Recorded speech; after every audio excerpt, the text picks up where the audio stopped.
started with nothing in humble beginnings. They wanna fuck with me now cause I'm winning. Chasing this chicken cause I'm on a mission. I'm known for get money and standing on business. Chasing this chicken, I ran up a ticket. Chasing this chicken, I ran up a ticket. Chasing this chicken, I ran up a ticket. Keep that shit coming, they know how we living. Come from the struggle, got lost in the hustle. Straight out the mud, no, I compliment couples. Chasing big bills just to keep this shit subtle. You ain't on my team if you wasn't in the huddle. Chasing this chicken, I ran up a ticket. Chasing this chicken, I ran up a ticket. Chasing this chicken, I ran up a ticket. Keep that shit coming, they know that I'm with it. I fit the description, I'm the definition. I'm what they prescribe like she seen a physician. She wanna ride cause she seen how we getting it. Big old booty, she my passenger princess. She like to argue, she don't like to listen. She bougie and toxic, she fine and she picky. Pretty and did it, she get recognition. Matching nails and toes, man, she always French tip 'em. Parking lot pimping when we in the city. Don't ask about twine, she twerk on the engine. She eat the dick in the car cause it's tennis. She pay me attention like she get commission. Pimpin' CEO, so I give her the business. She ride on the dick like she doing some fitness. She make the dick disappear like she magician. She like to swallow, man, she love when I finish. Having motion, man, you know I got plenty. Bitches choosing cause they know that I'm winning.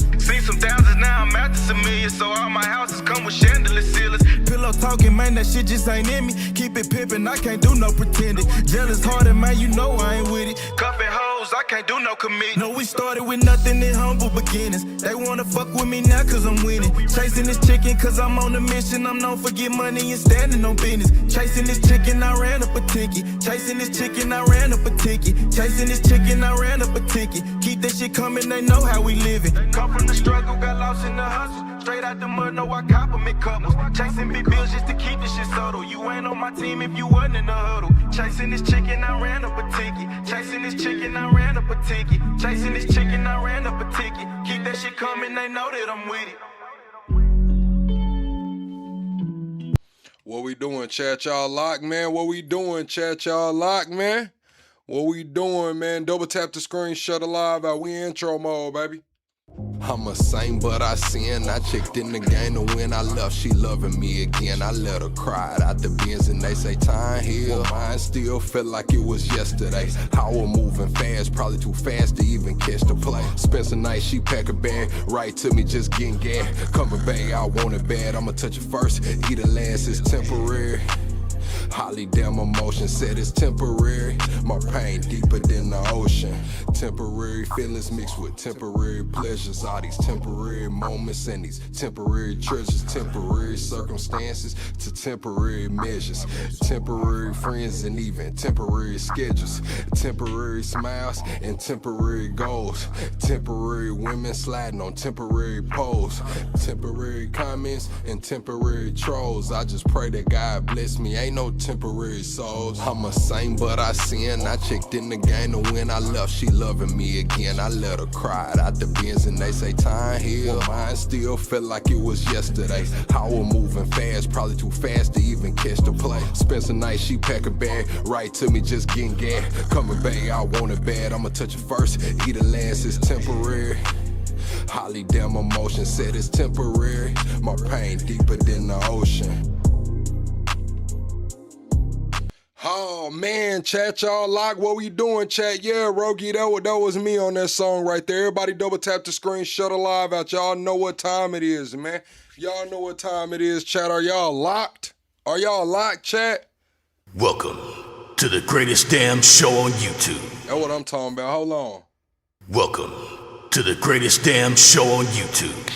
Oh man, double tap the screen, shut a live out. What we doing tonight, chat?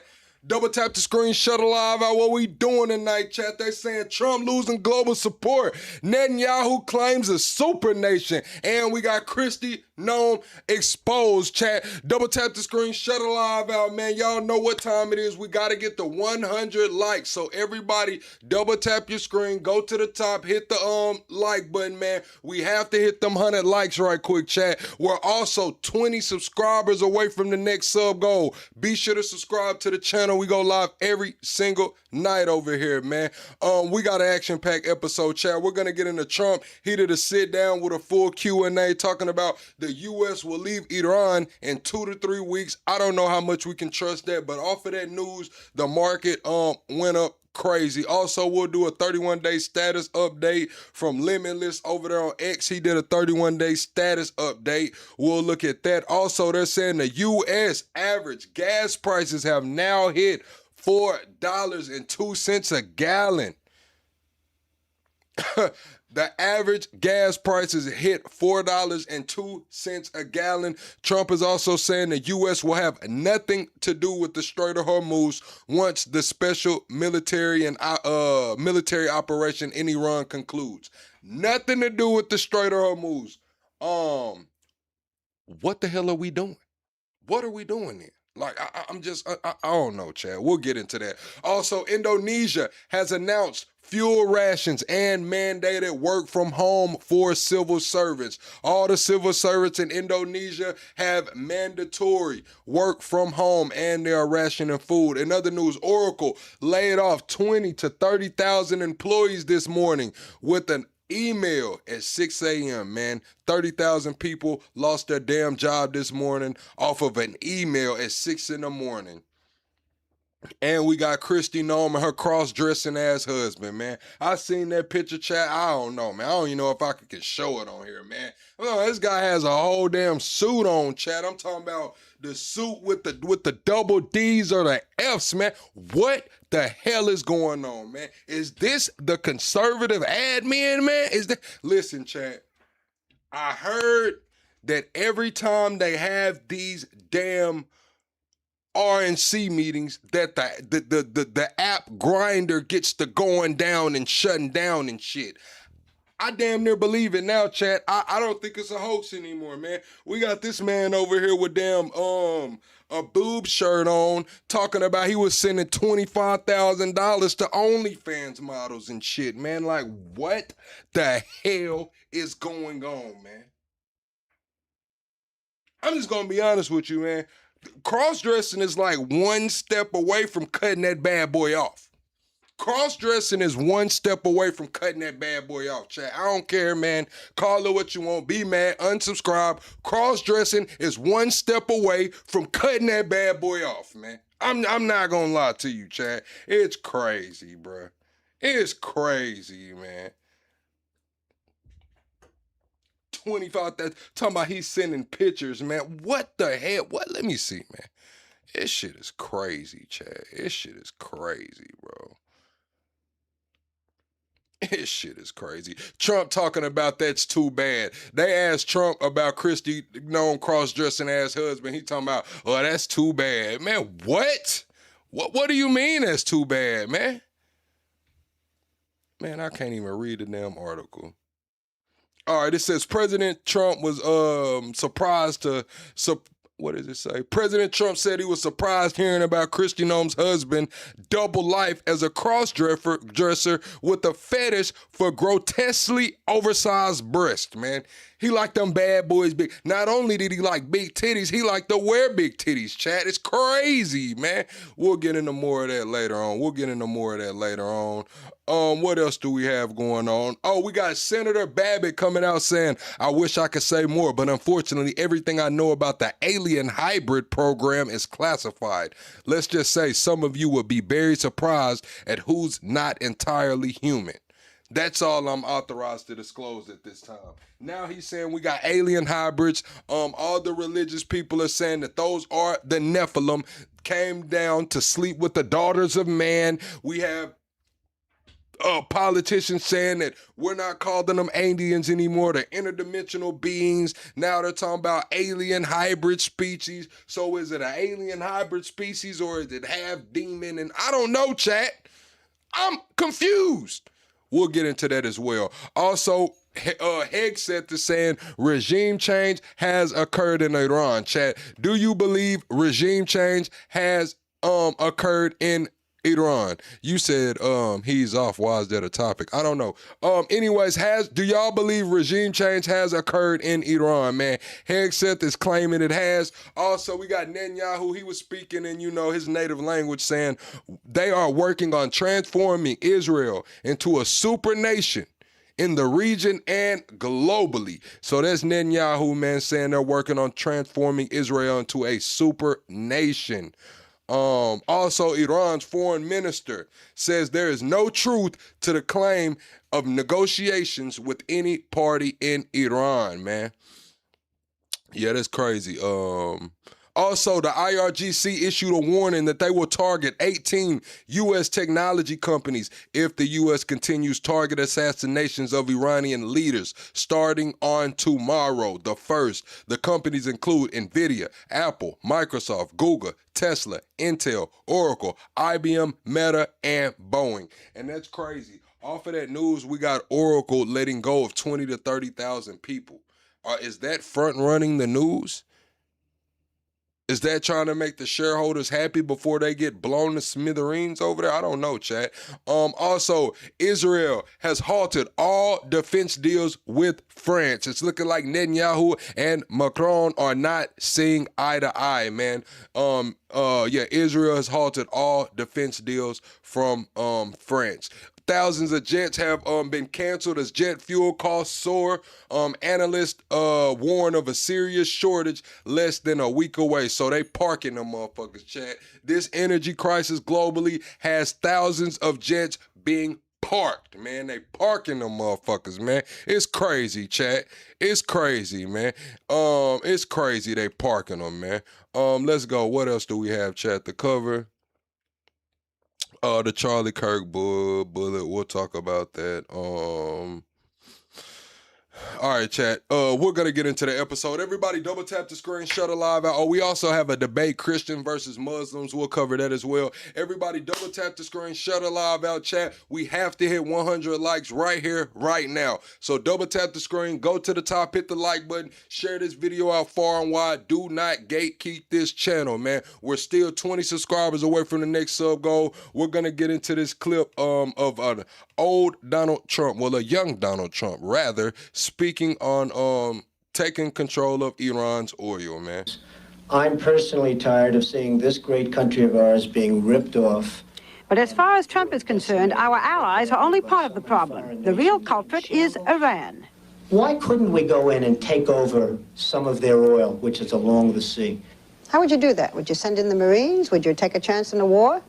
Let them have Iran. You take their oil. That's what How? How? I mean, do we want a war? What do you mean we in, take their oil? You go in. You're how gonna have do a we war, go Barbara. in? You're going to have a war by being weak. Okay, how do we go in? What do we do? Excuse me. Yeah? You're going to have a war, and it's going to start in the Middle East. What if the Soviet Union said, you do this to Iran, we're going to come in? I don't believe they'd do it. The next time Iran attacks this country, go in and grab one of their big oil installations, and I mean grab it and keep it, and get back your losses, because this country has lost plenty because of Iran. Well, there you have it from the horse's mouth a long time ago, man. This shit had something to do with the oil. Initially, everybody wanted to say, oh, it was about a free Iran, a free Iran. Now they were saying, oh, well, regime change isn't our ultimate goal. Now Hicks is saying that it's a new regime. Then there was, oh, we got to stop them from having nuclear bombs. I don't think they're giving up the centrifuges. So I guess they're just going to destroy their Navy, destroy their arsenal. I don't know. I don't even know what the objective here is anymore. Is it just to blow some shit up, man? I don't know, Chad. Not controlling the Strait of Hormuz. I don't know, Chad. It's crazy. It's crazy, man. Oh, all the while they're saying this shit is over with, we have Imagine being able to loads and loads of troops. build anything. Just Loads and loads of troops in the area. Let me get us to the ad-free version, Chad. Y'all hit the like button right quick. Let me get us to the ad-free version. Damn. Mr. President, as you know, there's issues right now with DHS not being funded, and Coast Guard is one of them, which is very important, especially with things going on with Strait of Hormuz and here in our own country. You have the power to transfer control from the Department of Homeland Security to the Navy. Are you considering doing that? No, I have a lot of powers to do things, and we use the powers where appropriate. Sometimes you don't have to use those powers. You know, they're a little severe. And then people accuse me of being a king. You see, the king, this is the new one. They've been trying for long time, including 4 years where I was out of office watching how badly this country was run. But they've been trying for a long time. You know what they really are doing is they want to have people coming into our country. They want to have open borders. They want to have criminals coming into our country. They want to have people unchecked, unvetted, coming into our country that you can look at them and say, this is not good. And that's what happened. They allowed 25 million people You can look at them and say, this is not good. into our country. Many of those people were criminals. Many of them were drug dealers and murderers and people that were What's up, let OG? out What's of up, Big mental Niche? What's up, institutions, Tony? prison What's up, H. populations Bust in and some some more? countries, the Congo, almost its entire prison population. Chat, do you agree with Trump? Can you look at the situation with the immigration? Can you just look at them and see that this is not good, man? That's crazy. Trump said that. Yeah, I have seen that Lego video. Dwayne, OG Yosemite sent it to me, chat. I see we got the squad in here tonight. Gerald in here, H Buster, Tony, La, man. What's up, K-Cell in this thing, man? We got Elliot. What we doing tonight, chat? Ben Ray, what we doing tonight, chat, man? Are we locked, chat? We might be locked in tonight. I ain't gonna lie, chat. We might be was locked. allowed to come into the United States of America, the Congo.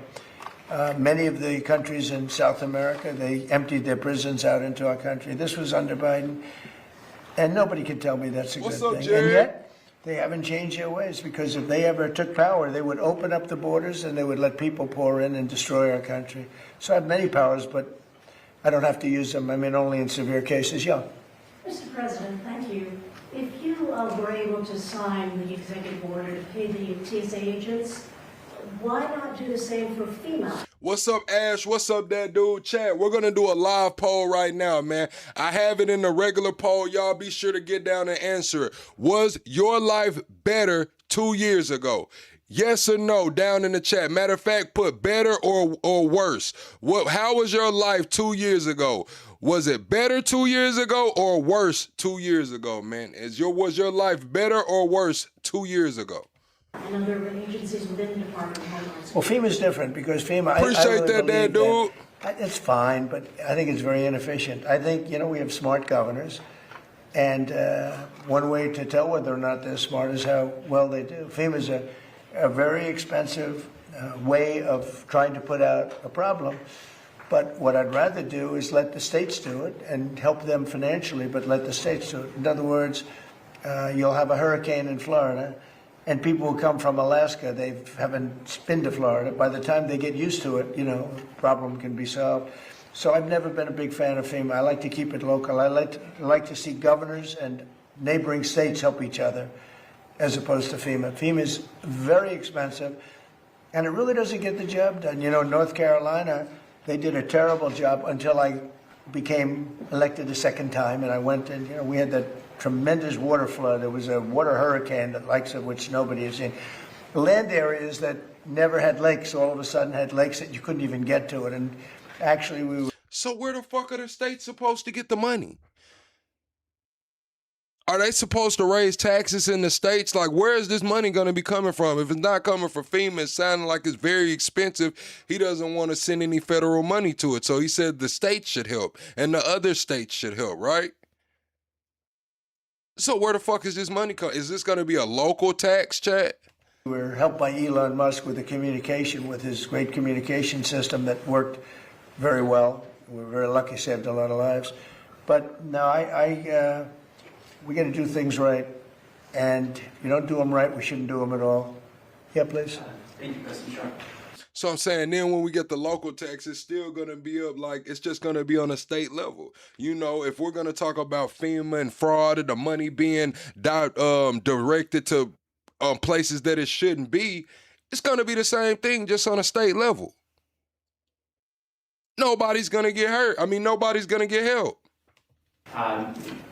I do believe that the states would be better suited for identifying the problem areas. The states would know which areas are more problematic and where the funds need to be directed immediately. But where the fuck is the money gonna come from? Honestly. You said today that the Iran war may be ending soon. The stock market closed much higher. Do you have thoughts on that? And also, a judge just ordered you to stop construction of the ballroom. Or are you planning to stop? Well, we'll appeal that, but it's not, I don't know, it's basically, I mean, I wrote. Okay, so the federal judge did block the new ballroom. The federal judge put a halt on the ballroom, and I'm just sitting here thinking, chat, like, didn't it come out today that wasn't the case that was on Trump where he took the classified documents? It was only supposed to be 6 people in the world were only supposed to be able to see it. They say he was showing this shit around on his jet or something, allegedly. I don't know about that ballroom, man. I'm just gonna be honest with you. I don't know, man. I feel like that shit might be bugged from the, I don't know. I wrote a part of his opinion, but basically he's saying I need congressional approval. And he's so wrong. Yeah, North Carolina really didn't get any help. Houston was didn't get any help. I remember Houston was waiting on FEMA for like 2 years. This is being financed privately. It's a donation that's being given by companies, very rich people, so that for 150 years they've wanted a ballroom here. We're going to have the finest ballroom, I believe, anywhere in the world. And he said, we need congressional approval. Well, they don't get congressional approval from the White House. When they do things, they don't, especially when you don't, we didn't ask for any tax money. We have no tax, this is taxpayer free. We have no taxpayer putting up 10 cents. And I see right here, I just wrote it out. He said, yeah, they gonna try to impeach him over there too. You said he demolished a portion of a historical building without oversight. Yeah. After the midterms, man, I'm not gonna lie, chat. They're gonna try to impeach the hell out of Trump, man. From blowing up the boats in the water to this birthright citizenship to the ballroom. Yeah, they finna try to impeach the fuck out Trump. I'm not gonna lie, chat. Everybody hit the like button right now, chat. We gotta get to 100 likes. Everybody double tap the screen or go to the top and hit the like button, man. Let me see where the likes is at. Let me see. Have we hit 100 likes yet? Have we hit 100 likes yet? No, we're barely crossed halfway, chat. Come on, man. I thought y'all with me, chat. What's up, bro? We can't get to 100 likes right quick, man. It's 500 people in here, man. What are we doing? I know it's nighttime. I know you sitting around twiddling your toes, probably just ate dinner, ready to get your day started for tomorrow, but do something for me.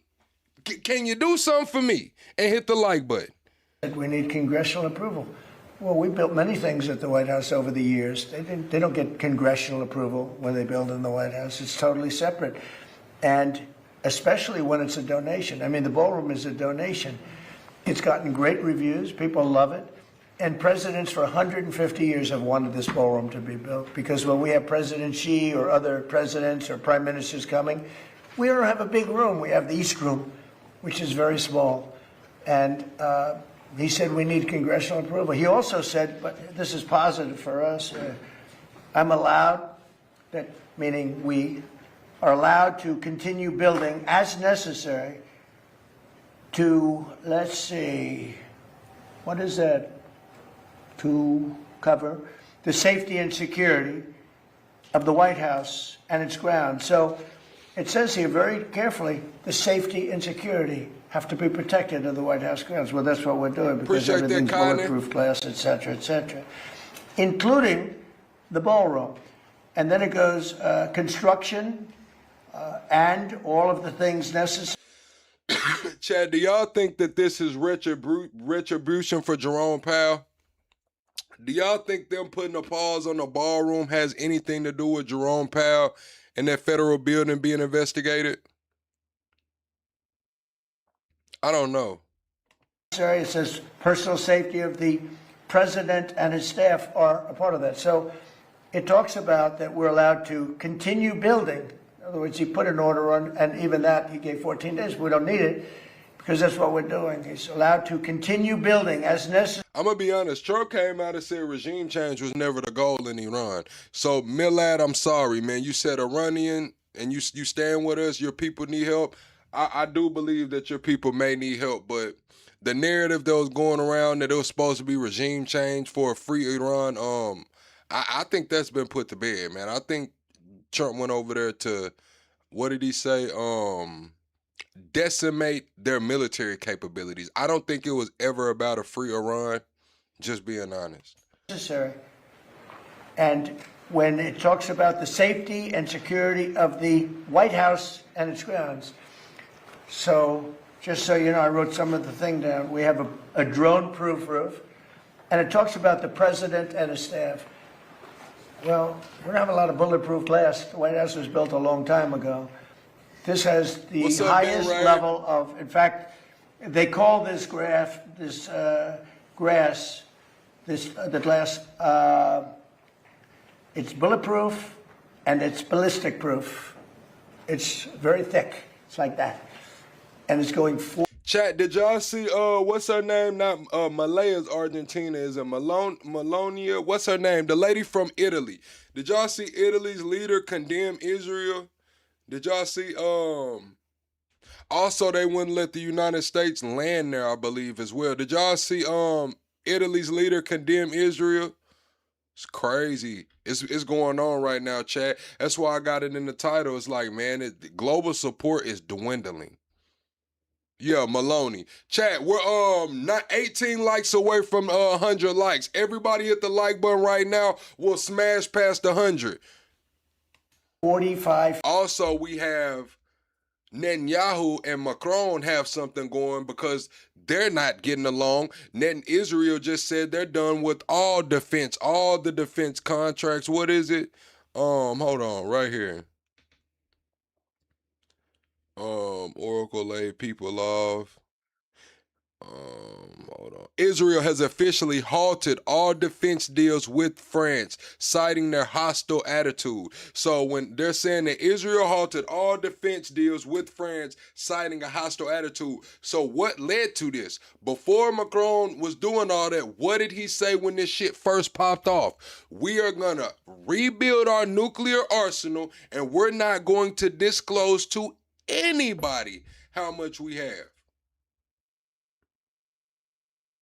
Now we see the split between Netanyahu and Macron, citing hostile differences, hostile whatever.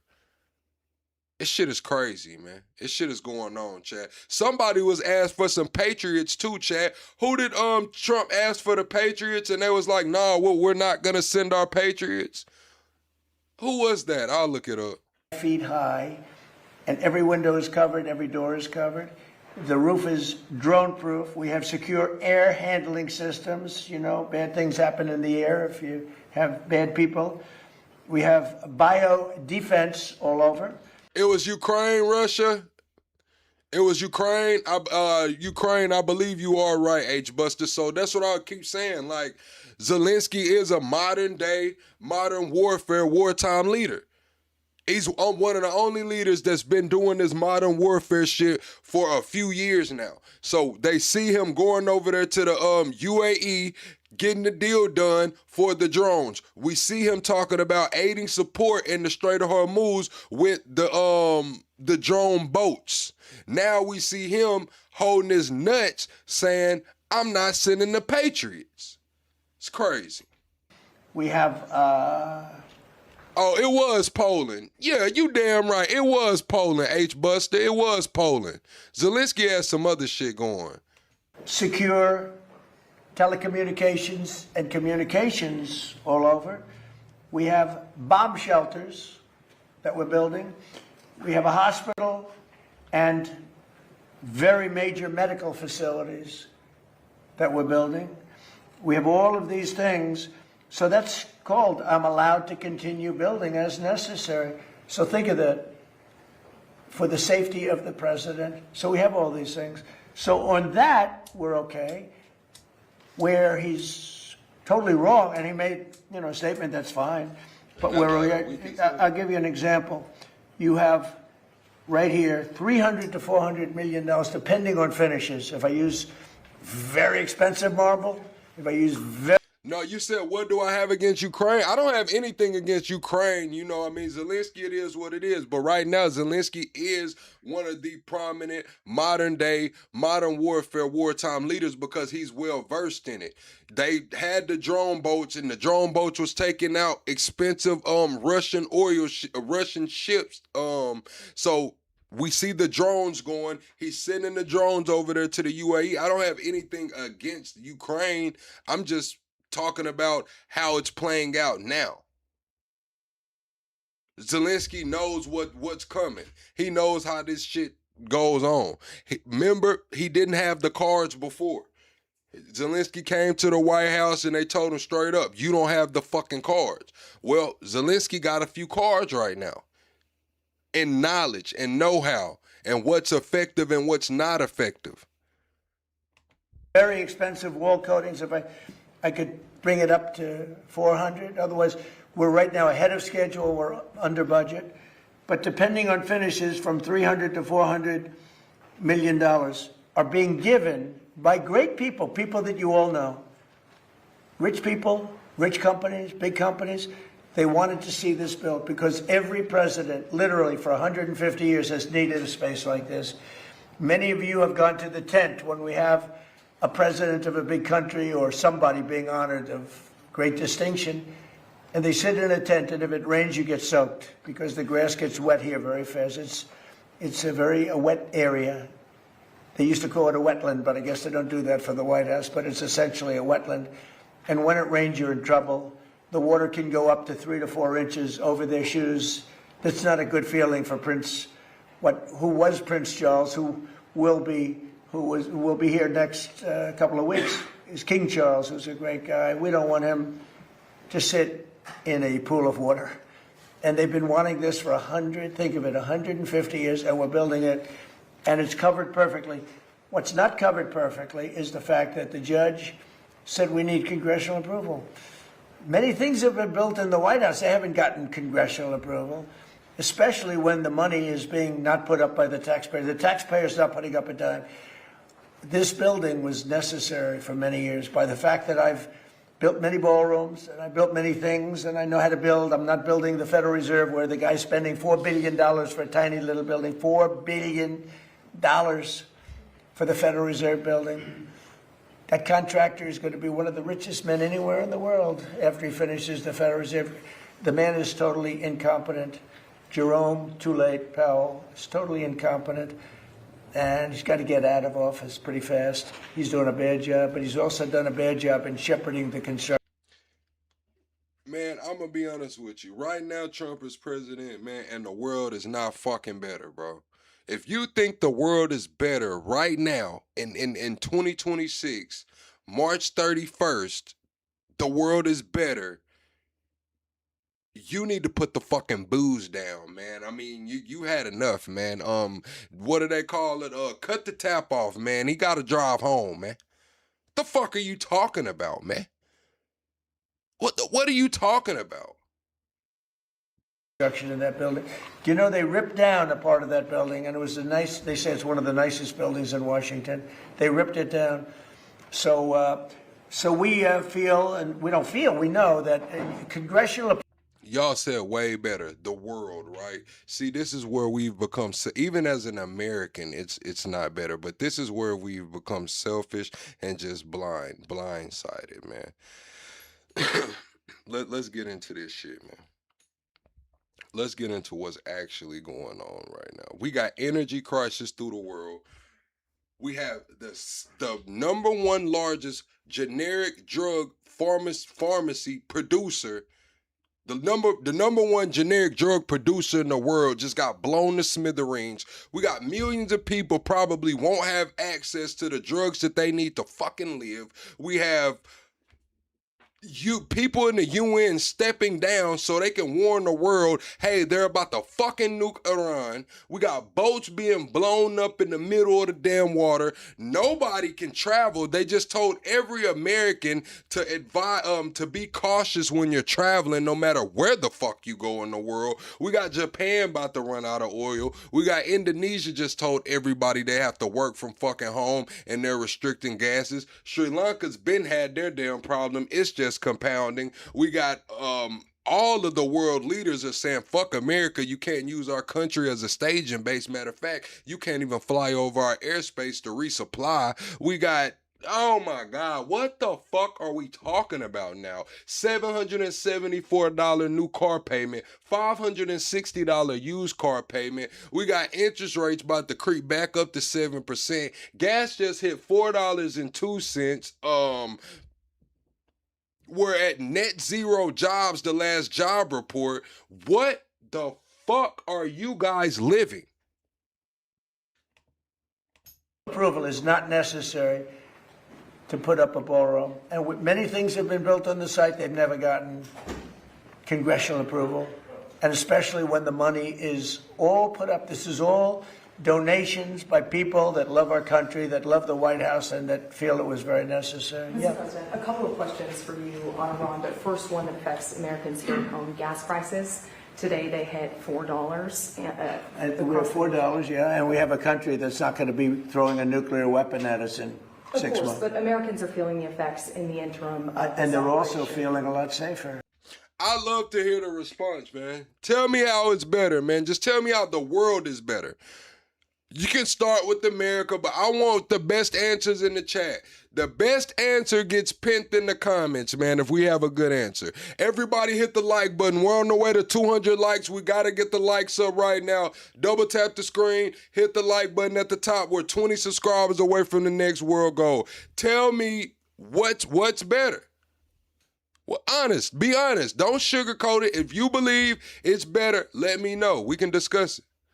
What is the plan to bring them back down? All I have to do is leave Iran, and we'll be doing that very soon. And they'll become tumbling down.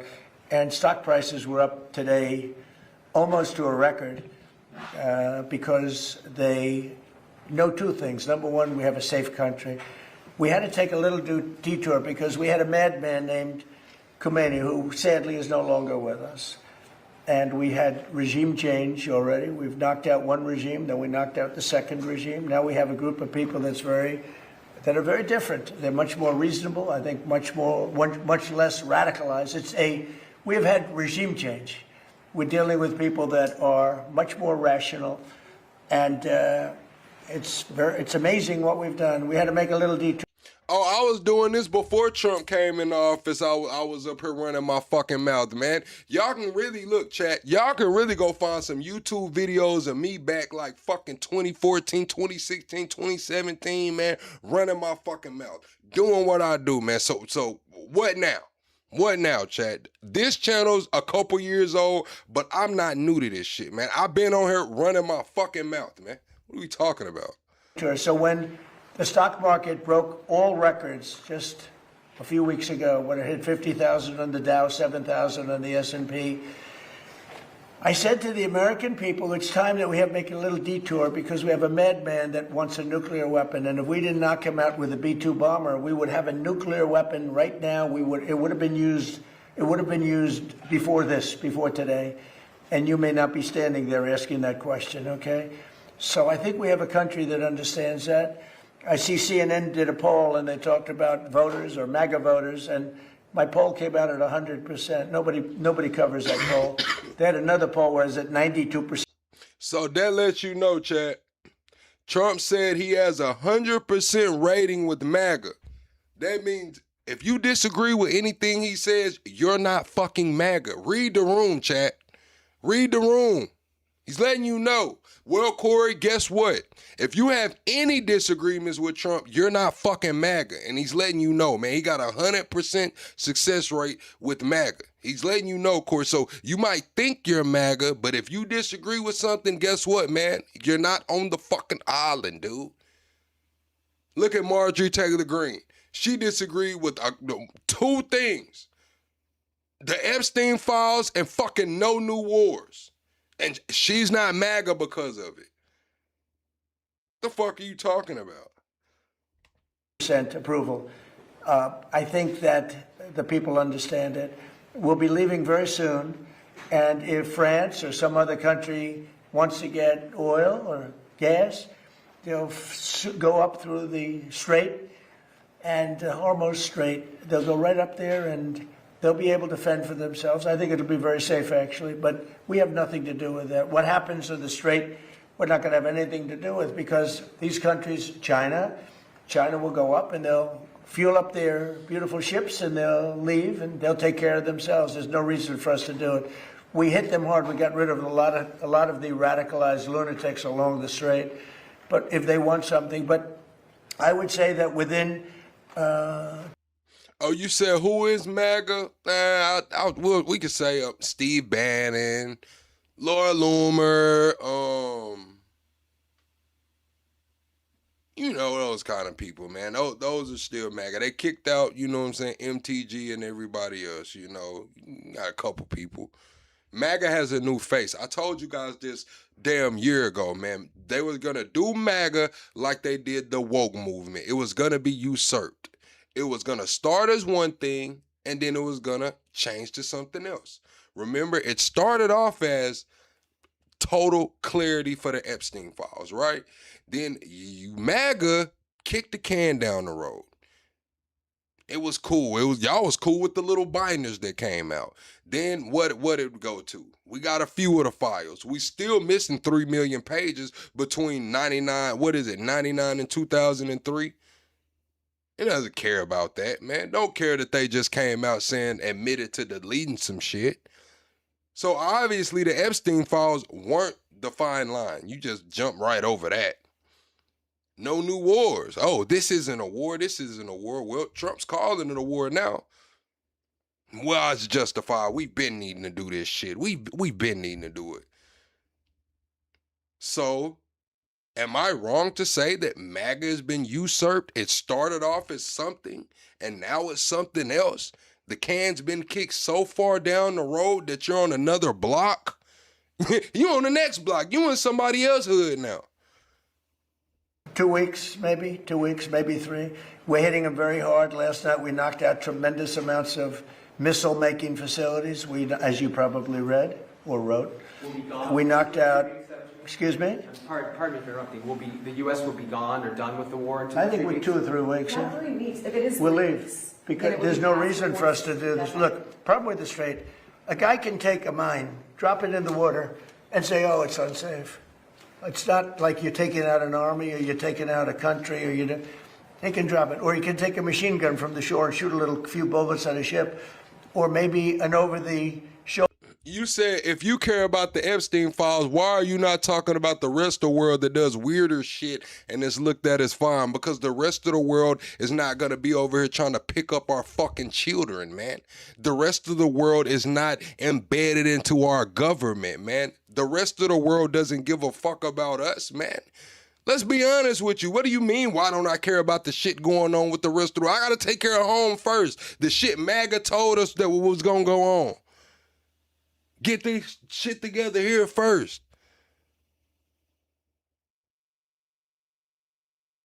Now we everywhere in the fucking world, man. Got some shit going everywhere. Shoulder missiles, small missiles. That's not for us. That'll be for France. That'll be for whoever's using the strait. But I think when we leave, probably that's all cleared up. Today I heard tremendous numbers of ships were sailing through.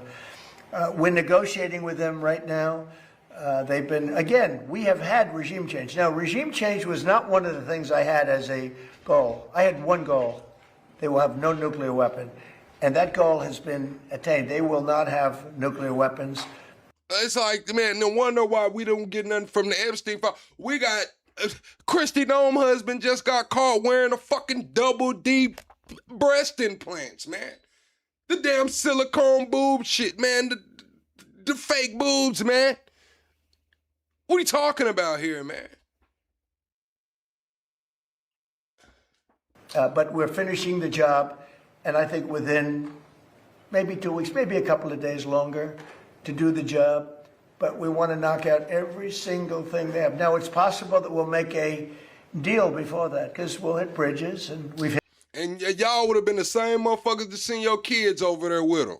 Yeah, what am I talking about? I don't want to get my live clip. Type in Christi Gnome husband tits, and you'll see what I'm talking about. Type in Christi Gnome husband tits, and you'll see what's going on, man. You'll see that, man. What's going on? Real talk, man. What are you talking about here? Y'all would have sent y'all kids over there with them, man. Y'all would have done anything. Y'all would have sent y'all kids over. I asked y'all one night, man, how many of y'all would send y'all kids over there with Trump? All of y'all was saying yeah. A lot of y'all was saying yeah. Now, if I would have said Christi Gnome, y'all would have said yeah too. Would you send your kids over there with Christi Gnome? And next thing you know, they in the room putting on fake titties and shit, allegedly. The hell is wrong with y'all? We'll hit some bridges. Got a couple of nice bridges in mind. But if they come to the table, that'll be good. But it doesn't matter whether they come or not. We've set them back. It'll take 15 to 20 years for them to rebuild what we've done to them. They have no Navy. Oh, y'all saying bullshit? Man, let me pull up the picture. Hold on. Let me pull this shit up, man. Y'all think this shit a game. The New York Post posted it. Fuck it. I'ma show it. Y'all think this shit a game. We'll get right back to y'all think this shit a game.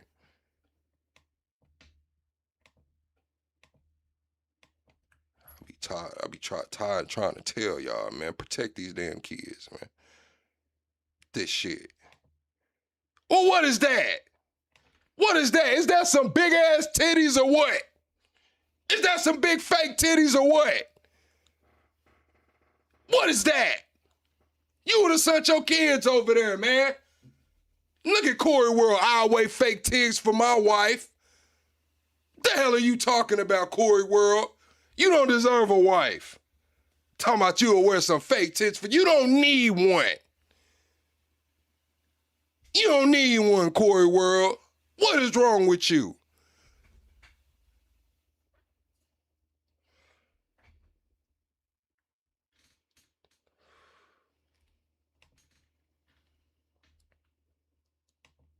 Sent their ass right over to the Bible camp with them.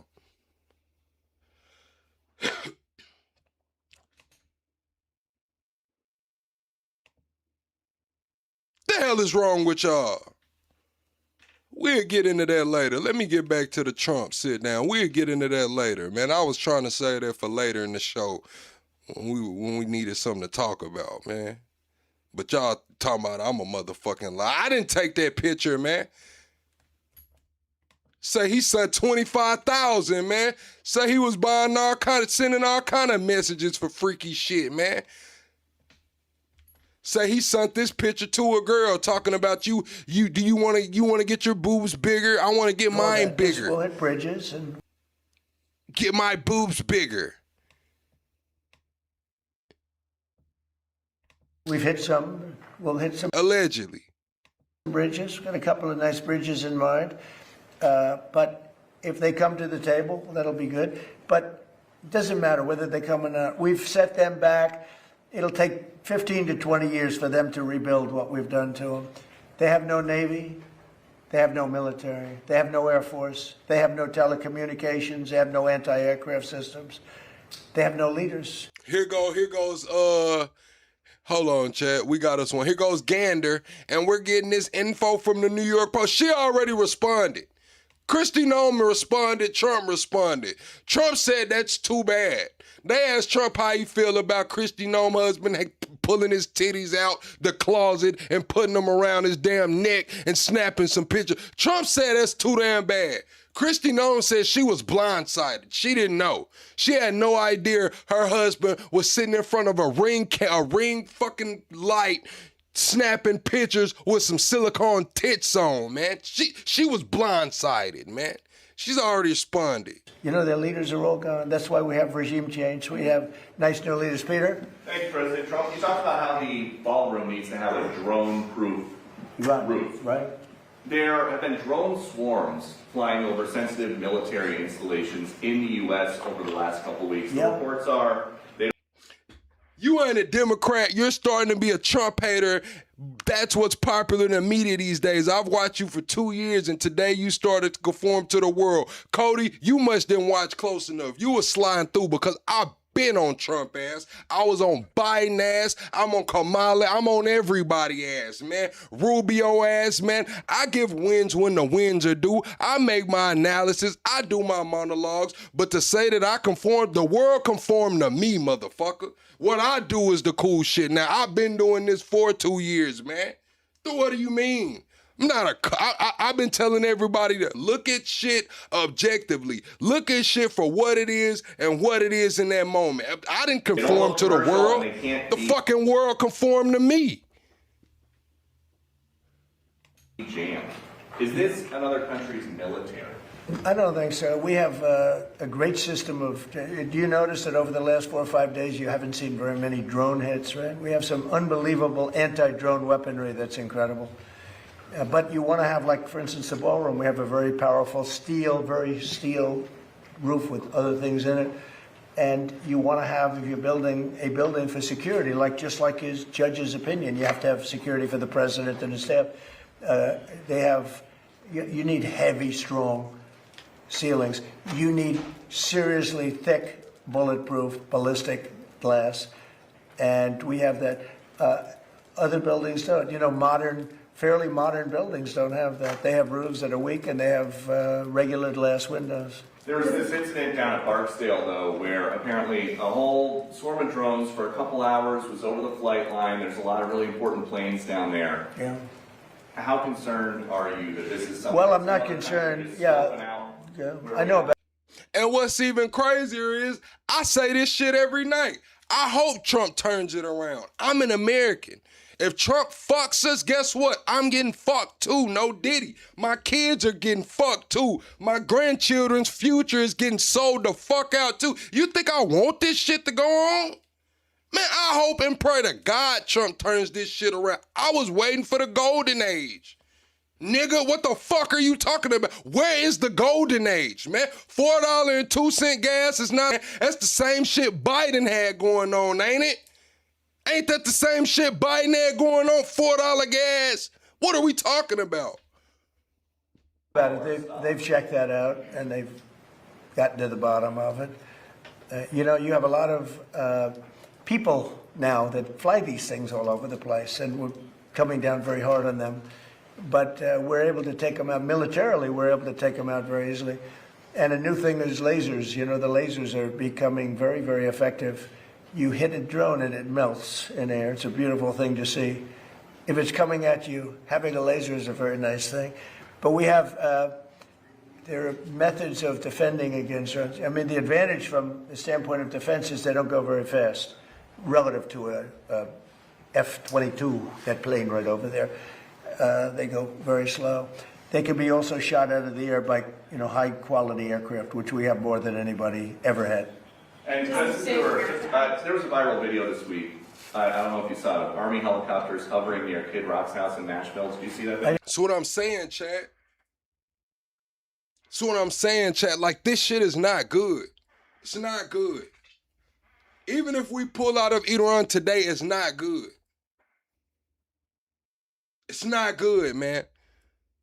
A lot of sides have been chosen already. You think that these defense deals that are just going up in smoke, that's not going to be bitter taste left in people's mouth? All of these countries saying that we can't use their airspace, we can't come over there and use it as a staging ground. You don't think that's not going to leave a bitter taste? The world is different as of now. We just had the #1 manufacturer of generic drugs get blown the fuck up. People are going to die.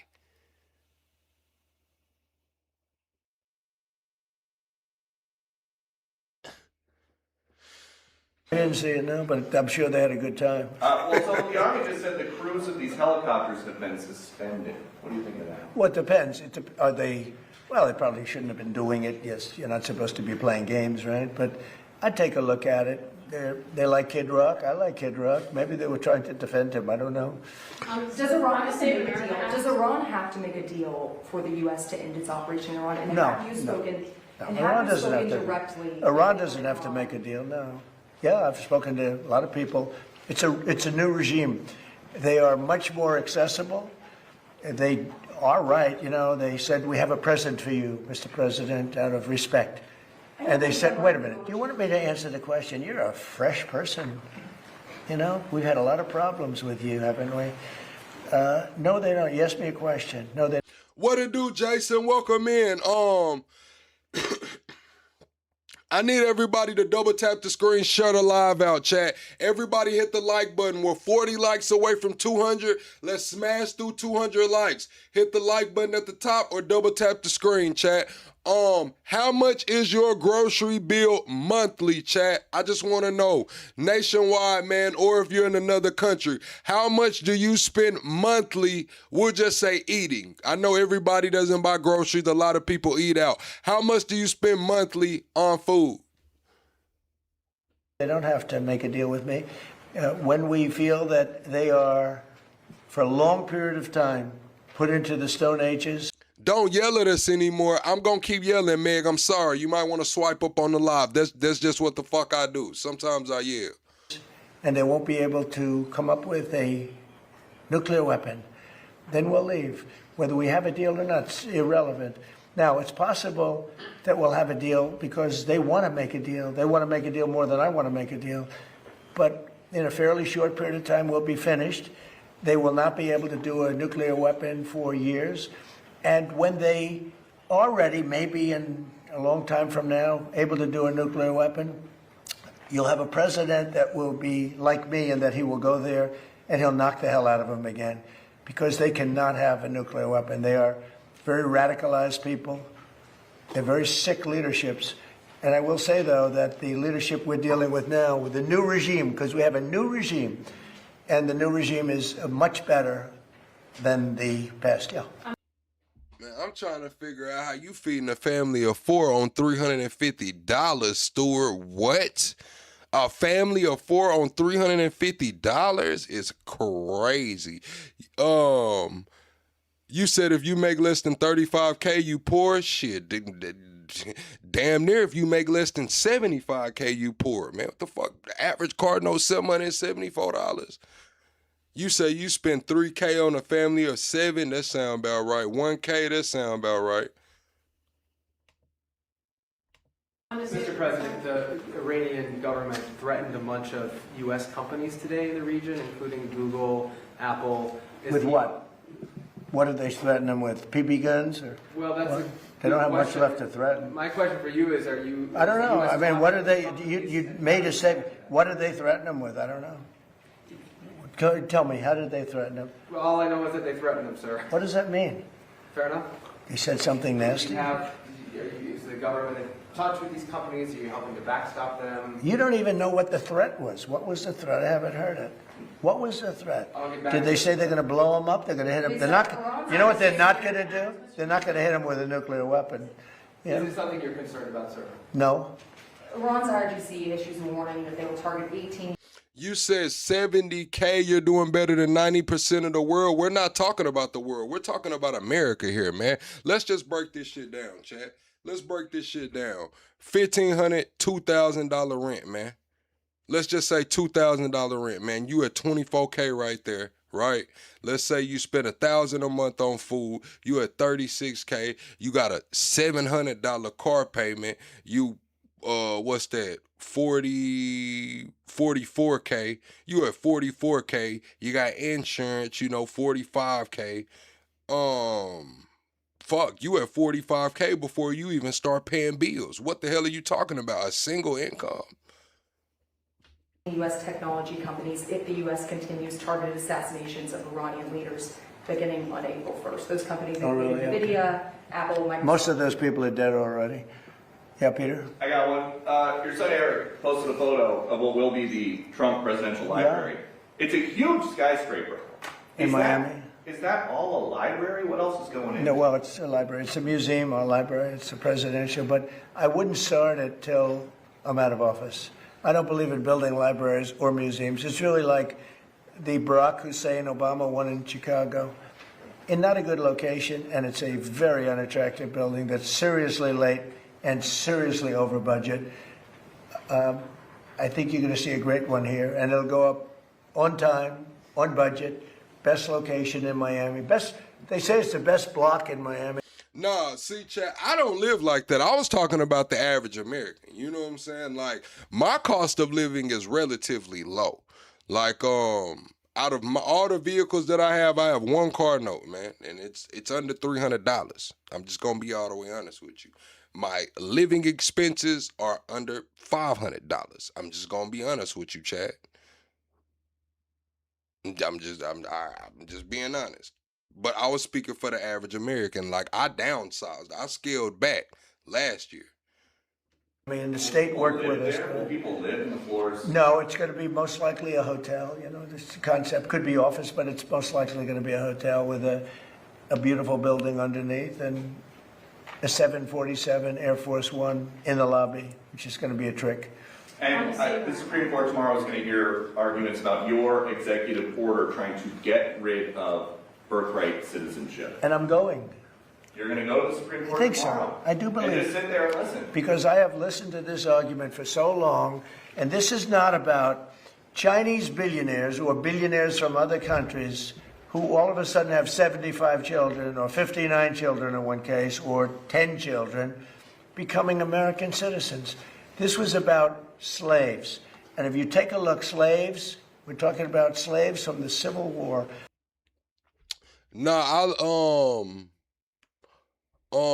I'm not gonna do too much talking about my living situation, but what I can say is my family, they do this thing where they cop a property together. You know what I'm saying? Rather often they get pieces of land and properties together, and that's just kind of a family dynamic that goes on. So shit, it's rather beneficial. It's like, you know, when you get your tribe, your herd, your people do something together, you got extended family, you know, maybe first cousins, second cousins, but it's always, you know, you always got somewhere to go.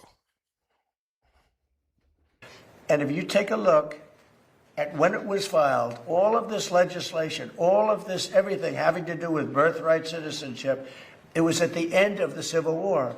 The reason was it had to do with the babies of slaves and the protection of the babies. That man said it's a court. How the fuck is it a court? It's my family. Like, what? It's not a damn court. Like, I'm saying this is across multiple cities, and, you know, what the hell is you talking about, bro? Of slaves. It didn't have to do with the protection of multi-millionaires and billionaires wanting to have their children get an American citizenship. It is the craziest thing I've ever seen. It's been so badly handled by legal people over the years. If you look at the original birthright citizenship papers, they all happened right after the Civil War. The reason was it had to do with the babies of slaves. And hopefully it's going to say, because our country is being scammed. We're getting all of these people, they're selling the rights to them. People are making a big living, getting hundreds of thousands and even millions of dollars from bringing people in and saying, congratulations, your whole family is going to be a citizen of the United States of America. That's not what it was for. Tinky? It wasn't for What's up, billionaires Tom? bringing people in or family in. It was for the children of slaves. And what you really have to do, and I don't think the lawyers talk about it as much, look at when the Civil War ended and look at the date of when this was enacted. Okay. Have you ever been to the Supreme Court before? Is this going to be the first time going to the Supreme Court? No, I went once before, the opening of the Supreme Court in the last administration. And which justices will you be listening for most closely? I love a few of them. I don't like some. Oh, look, chat, we got us one, chat. It's time to have some fun.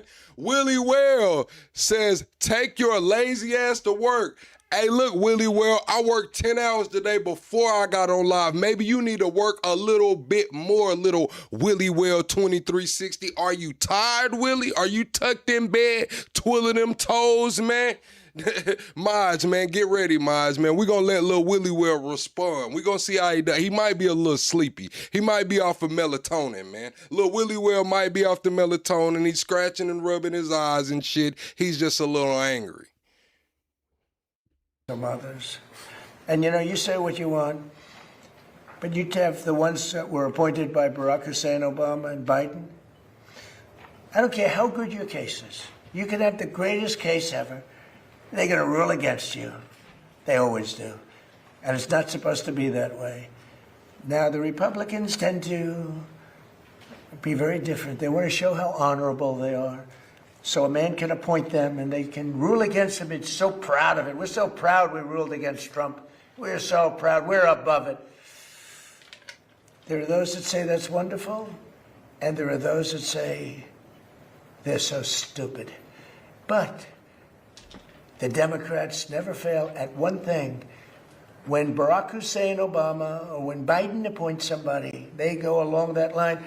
You can have the greatest case in history. And almost, I guess I have to say almost, maybe I don't have to say it, almost without fail, those people, 4 of them, sometimes 5 of them, but 4 of them will vote against you. You don't have a chance. You don't have a chance. And that's not what the court system is. Now, the Republican appointees tend to go, and this has been long before me, this has been for many years. Some people would call it stupidity, some people would call it disloyal, some people would say they're right in doing it. And I don't mind being right, but the other side almost never does it. Almost. I think you could find maybe a couple of instances, almost never does. When a Democrat appoints a judge, and I'm talking about judges, not just justices, you go before some of these Democrat judges in Washington, D.C., and you don't have a chance. That's why I gave pardons to hundreds of people that were so badly treated. Now he's talking about the pardons he gave to people who were badly treated, but a lot of those pardons were for the same fraud that is being blasted across mainstream media right now. The same fraud. He actually pardoned a guy yesterday that was convicted of a $39 million healthcare fraud scam. He was 3 months into his 3-year sentence and Trump pardoned. So, I mean, where's the outrage, chat? Do y'all care about waste, fraud, and abuse or what? I mean, damn. Do y'all care about waste, fraud, and abuse, or do y'all care about who does the waste, fraud, and abuse? You know? Chat, we just hit 200 likes and we just hit the next sub goal. Thank you for 45,300 subscribers. Thank you for 45,300 subscribers, and we are 25 likes away from the next like goal. Everybody hit the like button. Having to do with J6, yeah? President South America. Next. Oh, do you have a question? Yeah. Let's go. I didn't see you over there. Sorry. You've been so nice. Here we go. Now she's gonna hit me with a bad one. Go ahead. On the Save America Act, Mr. President, do you still think it's going to pass? Were you signed? I don't know. It's the craziest thing. The Democrats are totally against it. Again, they're unified. I think maybe you would have Fetterman, who I have a lot of respect for, but the Democrats are unified against it, and you need Democrat votes, unless you do something. You said who convicted him, though, doesn't always mean he did a crime. I mean, not always. I mean, we can say that with any case, but this guy right here definitely did a crime. He was holding out his employees' taxes, paid himself $5 million with it, and his employees were fucked over at the end of the year. The IRS came and got him, those people ended up getting settlements. I believe one of them he owes $19 million, the other one he owes some other shit. So no, this guy did it, man. He did it. Smart called the filibuster, terminate the filibuster, which they should do. Republicans should do that, but there are a couple of Republicans that maybe they're not so smart. You said, yeah, he did that, so that is fraud. Why are you so mad with the Somalis who do fraud? Why are you so mad with the Latinos who do fraud? But when it's a certain type of person, it's, yeah, so what? Nobody cares. That's the problem. Why care about this group of people but not care about that group of people? It's deeper than rap, right? Maybe you care about this group of people because of another reason. I mean, I don't know. I'm just trying to wrap my head around it. Why when Bradley or Susan does some fucking fraud, you're mad.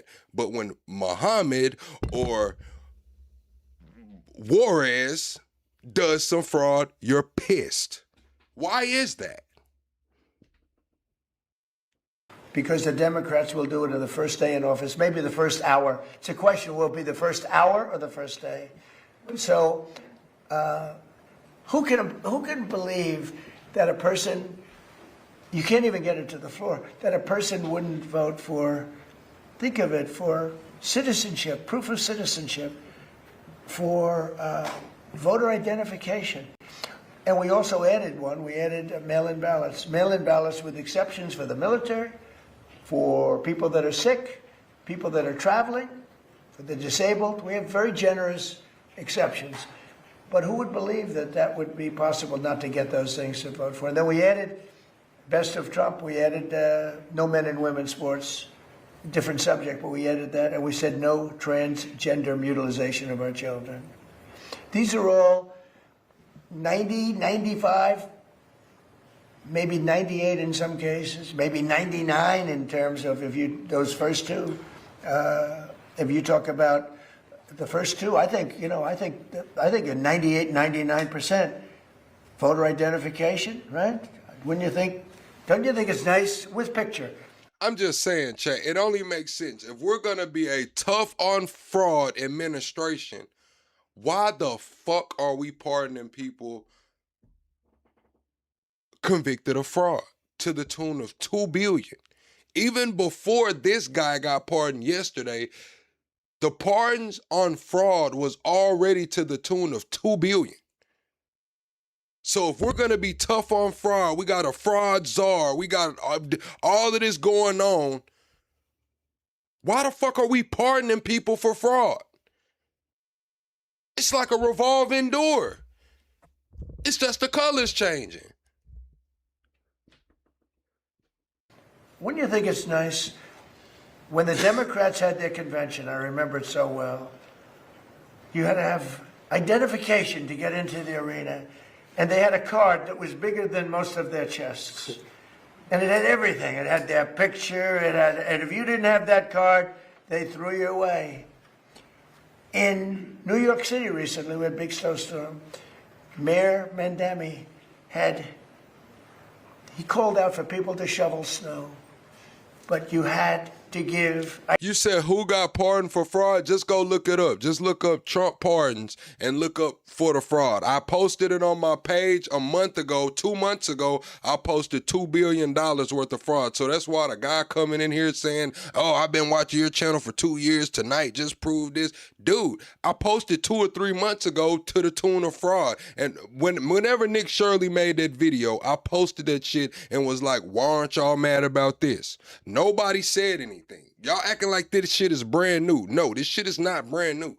It's a whole list. It's on my page, on the post on my page. And then yesterday he pardoned some guy that did $39 million in fraud. I got his name up in the damn show notes from yesterday. Like, this shit is going on here.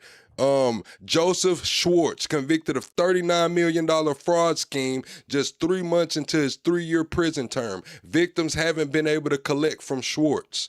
That's the guy that got pardoned yesterday. Why, if we're cracking down on fraud and we're not putting up with fraud, why the fuck are people being pardoned for fraud? Identification with picture. If you didn't have, and it wasn't one identification, you had to have 2. So to shovel snow in New York City, you need identification, double with picture. But to vote, which is maybe our most cherished thing, you don't need. They don't want voter ID, the Democrats, because they want to cheat. The problem is we need their votes. In order to get it, you need their votes. And you said y'all weren't saying nothing when he pardoned rappers. Yes, the fuck I did. Was I mad that he pardoned Kodak Black? Hell no. Was I mad that he pardoned Lil Wayne? No, not fucking really. But you know what I said? Them niggas paid for it. Kodak put out a tweet and said, Trump, I got $1 million for a pardon. A couple fucking months later, he's pardoned. What the hell? Yes, I said it. Go back. It's recorded. I've been doing this shit for 2 years. I said, oh shit, this nigga Trump is selling pardons. Man, what the fuck is going on? Yeah, I talked about it. Look, they know their policy is so bad. They know that if they gave those votes, they might never win another election. So they're fighting like hell. They're actually fighting for their survival because their policy, the Republicans have great policy, smart policy, strong borders, low interest rates, low taxes. We just gave you the largest. You said I think Trump did it for the money. Yes, and for the favor of the black community. Yes, I think it was all working. This is a situation where in the black community, we call this shit all working. You're pardoning a rapper and you're gonna get political favor with a certain community for pardoning said rapper. Lil Wayne, they call him the greatest rapper alive, right? Kodak Black had the young movement. And on top of that, you're not doing this shit for free.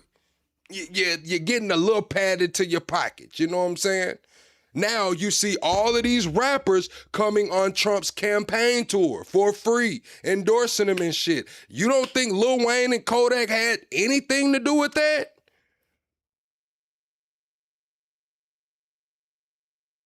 That's what kicked the door down.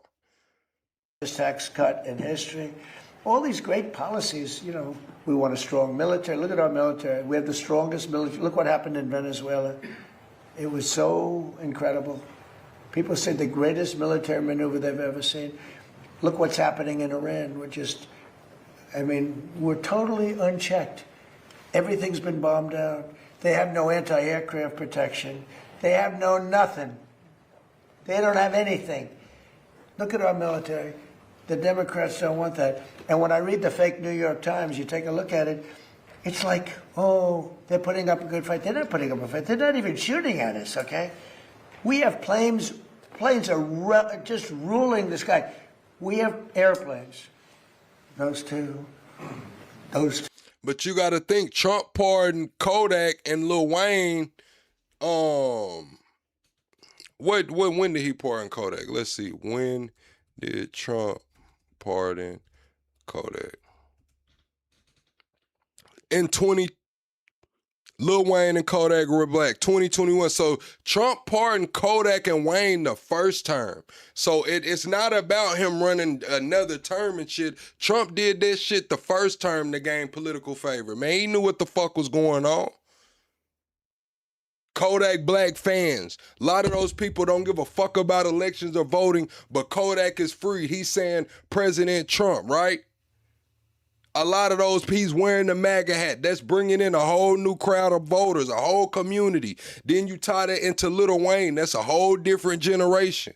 Then now, this term, you see NBA YoungBoy gets a pardon. The biggest rapper in the world at the time. Kids are literally going to this man's concert and crying.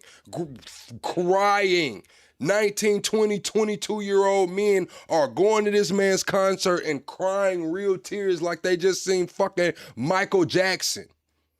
Trump pardons him. What does YoungBoy go on his first interview and say?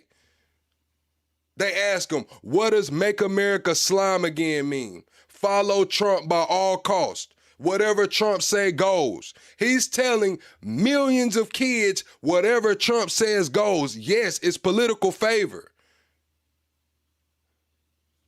So we have airplane, nice, right? Lincoln with a little modern touch. The great Benjamin Franklin with a little modern touch. But think of it. They are roaming the skies over Tehran. They're not even being shot at because their equipment's been totally decimated. They have nothing to shoot. Look at actions. Not true. What's not true? Actions? What's not true? Actions? What's not true? Did he not pardon NBA YoungBoy? Was NBA YoungBoy not the biggest rapper? At the time of his pardon, the NBA YoungBoy not go on his first interview and say, Make America Slime Again means do whatever Trump says? He's not selling pardons, man. All right. You got it. Whatever. They have no Navy, they have no anything. And just think about this. They have no Navy. They have no military. They have no nothing. They're losing. They admit they're losing. They're begging to make a deal.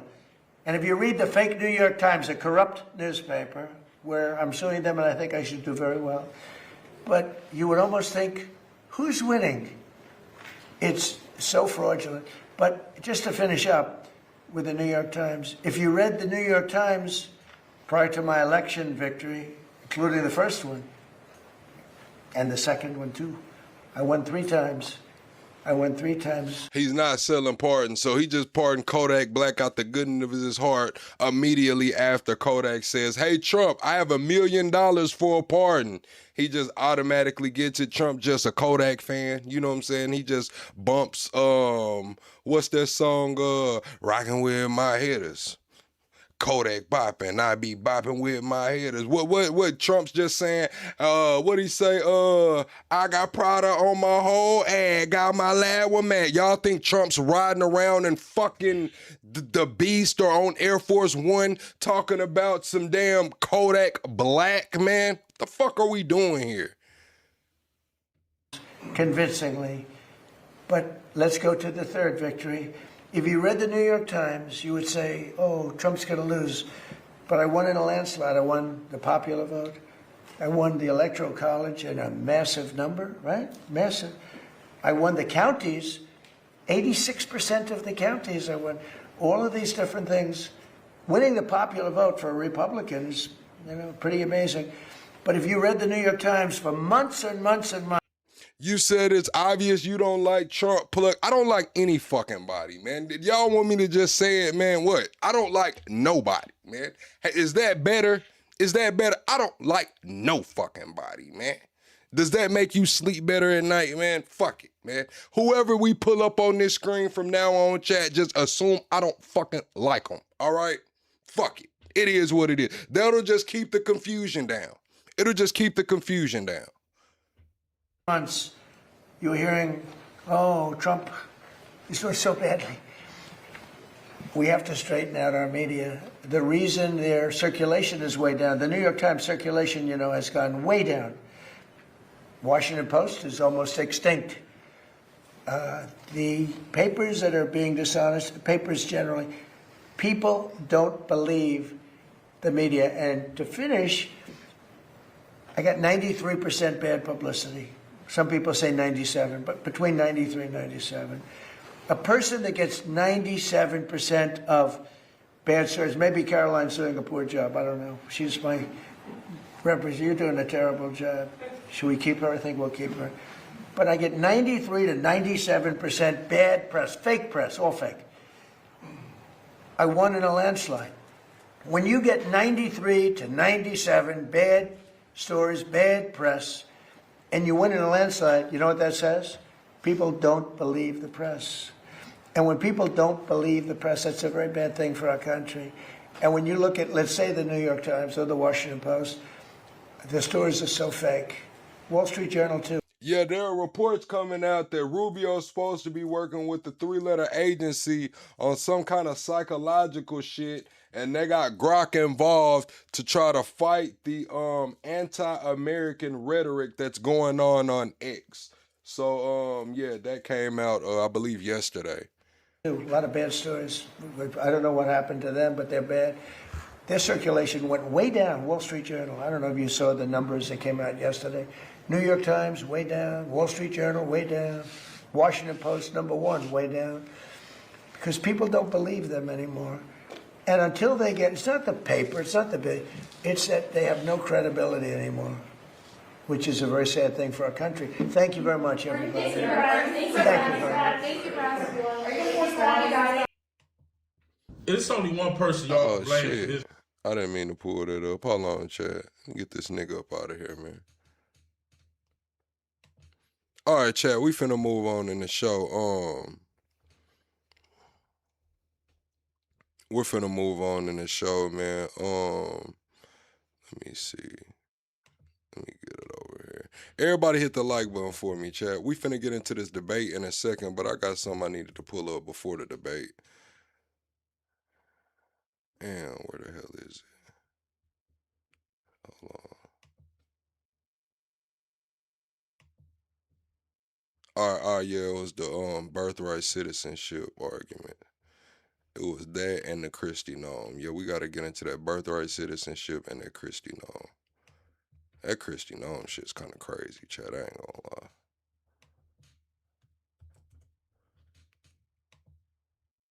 Welcome back to Live Now from Fox. I'm Shauna Kalafi. A live look at the White House this evening. Tomorrow, the U.S. Supreme Court is set to hear arguments in a Trump versus Barbara. It's a case challenging President Trump's executive order aimed at limiting birthright citizenship. And now President Trump said... Y'all talking about that King AK video? Man, King AK dropped a crazy video today talking about, I did watch that motherfucker talking about, YG and Noriko, talking about somebody was on Clubhouse and said that they knew the Draco the rulers, the person that unalived them. So yeah, I was watching that video. I ain't gonna cap. As he plans to attend that hearing in person. We have this from the Association.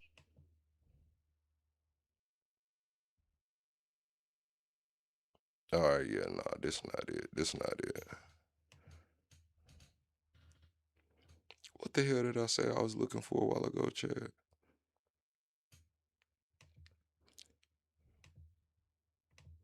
I was looking for something. It was the birthright citizenship, and it was something else. Oh, that Christi Gnome shit. Yeah, let me pull up that Christi Gnome shit. Hold on, I'm gonna play this while I pull it up.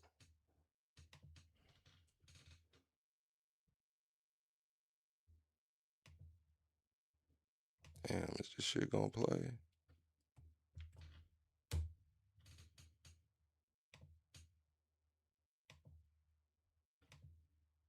Wow, chat.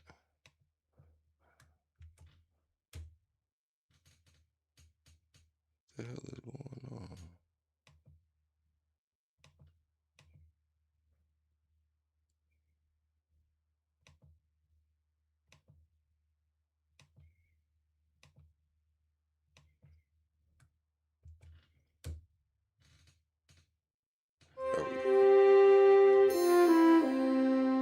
Last year, which President Trump said obliterated the regime's nuclear facilities, and sat down with one of Iran's most powerful officials, Ali Larijani, in what would be one of his last interviews before he was killed in an Israeli airstrike. What's your message to the Trump administration if there are more attacks? You said, am I for it or against it, birthright citizenship? I think there should be, it needs to be looked at. Like, I'm not going to say I'm just totally against it. Like, a lot of people are like, oh, it's only for black people. And, like, I'm not one of those. What I'm going to say is the people that come over here, just to have a baby, like the people who overstay their visas and shit and have the baby and then like that shit. And when we have spies and shit coming over, getting dual citizenship, like you gotta pick, man. Like you gotta pick, man. If you coming over here on some shit like that, man, it gotta be done the right way. Like you can't just come over here, overstay your visa and have a baby and think shit's cool. You can't, and it gotta be no dual citizenship, man. They gotta kill that shit, man. That dual citizenship need to be over with. I ain't gonna lie.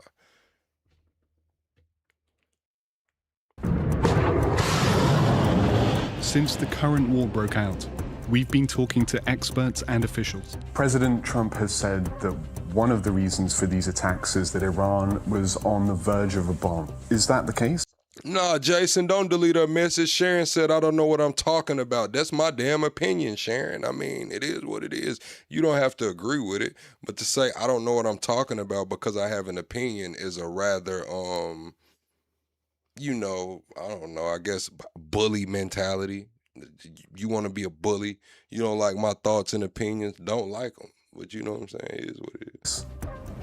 And analyzing satellite imagery with our partners at the Washington Post, Bellingcat, and Evident Media.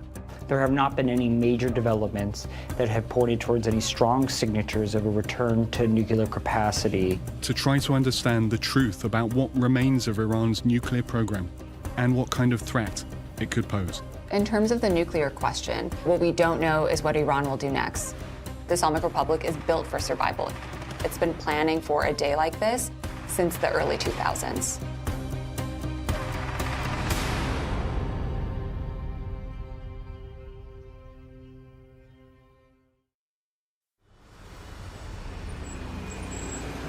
You said, can I please explain why dual citizenship is problematic? Look at our fucking country right now.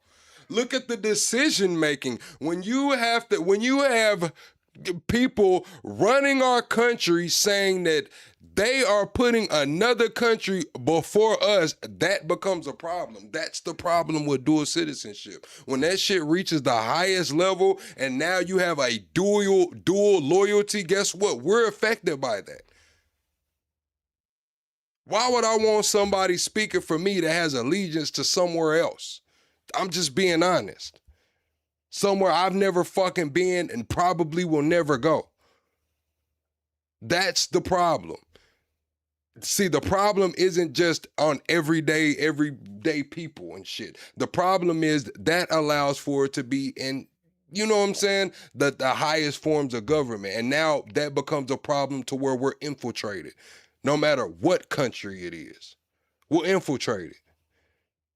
People are putting their homeland or their dual citizenship loyalty ahead of the needs of our country. That's just one piece of the pie. Now you add dual citizenship and a little money on top, dual loyalty and a little money on top. Oh, it's a no-brainer. You'll sell us the fuck out. You'll sell us the fuck out because you have somewhere to go. You have somewhere that you call home. You have, you know what I'm saying? Like, come on, bro.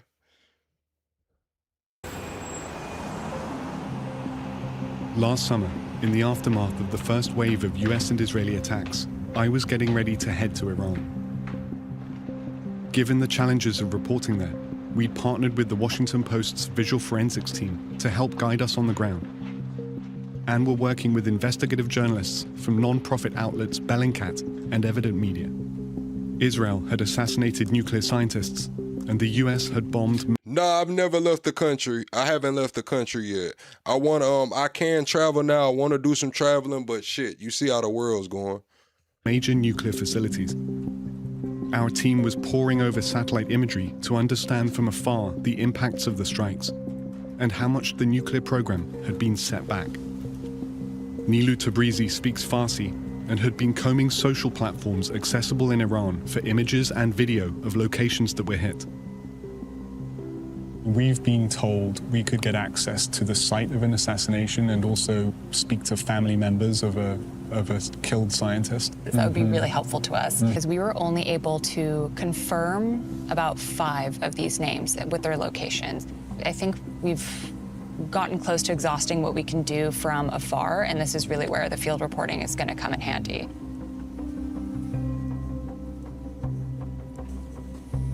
Eric Rich is the Post's deputy investigations editor. Thank you. I mean, it would be great if we could coordinate while you're there, as you start to get a sense of like which scientists' families you might be able to talk to. Let us know immediately, and we can start to build sort of a dossier around that strike. Also, if anybody is able to share photos that they may have in their phones from immediately after, that would obviously be of even greater interest. So sending pictures back, sending videos back, that's something that's helpful. That would be hugely helpful, and we can, in real time, we can analyze them and try to, understand if we can draw some conclusions or inferences that might shape questions, further questions. Nah, y'all, let Sharon be mad, man. If she's, like I said, if she has a difference in opinion, oh well, let her be mad. She could type in a comment, she can have her thoughts, she can have her opinions. Shit, she can wake up mad at me, I don't give a fuck. That you can ask. In May 2025, the International Atomic Energy Agency had said that Iran had increased its stockpile of near-weapons-grade enriched uranium, though hadn't found evidence of a systematic nuclear weapons program. But Israel believed Iran was just a short step away from producing a nuclear bomb, which they saw as an existential threat. On June 12th, they seized the moment. We're hearing a statement from Israeli Prime Minister Benjamin Netanyahu. Moments ago, Israel launched Operation Rising Lion to roll back the Iranian threat to Israel's very survival.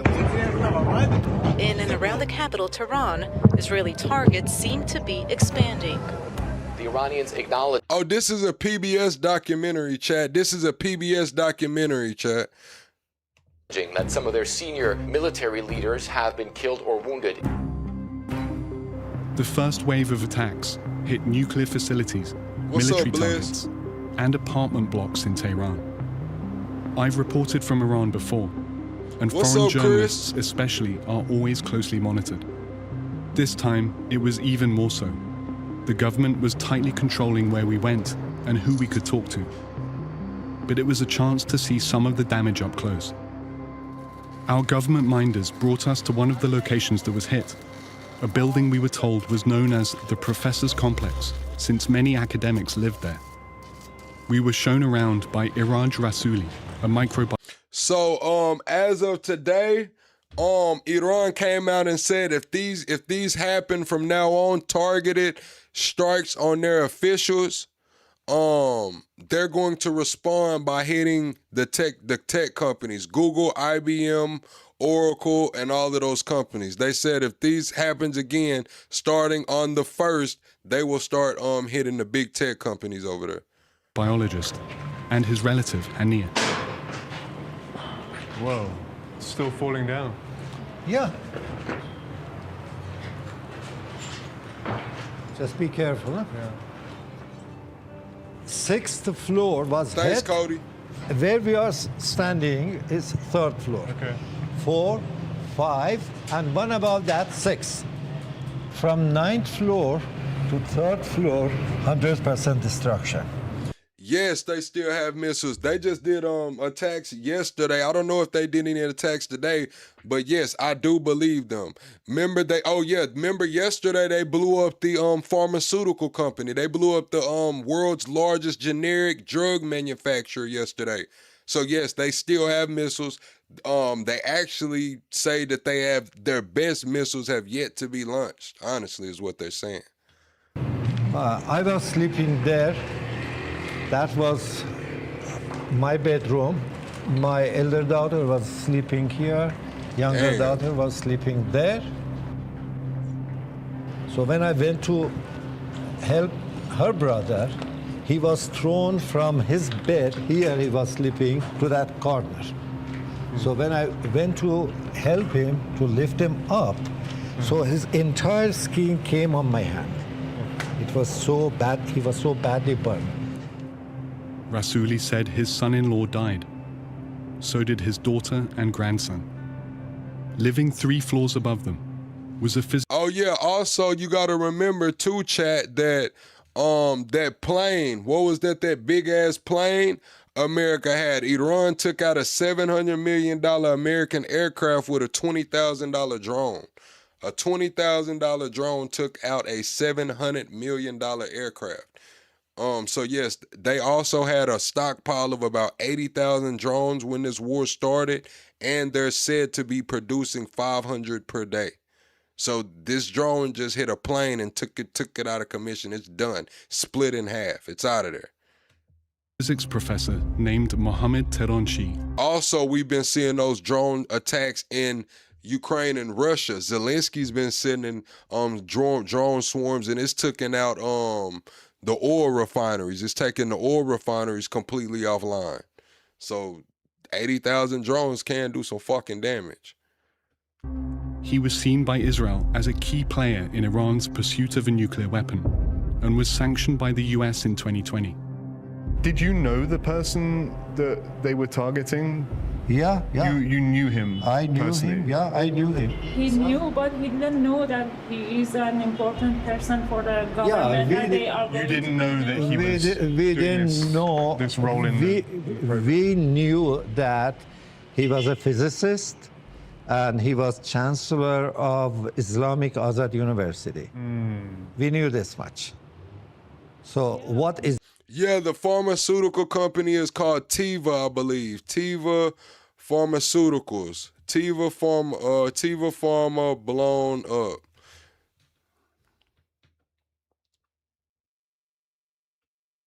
A missile strike from Iran has targeted Teva Pharmaceutical storage facility in Israel. This incident threatens the global supply of generic drugs, which many countries depend on for health care. Israel knew more than us. That is up to them. We don't know. We don't know.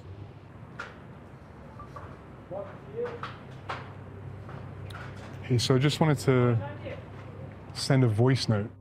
Where building in the north part of Tehran.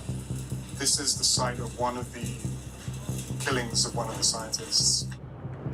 Here, on the floor below where his apartment was, and I think there are 6 floors that are missing here. So the size of the munition that was used was extensive.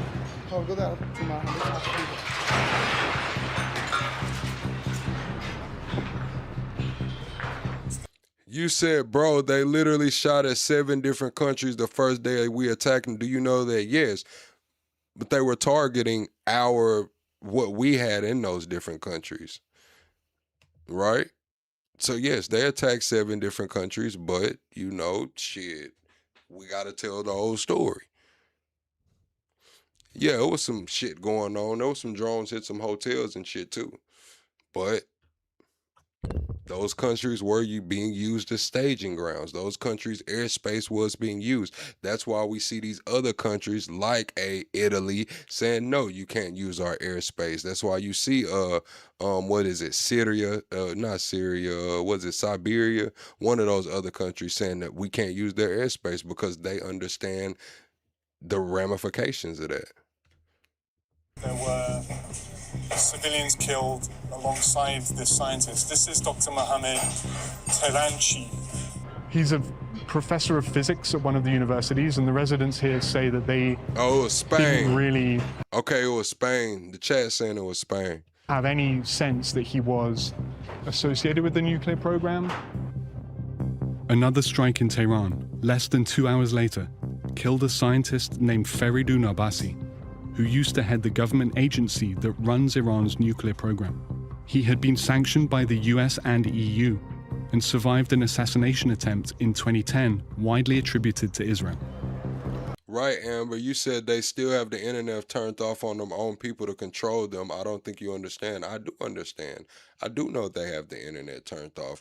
But what did Trump say? We're not here for regime change, right? So if we weren't here for regime change and regime change was never a goal, was it really to free Iran? No. If he's saying that we're going to leave without controlling the Strait of Hormuz, we won't have anything to do with it, maybe he conceded on the oil. Maybe it was never about oil. What he's actually taking credit for is demolishing Iran's defense and military capabilities. That's what he's actually saying was going on. So that's still not going to free Iran. That's still not going to get the internet turned back on. All we did was go over there, blow up some shit, man. Make sure that, you know, see what the capabilities they had was. Honestly, if we leave without the Strait of Hormuz, we leave without regime change, what did we go over there for? We leave without the centrifuges, what did we go over there for? We leave without the uranium, what did we go over there for? As we traveled around Tehran, we saw posters of both men celebrated as martyrs. Both Abbasi and Teranchi were buried alongside top military commanders also killed in the Israeli strikes. Thousands attended the funerals.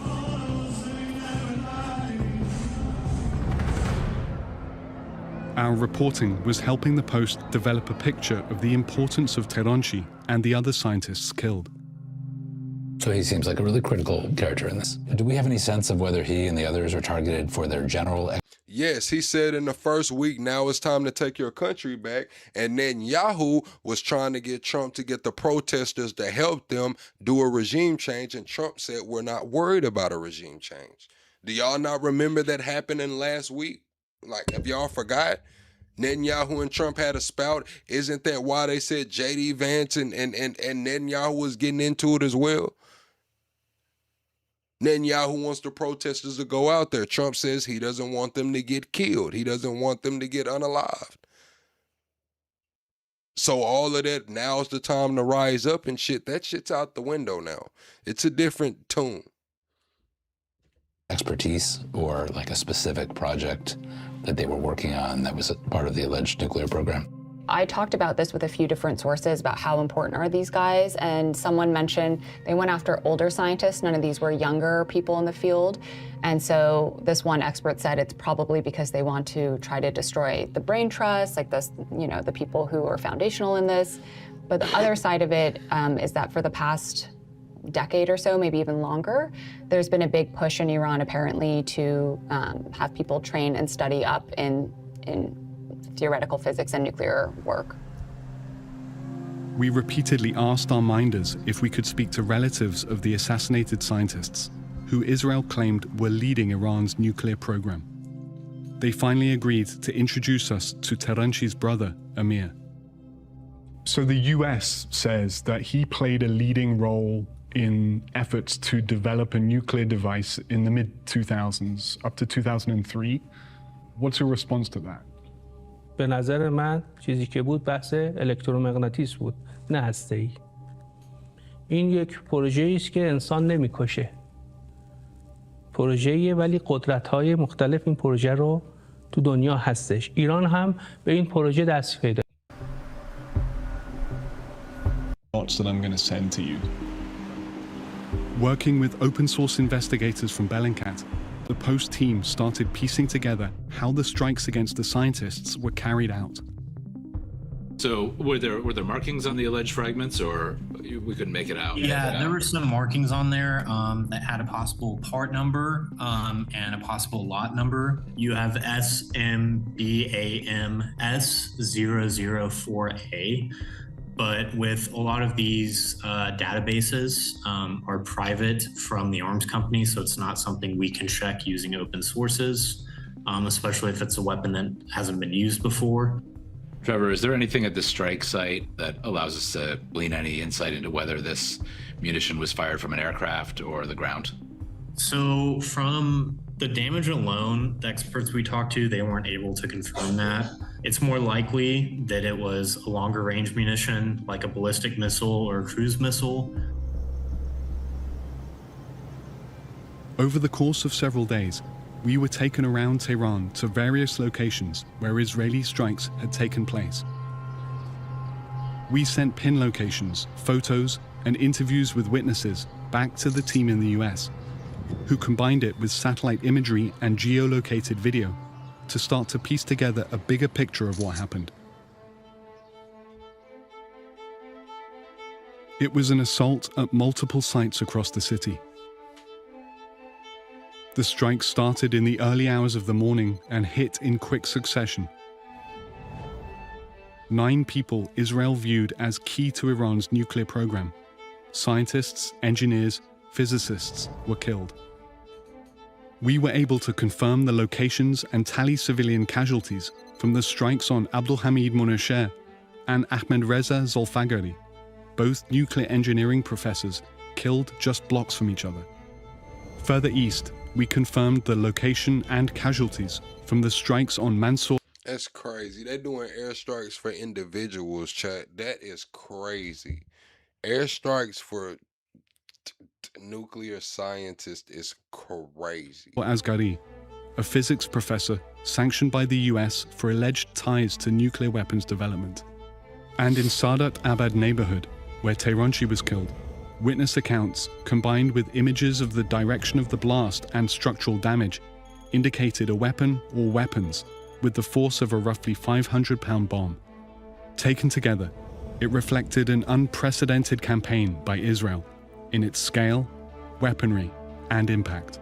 We've already done great things. We've taken out their senior military leadership. We've taken out their senior technologists who are leading the race to build atomic weapons that would threaten us, but not only us. We've done all that and many other things, but we are also aware of the fact that there's more to be done.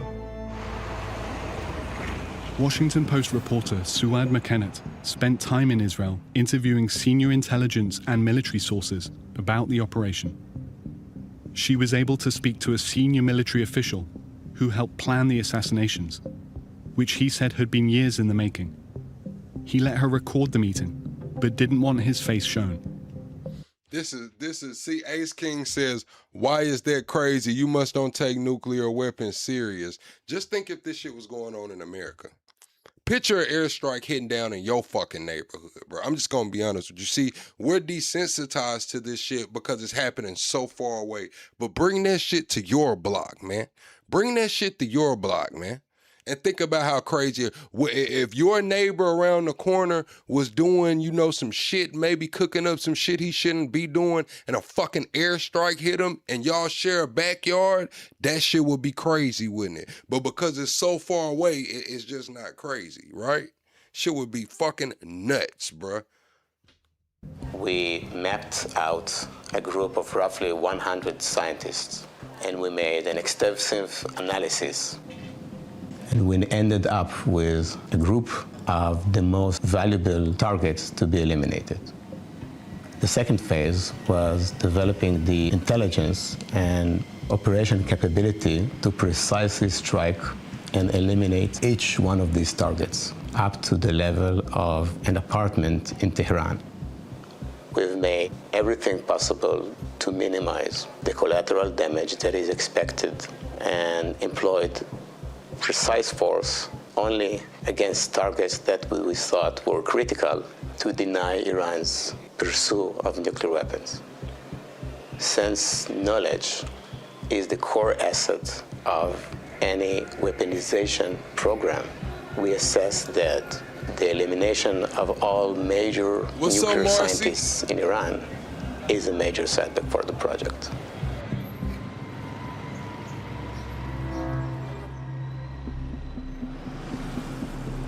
Cody, you said a minute ago you were talking about who cares around what happens around the world.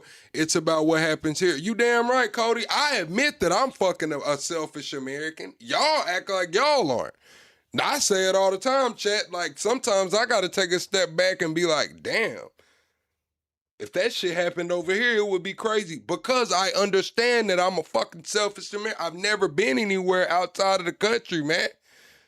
We just gonna sit here and act like we care about everything going on around the world. No, the fuck you don't. You're selective with this shit. You pick and choose, and I'm gonna keep it honest with you. And say that I pick and choose, chat. And be honest with you. Sometimes I gotta take a step back and be like, you know what, plug? You might be being a selfish fucking American right now. Let's look at it from, a different point of view. I can be honest with myself like that. Hell, I was raised as an only child. Of course, I can be selfish as a motherfucker. We wanted to find out what Iranian officials had to say about these scientists Israel and the US said were critical to the nuclear program. The head of Iran's nuclear agency, the AEOI, agreed to meet me.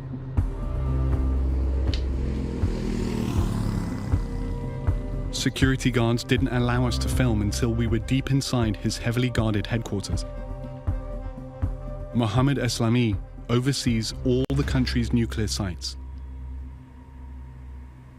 How much has the killing of these scientists set back the nuclear program? هیچی. تأثیری نداره. اونا تو دانشگاه تدریس میکردن. اونها سر کلاس تو آزمایشگاه کار میکردن. نه به سازمان ما چیزی تغییر نمیکنه.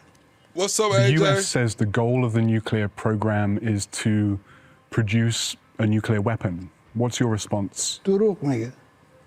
کاملا شفافه که دروغ میگه. مال کدوم کشور؟ Facilities have been completely and totally obliterated.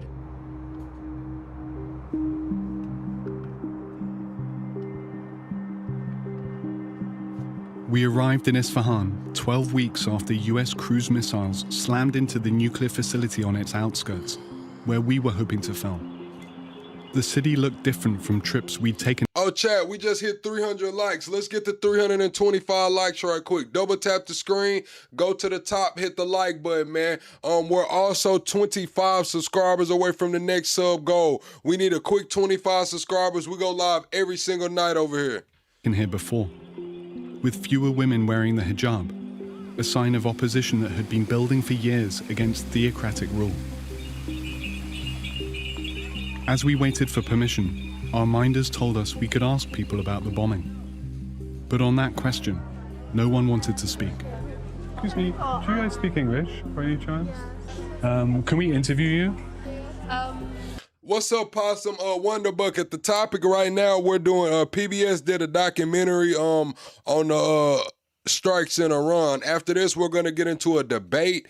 It's a debate. I believe it's some females debating, some Christians debating some Muslim females, I believe. We're going to watch that, then we'll get into some other shit. I'm here for a good time and a long time tonight, chat. If you're having a good time rocking with me, put good time in the chat, man. Let everybody know how we get down over here. On camera. If you're not having a good time, you might want to keep that shit to yourself. I'm just going to be honest. Is it possible?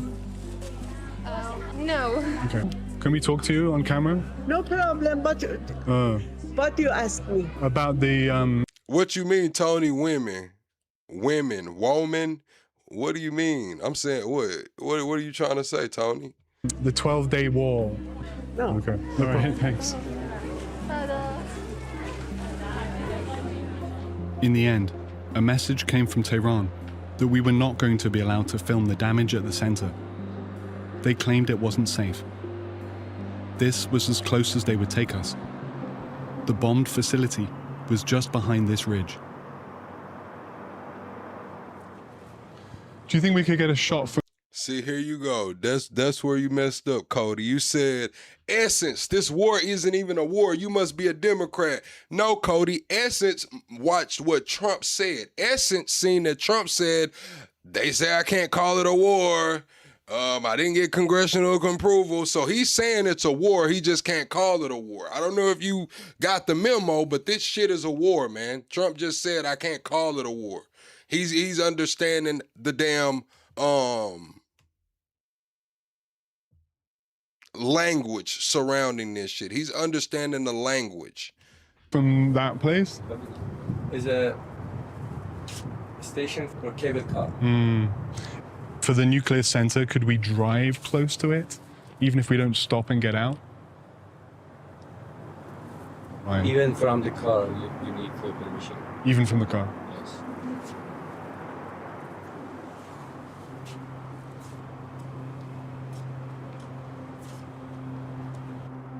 But away from Isfahan, my colleagues back in... Hey, Billy, you know that shit don't hit no more, right? You know nobody gives a fuck no more. Like, you come in here and say TDS channel, and then you spam it. Like you know nobody gives a fuck, little Billy. I'm just gonna be honest with you. Like, the people stopped caring about that shit a while ago, bro. I'm just gonna be honest with you, man.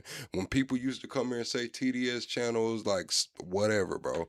Y'all, one night y'all say I'm a fucking Democrat, the next night y'all say I'm a bootlicking Republican. I don't know, bro. It is what it is, man. Nobody cares that you think this is a TDS channel, little Billy. I'm just gonna be honest with you, man. Nobody gives a fuck. In Washington had been piecing together what happened there and at the other nuclear sites. Isfahan is Iran's largest nuclear complex. The US says it launched more than 24 precision-guided Tomahawks at the site in June 2025. Satellite imagery obtained by the Post's visual forensics team showed damage to the main uranium conversion facility. This piece of damage is from Israeli strikes previously, and then this is when the US hit the Isfahan center here, and our sources told us that this damage means that it was knocked almost completely out of operation. Isfahan is reported to have held much of Iran's stockpile of highly enriched uranium, and it's believed to be buried under the rubble there to this day. The US said Natanz was struck by 2 bunker-busting bombs known as massive ordnance penetrators, or MOPs. Satellite imagery showed visible penetration points that align with underground centrifuge buildings. Israel had also struck the electrical infrastructure here, crippling the site before the US bombs did their damage. And that electricity is so key because the centrifuges are spinning at such a high rate that if the electricity is cut, the spinning will stop, and that can compromise the structural integrity of these very delicate machines, such that they will spin out and sort of destroy themselves. Fordo took the heaviest hit.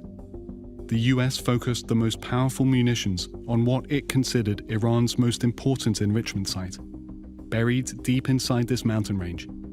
The US said B-2 bombers dropped 12 MOPs, most of them through 2 ventilation shafts. Satellite imagery before and after the strike showed 2 ventilation openings that appeared to confirm this, but not the extent of damage. The MOP still could have undermined the centrifuges even without penetrating the interior. If they had penetrated the halls, it would have been catastrophic. If it were to hit from above the facility, but not inside the facility, the force of that explosion would still sort of move through the rock and rattle the facility in a way that could cause the... Yeah, Wonder Bucket, we played that video to start out the live, that video of Trump saying we should seize their oil that's in the off the coast. Yeah, we played that to start the live. Hey, look, chat. Billy can't read the room. You know how sometimes there's a term for that, but I don't want to diagnose Billy, right? So what we're going to do is say, Billy, you can't read the room, right? So we're just going to have to escort you out of here, but we're going to do it the right way because I have some Southern hospitality, Billy. So everybody tell Billy good night. He'll be back over here fucking never, man. Billy, your ass blocked. Get the hell on. You couldn't read the room, man. Function of the centrifuges to be undermined. Regardless of the damage, the exact location and status of Iran's stockpile of highly enriched uranium would remain a key unresolved question about the country's nuclear potential. In the meantime, our colleagues at the Post had begun to detect new activity at another underground facility that was not bombed in 2025. There's something I wanted to ask you, as you're in a pretty sensitive reporting environment, so I can't explicitly say the names, but there's a site of interest that we have that was not hit by US strikes, but it's an important site. So I just want to flag, there has been some increased activity that we've seen on satellite imagery. The activity the Post had detected. Y'all are so funny in the comments. Amber says, I don't see Billy. Yeah, we escorted Billy the fuck up out of here, Amber. I'm talking about gone, finito. And then Daniel's talking about I miss him. I miss him too. I miss him too, Daniel. Y'all want to go unblock Billy? Nah, we can't. Was at a site built inside a mountain called Kuhe Kolon Gazla, or Pickaxe Mountain. On our journey back from Isfahan, the road passed close to Pickaxe Mountain. We found an excuse to stop and take pictures. The complex was somewhere in this range, believed to be buried deeper than any of the facilities that were bombed. Here it goes. Here go. We got us another one. GZPZ 5954 says, bro, your 85 IQ, room temperature consciousness, and you're dense as a motherfucking rock. Loosen up, my boy, man. Damn, man. You're stiff, man. Shake and move a little bit, man. Have a little fun, man. Fuck, man. You need to get laid or something, my boy. Maybe you need to take a bathroom break, man. Squeeze one out, dude. Tired of these guys, man. Fuck.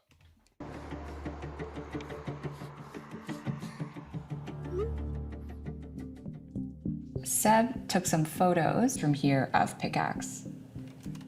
Our photos added to a picture the team was building on Pickaxe from satellite imagery. You really get a sense of the topography there, which you kind of lose in satellite. Part of the security infrastructure that is expected at a secure site like this would be building perimeter walls and security features that help controls what comes in and what comes out. Iran had said the purpose of Pickaxe Mountain was to house a production plant for assembling centrifuges. The ability for the regime to reconstruct centrifuges is going to be important in their ability to bounce back, which puts more eyes on Pickaxe. And if indeed there is centrifuge construction taking place there, what that means is that they would be able to come back relatively quickly.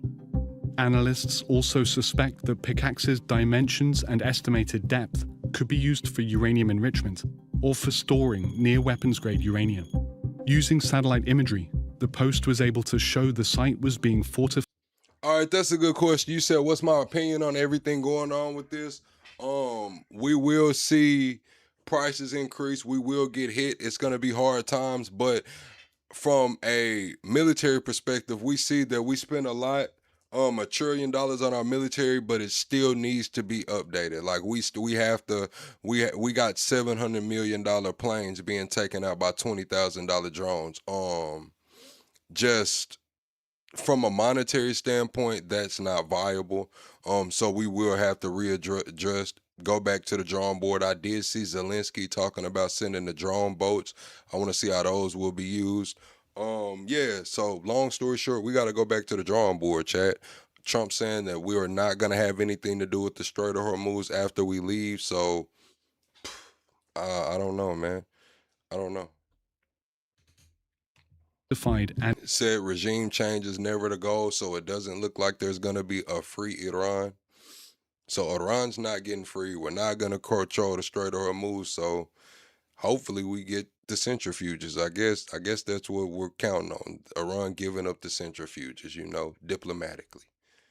And expanded. Here this summer, on the right-hand side, you can see the status of the security. Yeah, people say prices go up all the time and we're screwed, but it never seems to happen. Where the fuck have you been? What? We don't get a stimulus this time, chat. You remember they had all that free money going on last time prices got this high. That shit's done, bruh. Gas is up $1.10 over the last month, man. What are we talking about here? Shit, it's gonna be $17 for a box of Velveeta macaroni and cheese, man. That's what it felt like, at least. Security wall underway.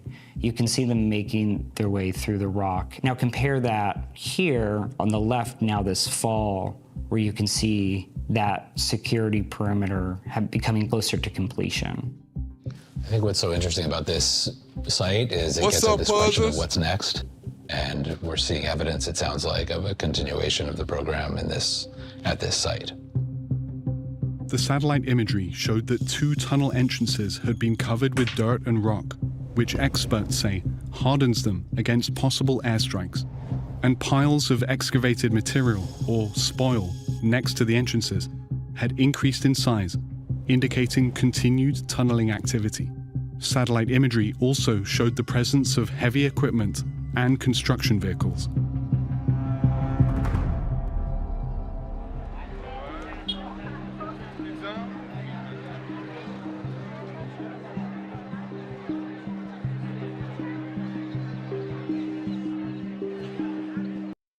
You said, bro, America just sold, they have nothing to worry about. I'm going to be honest with you. America, new alliances are being formed. We're losing global support. You see Italy saying we can't use their airspace. They're condemning Israel. You have Israel coming out saying they're cutting the defense deals with Macron and France. You got Poland saying that they're not sending the Patriot. Rubio's talking about reevaluating his NATO alliance. Denmark saying that they were ready to go help Greenland by blowing up the runways. Cuba has a damn blockade around it, but they let the Russian oil come through. I don't know. I don't know, man. It's a different world. It's a different world, chat. It's one thing for sure. This is a different world. Hey Seb, I just want to touch base on Pickaxe with you. The purpose of Pickaxe is unclear. International inspectors have never gained access to it, so any information you could find out would be really helpful. Hey, thanks for that. We are now back in Tehran. Hopefully we're going to get to speak to a senior official. I'll take it up with them and I'll keep you posted. Our trip near its end, we finally heard that the senior official we could meet was one of Iran's most powerful leaders, Ali Larijani, who would be assassinated by Israel just months later, was in charge of both Iran's national security and decisions around its nuclear policy. He reported directly to Ayatollah Khamenei. Can you say definitively here now, after the strikes, that Iran has no intention of developing a nuclear weapon? نداشتیم هیچ وقت. چندین بار اعلام کردیم. And in the future, is that out of the question? سیاست جمهوری اسلامی این نیست که دنبال سلاح هسته‌ای بره. With the sites that were hit by American strikes, President Trump has said that the enrichment facilities targeted were completely and totally obliterated. Is he right? خدا از خودشون بپرسید، ایشون اعلام کردن که خلبانای ما خیلی رشید بودن، شجاع بودن، اومدن بمباران. You said all you have to do is check stocks today to know what's happening. The stocks rebounded earlier when I was looking at it. The market had rebounded, but we know this market is totally fabricated, totally manipulated from the top to the bottom, both ways, going up, going down. I'm just going to be honest with you. We can talk about the market, but this is a totally fabricated and manipulated market. I don't care. Argue with your people. موفق بودن. دیگه حرف ایشونو نادیده نگیرین. There's a site south of Natanz where international observers have seen new reinforcements of the entrance. There's been some activity noticed there. It's known as Pickaxe Mountain. Is there any new activity that these strikes have created? Is there anything you can tell us about that site? مورد خاصی نیست. فقط ما هنوز این آوار برداری نکردیم از اونجا. ولی خب در آینده ممکنه اینا رو آوار برداری کنیم و فعالیت عادیشون رو انجام بدن. What's your assessment of the extent to which these sites have been damaged and how much this has... You said how are they manipulating the silver market and to what end? JP Morgan and Chase just settled out in a lawsuit for manipulating the silver market. So you can go look that up. I believe it started in what, 2022, chat, that JP Morgan and Chase suit. Was it the SEC that came after him? Who came at JP Morgan and Chase silver markets? JP Morgan silver manipulation. Yeah, they paid a fine. They paid a little slap on the wrist fine. $920 million 2020 for manipulating silver and other precious metals markets between 2008 and 2016. We think it stopped there. I'll let y'all answer that. Set back Iran's nuclear program. ارزیابی خیلی دقیقی ندارم تو این زمینه، ولی به نظر من هیچ وقت برنامه هسته ایران رو نمیتونن از بین ببرن. چون وقتی شما صاحب یک تکنولوژی شدید، اینه نمیتونن از بین ببرن. این مثل این ملک. Instead, they said, the bombing had drawn Iranians closer together and hardened their resolve. با همین دستفرمون شهدا، با دستفرمون مجاهدانمون، سرداران رشیدمون، این راه پر بهجت رو انشاءالله ملت ایران ادامه میده.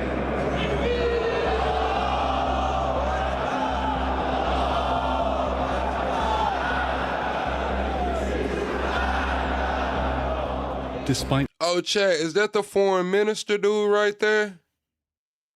Is that guy right there? Does he look like him, man? You know, chat, sometimes I be thinking, you know, y'all know. The 12-day war, Iran and its leaders remained defiant and continued to shroud the nuclear program in secrecy and mystery. It was time to leave Iran and seek answers elsewhere. In late 2025, we traveled to Vienna, home to the IAEA. Chat, we're 6 likes away from 350, chat. The next 6 likes, let me know you like the video and I'll give you a shout out if I see it. Let's smash through this next like goal. Double tap the screen, hit the like button at the top. We're 27 subscribers away from the next sub goal. The world's governing nuclear watchdog. Rafael Grossi is the head of the agency. His inspectors were on the ground in Iran prior to the 2025 bombing, but hadn't been allowed to return to the sites hit by the US and Israel. Thank you, Shiznit. You have the ability to assess damage in a unique way that others don't.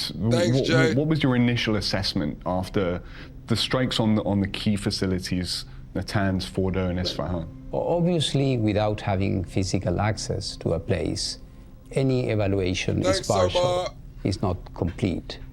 But the difference between our assessment and the assessment of anybody else is that we knew exactly what was inside. Thanks, community. Can you give us an overall picture of what? All right.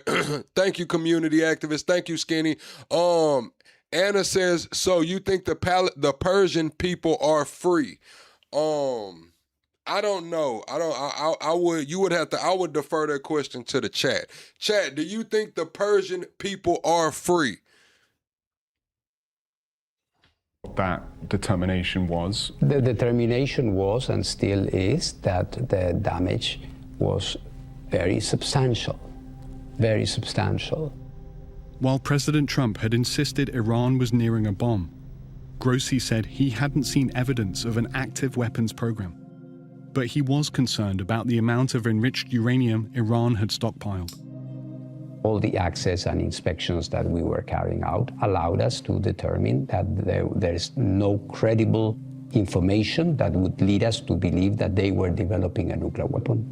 So this, I think, has to be said. You said, are we free? We have freedoms. I would say that we have freedoms.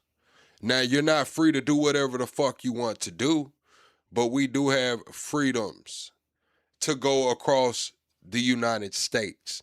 Now, when it comes to leaving the country or and entering another country, that's where you have the problem. You have the freedom to leave, but is the other country going to accept you? Now you have to go through a process. But as long as you're moving through, you know, the continental United States, yes, you have freedoms. Think about if you're in Europe or one of these other places or in the Middle East. Like we drive through states, they're driving through countries. They have to go through customs and or border patrol and shit like that. They may have, their countries may be into it and they might not be able to travel there, right? We don't have that problem in the United States here. Now, when you get to leave in the United States, it's a little different. But how we can travel from Florida all the way to California without worrying about, you know, going through border patrol or whatever, you know. Very clearly, as well as the rest.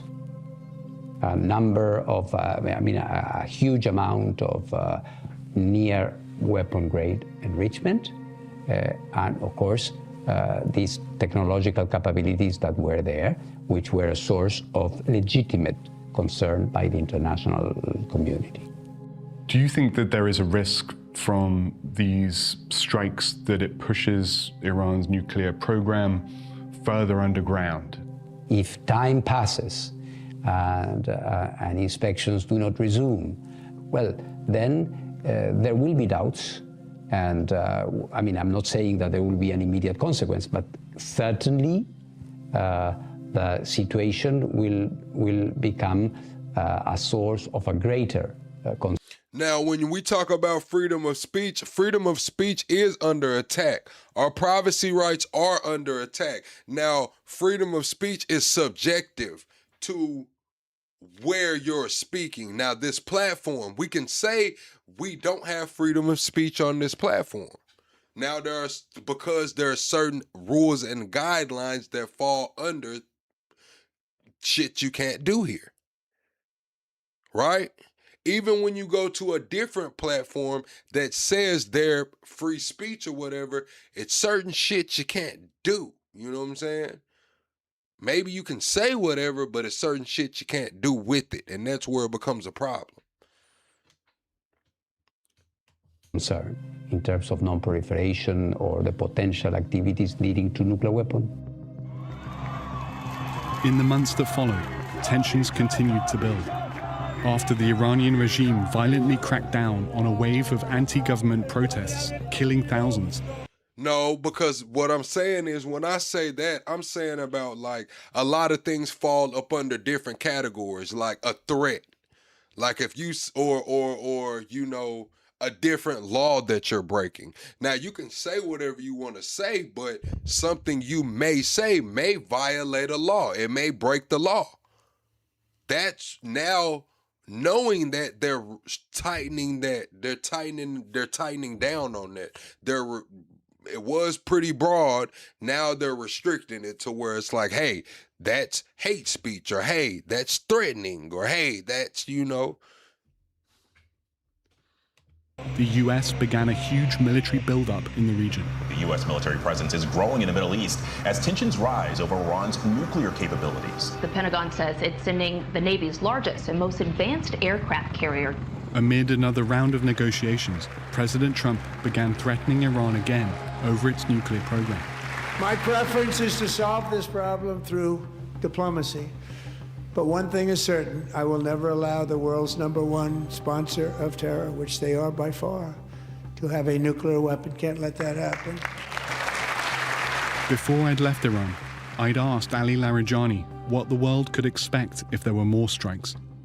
What's your message to the Trump administration if there are more attacks? What will be the consequences of that? پیامی ما به دولت ترامپ نداریم. فقط میگیم که مراقب حرف زدن. Establishment. A few months later, Ali Larijani had been killed, along with Iran's supreme leader, many of his senior officials, and more than 1,000 Iranian civilians. In the middle of the nuclear negotiations, the US and Israel had once again launched surprise attacks against Iran, sparking weeks of escalating violence across the region. Iran has been hitting back with attacks across the region. A short time ago, the images coming in, flames rising from the U.S. Embassy in Baghdad. Meanwhile, President Trump is calling on nations to help secure the critical Strait of Hormuz. You say markets rose 3% today? Yeah, this is probably going to go down as the greatest rug pull in history, chat. When it's all said and done, chat, I think this will go down as the greatest rug pull in history. I'm sorry, Drip. It's the truth. That's what I truly believe, man. I believe that this is the greatest rug pull in history. And we're living through it right now. Just say that it's been an extraordinarily successful campaign over the last couple of weeks. I went to Washington as pressure was building on the president and his allies to provide evidence that Iran had posed an imminent threat. Tonight, the administration's top counterterrorism official resigning in protest over President Trump's war with Iran, declaring Iran posed no imminent threat to our nation. In a series of hearings on Capitol Hill, intelligence officials were grilled on the issue. David, Iran came out and denied asking for a ceasefire. They asked for an end to the war. They say they do not want a ceasefire. They want a complete end to the war and an end to all conflicts in the region. They don't want anything going on in Lebanon. They don't want anything going on in Gaza. They don't want anything going. I believe they might want Pakistan and India to chill the fuck out too. They want an end. They want end to everything in the region. They didn't say they wanted a ceasefire. Was it the assessment of the intelligence community that there was an imminent nuclear threat posed by the Iranian regime? The intelligence community assessed that. You said, why do people trust their words and not the words of our people? Because every time we see some peace, quote unquote, negotiations going on, some other shit gets to blowing the fuck up. I'm just gonna be honest with you. Last time there was supposed to be peace negotiations in Qatar, blew that shit the fuck up. There was supposed to be peace negotiations going on a couple weeks ago. 88 people blown the fuck up. I mean, I'm just being honest. That Iran maintained the intention to rebuild and to continue to grow their nuclear enrichment capability. Was it the assessment of the intelligence community that there was a, quote, imminent nuclear threat posed by the Iranian regime, yes or no? Senator, the only person who can determine what is and is not an imminent threat is the president. Nobody from the Trump administration would agree to an interview. But I was able to meet with the Israeli ambassador to the United Nations, who continued to insist that Iran had been close to a nuclear weapon. Also, I don't, it just doesn't, I mean, we got another aircraft carrier headed to the Middle East. We got, man, let me just pull it up. Let me pull it up, chat. This just doesn't, it doesn't sound like a ceasefire. I'm just going to be honest with you, man. Doesn't sound like we're getting ready to leave this motherfucker, chat. Everybody hit the like button, man. Hit the like button, chat. So what's going on, man? March 19th, Trump said no ground troops. We got the Navy SEALs deployed. Hundreds of those Navy SEALs arrived over the weekend. Army Rangers deployed alongside the SEALs. 82nd Airborne arrives. Thousands of paratroopers. USS Tripoli arrived. 3,500 Marines. F-35B capable. 50,000 plus in the region. 10,000 more than normal. Pentagon said planning, 2 to 3 weeks long. Then we got everybody pulling away. We got Italy refused to let the U.S.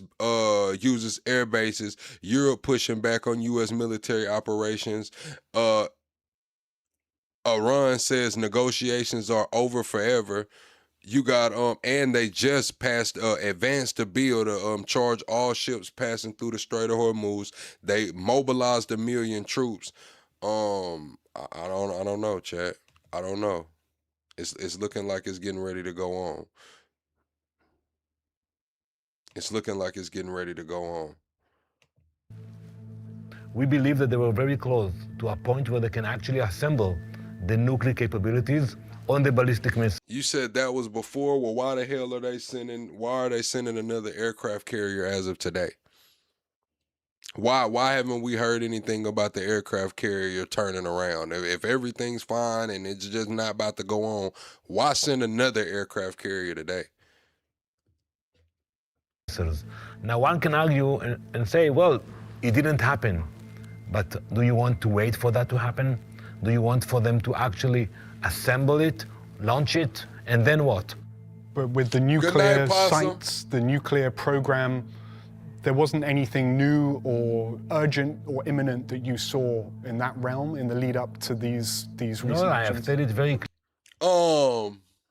Everyone double tap the screen chat. We're 17 likes away from 400. We've been doing great on the likes over the last couple weeks. I want to thank everybody for helping us hit these like goals. Double tap the screen, go to the top, hit the like button. We're live every single night over here, so you might as well subscribe.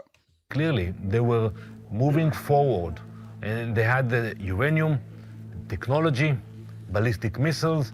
So the last thing they had to do is to assemble it together. Now, I cannot go into detail if they needed like 2 weeks or 2 months to assemble, but once we realized that they have the intention to do that, we were very determined to stop them. How did you realize that they had that intent? Well, we proved that we have good intelligence. Our reporting colleagues had been analysing the strikes and the ongoing debate about the threat Iran posed. Hi, everyone. Good to see you all again. It feels like there are a lot of big questions in front of us. Who's going to control global oil? What happens to Iran's political leadership? Critically, what's the status of the nuclear program and the missile program? I thought it would be useful to go around the grid, hear about everybody's reporting. So this campaign began unusually in daylight hours in Tehran, and Warren Strobel is the Post's. That's what it is, chat. The USS George H.W. Bush has departed Norfolk en route to the Middle East. So we got the USS George H.W. Bush is on the way to the Middle East as of today. National intelligence reporter. The campaign very quickly moved on to military targets, primarily Iran's ballistic missiles. I think there's something interesting going on here. Both sides, both the U.S. and Israel, are hitting military targets, but Israel, and I've just seen a summary of their campaign, they are deliberately taking a lot of their attention, a lot of their firepower at regime centers of oppression, I guess you call it.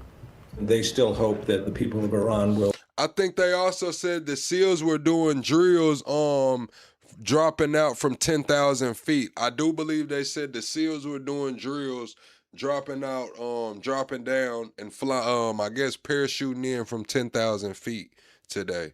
Will at some point rise up, and they're trying to help that. They really want regime change, where it is a little less clear that the United States is interested in regime change.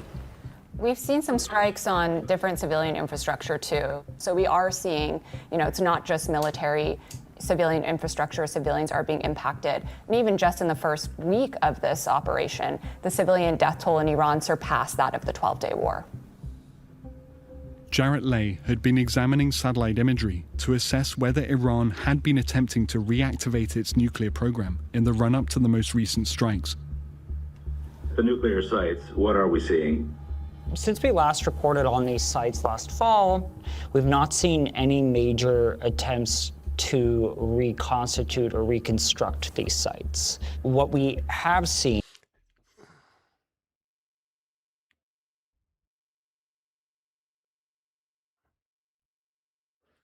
Yeah, they're saying, I believe they're in the M60s. Navy SEALs being dropped by N60s in the water. I guess that's what they're doing. I don't know. I guess they're dropping in. I don't know how they're doing it. I have to find out. Is some preliminary measures. I was just reading about it earlier today, though. At Esfahan leading up to the war, which were understood by experts as in anticipation of a forthcoming attack.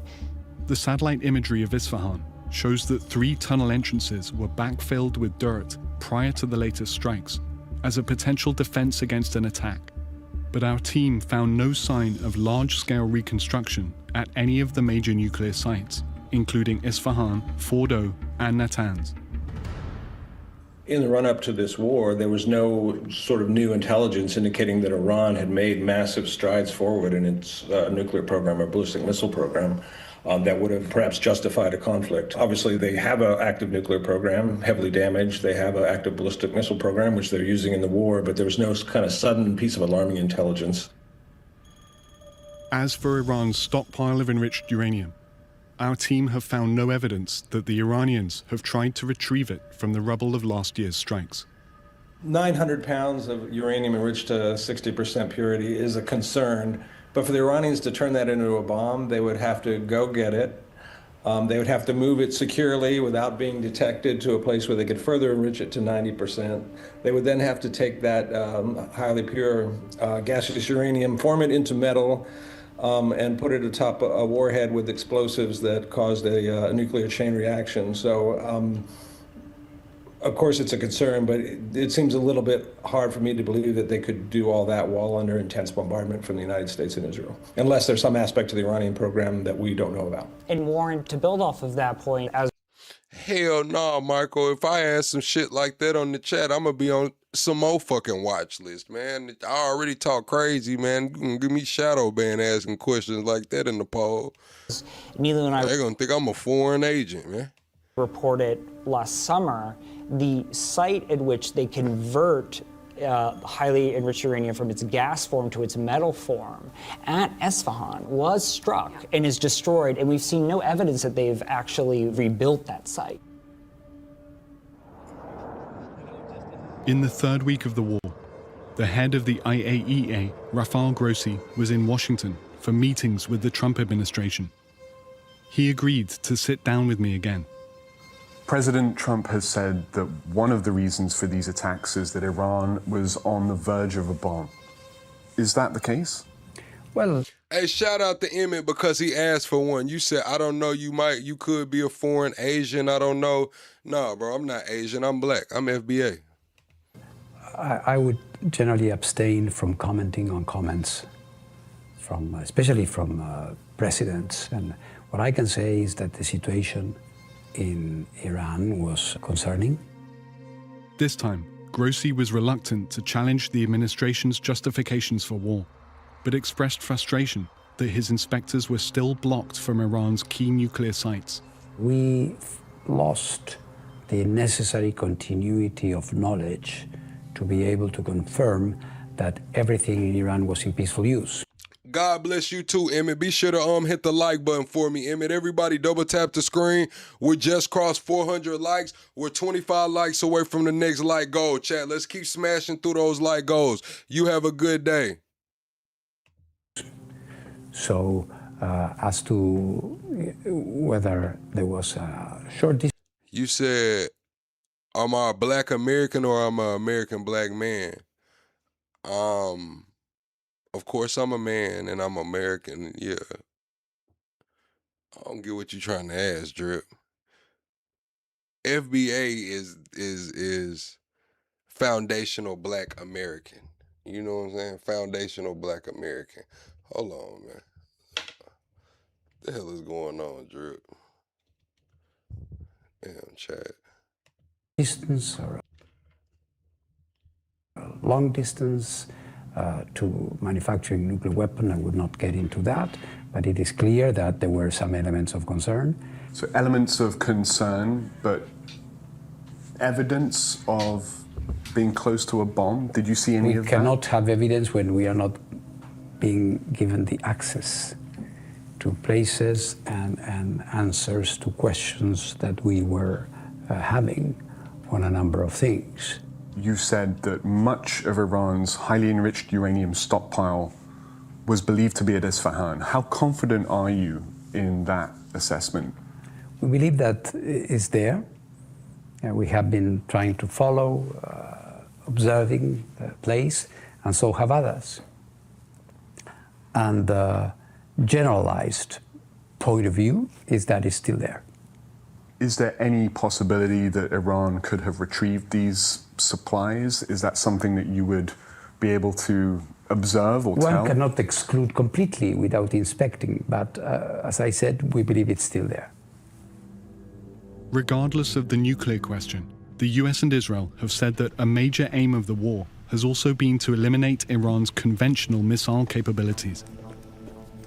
Our objectives, given directly from our America First president, remain exactly what they were on day one. Destroy missiles, launchers, and Iran's defense industrial base so they cannot rebuild, destroy their navy, and Iran never gets a nuclear weapon.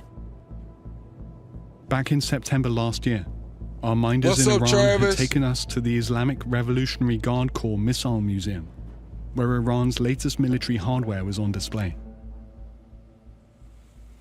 So are you familiar with all of these? Yeah. These are a combination of space launch vehicles and a couple of different launchers. Decker Eveleth is one of the leading researchers on Iran's missile capabilities. Here we go. You said, what does foundation, hold on, you said, what does foundational mean? Because I'm a white American, I've been in Colorado, and my foundation is a mile high. What does that mean to you? I don't know, but for as foundational Black American, it got some other shit going on, man. It means you were the direct descendant of slaves and you built this country, man. Let's just be honest. America, the beginnings of America, the roads, streets, shit, most of that shit was built off the back of slaves, man. I knew it was somewhere along this valley. Like our team, he said he's seen no evidence that Iran was within close reach of a nuclear weapon. But he told me that based on his assessments, it had been making concerted efforts to rebuild its conventional missile stockpile since the strikes in 2025. So basically all of the missile production facilities that were hit during the 12-Day War were rebuilt. Whether or not they were rebuilt with actual new production machines inside of those facilities, unknown, but they did do a lot of work rebuilding those kinds of facilities. Because I think at this point, the missile program is just the only thing they have left, really. But that in itself doesn't then pose an imminent threat to the US and its allies in terms of Iran's weaponization of the nuclear program. That's a different consideration. Yes, it's a different consideration.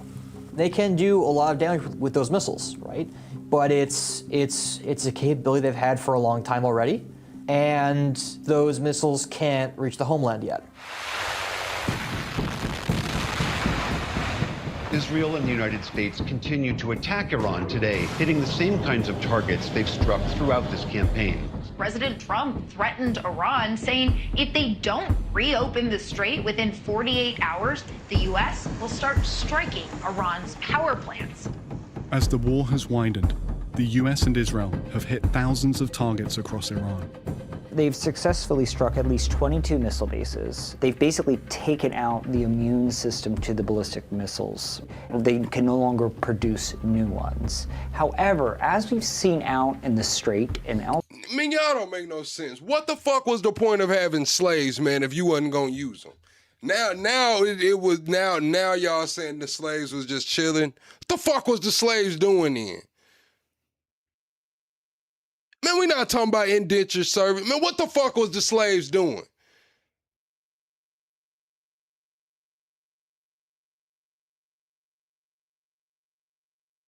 This shit crazy. Elsewhere, they still have munitions in stores.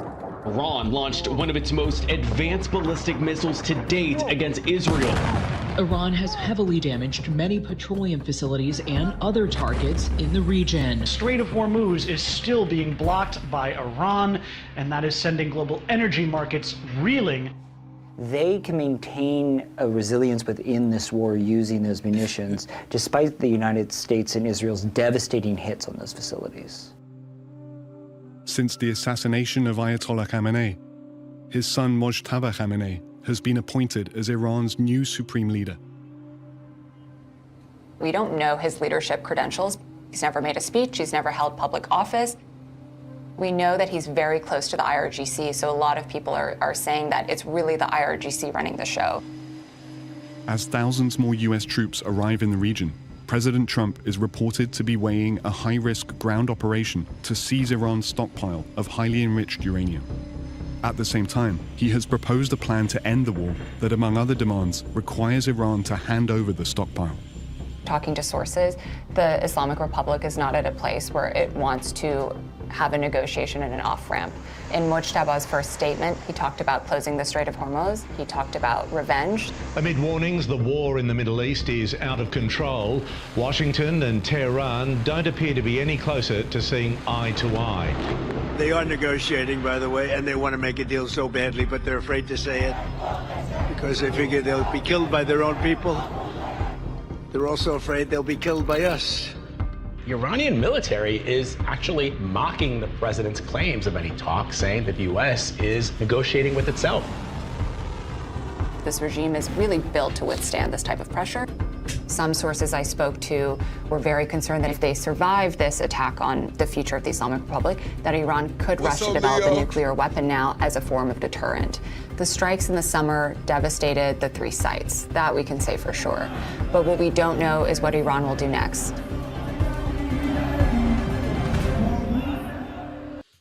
All right, Chad, we finna get into this debate with the women, man. The Christians versus the Muslims, man. We finna get into this damn debate. But look, I'm finna have to pause it because I don't want them to get us up out of here. So I'm finna have to pause this shit, man. We're gonna have to get some damn commentary, man. You know these debates be trying to get us out of here.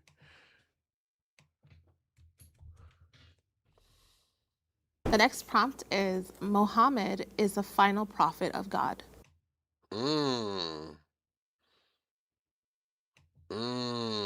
Chat. All right, hold on. I don't think that. Do y'all believe Muhammad is the final prophet of God, chat? Do y'all believe Muhammad is the final prophet of God, chat? Yes or no in the chat right now. Double tap the screen, chat. Let's get the 450 likes, chat. Everybody hit the like button right now. We'll smash through 450. What's up, Matt? That he was a prophet of God, because when I look at... What's up, Top Cat? Top Cat only pop his head out when we get on this shit, man. Top Cat will be quiet the whole show. Soon as we pop out on this, man, here come Top Cat. I guess the origin as to how he received his prophecy, it's concerning to me. I know that he was in a cave and he was, I guess, attacked. I don't know the right word for it, like by the angel, or he was... Thank you, Najee, coming in via Super Chat, supporting the channel, says, good evening, kind sir. Good evening, Najee. I hope you had a great day, man, and I hope you gonna get some rest tonight to have a good tomorrow, man. Thank you, Najee, for always coming through and supporting the channel. Pressed by the angel and told to read something he said he couldn't read, and then he began to shake. And I think is it Khadijah, his wife at the time, told him what was going on, that he was a prophet. And then there's a point in which that he became like suicidal.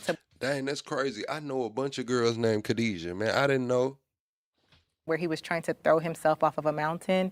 And that just doesn't accord with someone receiving a message from God. Whenever I think about prophets in scripture, they're not attacked, or they don't have this reaction that makes them, like, I guess, suicidal. And when I think about someone being told to be thrown off of a cliff, if you will. I think about Matthew 4. It's one of my favorite chapters in the whole Bible, and it's Jesus Christ's temptation, and he's talking to Satan, and Satan is the one telling him to jump off of the cliff. So it doesn't really accord with someone who had an encounter with God. It seems way more sinister to me. It seems way more dark than someone who was a. Yeah, that's why they always say that when people, you know, delete themselves, you know, we'll say it that way. When people, you know, get themselves up out of here, that it's of the devil. You know, I'm from the Bible Belt chat, so they always said that that's of the devil, it's a spirit. You know, nowadays it's more nuanced to say it's mental health, which it could be mental health. You know, I'm just saying, though, like from the Bible Belt, people say that, you know, of the devil, it's a spirit, you know. Prophet of God. Do you remember Moses' encounter with God? Yes, I do. He was terrified, was he not? He was terrified, but his life wasn't threatened. And then he was comforted. Terrified. He was running away. He was running away. And God said, come. No. Take your shoes off. Walk here. No, so the account in scripture said, it's in Exodus, and he sees a burning bush, and he literally says, "Now I will literally turn aside to see why this bush is not consumed." He turns aside, and he begins to have a conversation with God, and he tells him to take your shoes off. We're on holy ground. There's nothing in that text that says that he was terrified or scared or wanted to jump off of a mountain. He was afraid. It's not in that text. I think awe is a better word. Yes, he was in awe of what was happening, but it did not terrify him or make him run away from the presence of God. It actually drew him into the presence of God. Because that's what God does in comparison to Muhammad's encounter. I have an answer of two parts. First part, we have to be very careful where we get our narration from, because as I've been a Muslim for a long time, I've never heard that suicidal incident ever. That's from the Hadiths. I think it's either Sahih Muslim or Sahih Bukhari. We go back, we have to make sure, because as I said, there are clear things in the Quran that Hadith can. Steve, you said, dude, you still believing in this craziness. Who was you talking to, Steve? Contradicts. Therefore, we just reject those hadith. That's part one. Part two, I don't know, probably I myself experienced a lot of awe moments in my life. And at that moment, you're not in your sanity. You can't process things the way they are. So, assumably, according to non-Muslim, he was approached by an angel. And the angel power kind of overtook him. He will not be able to be normal. He will not be able to react normally.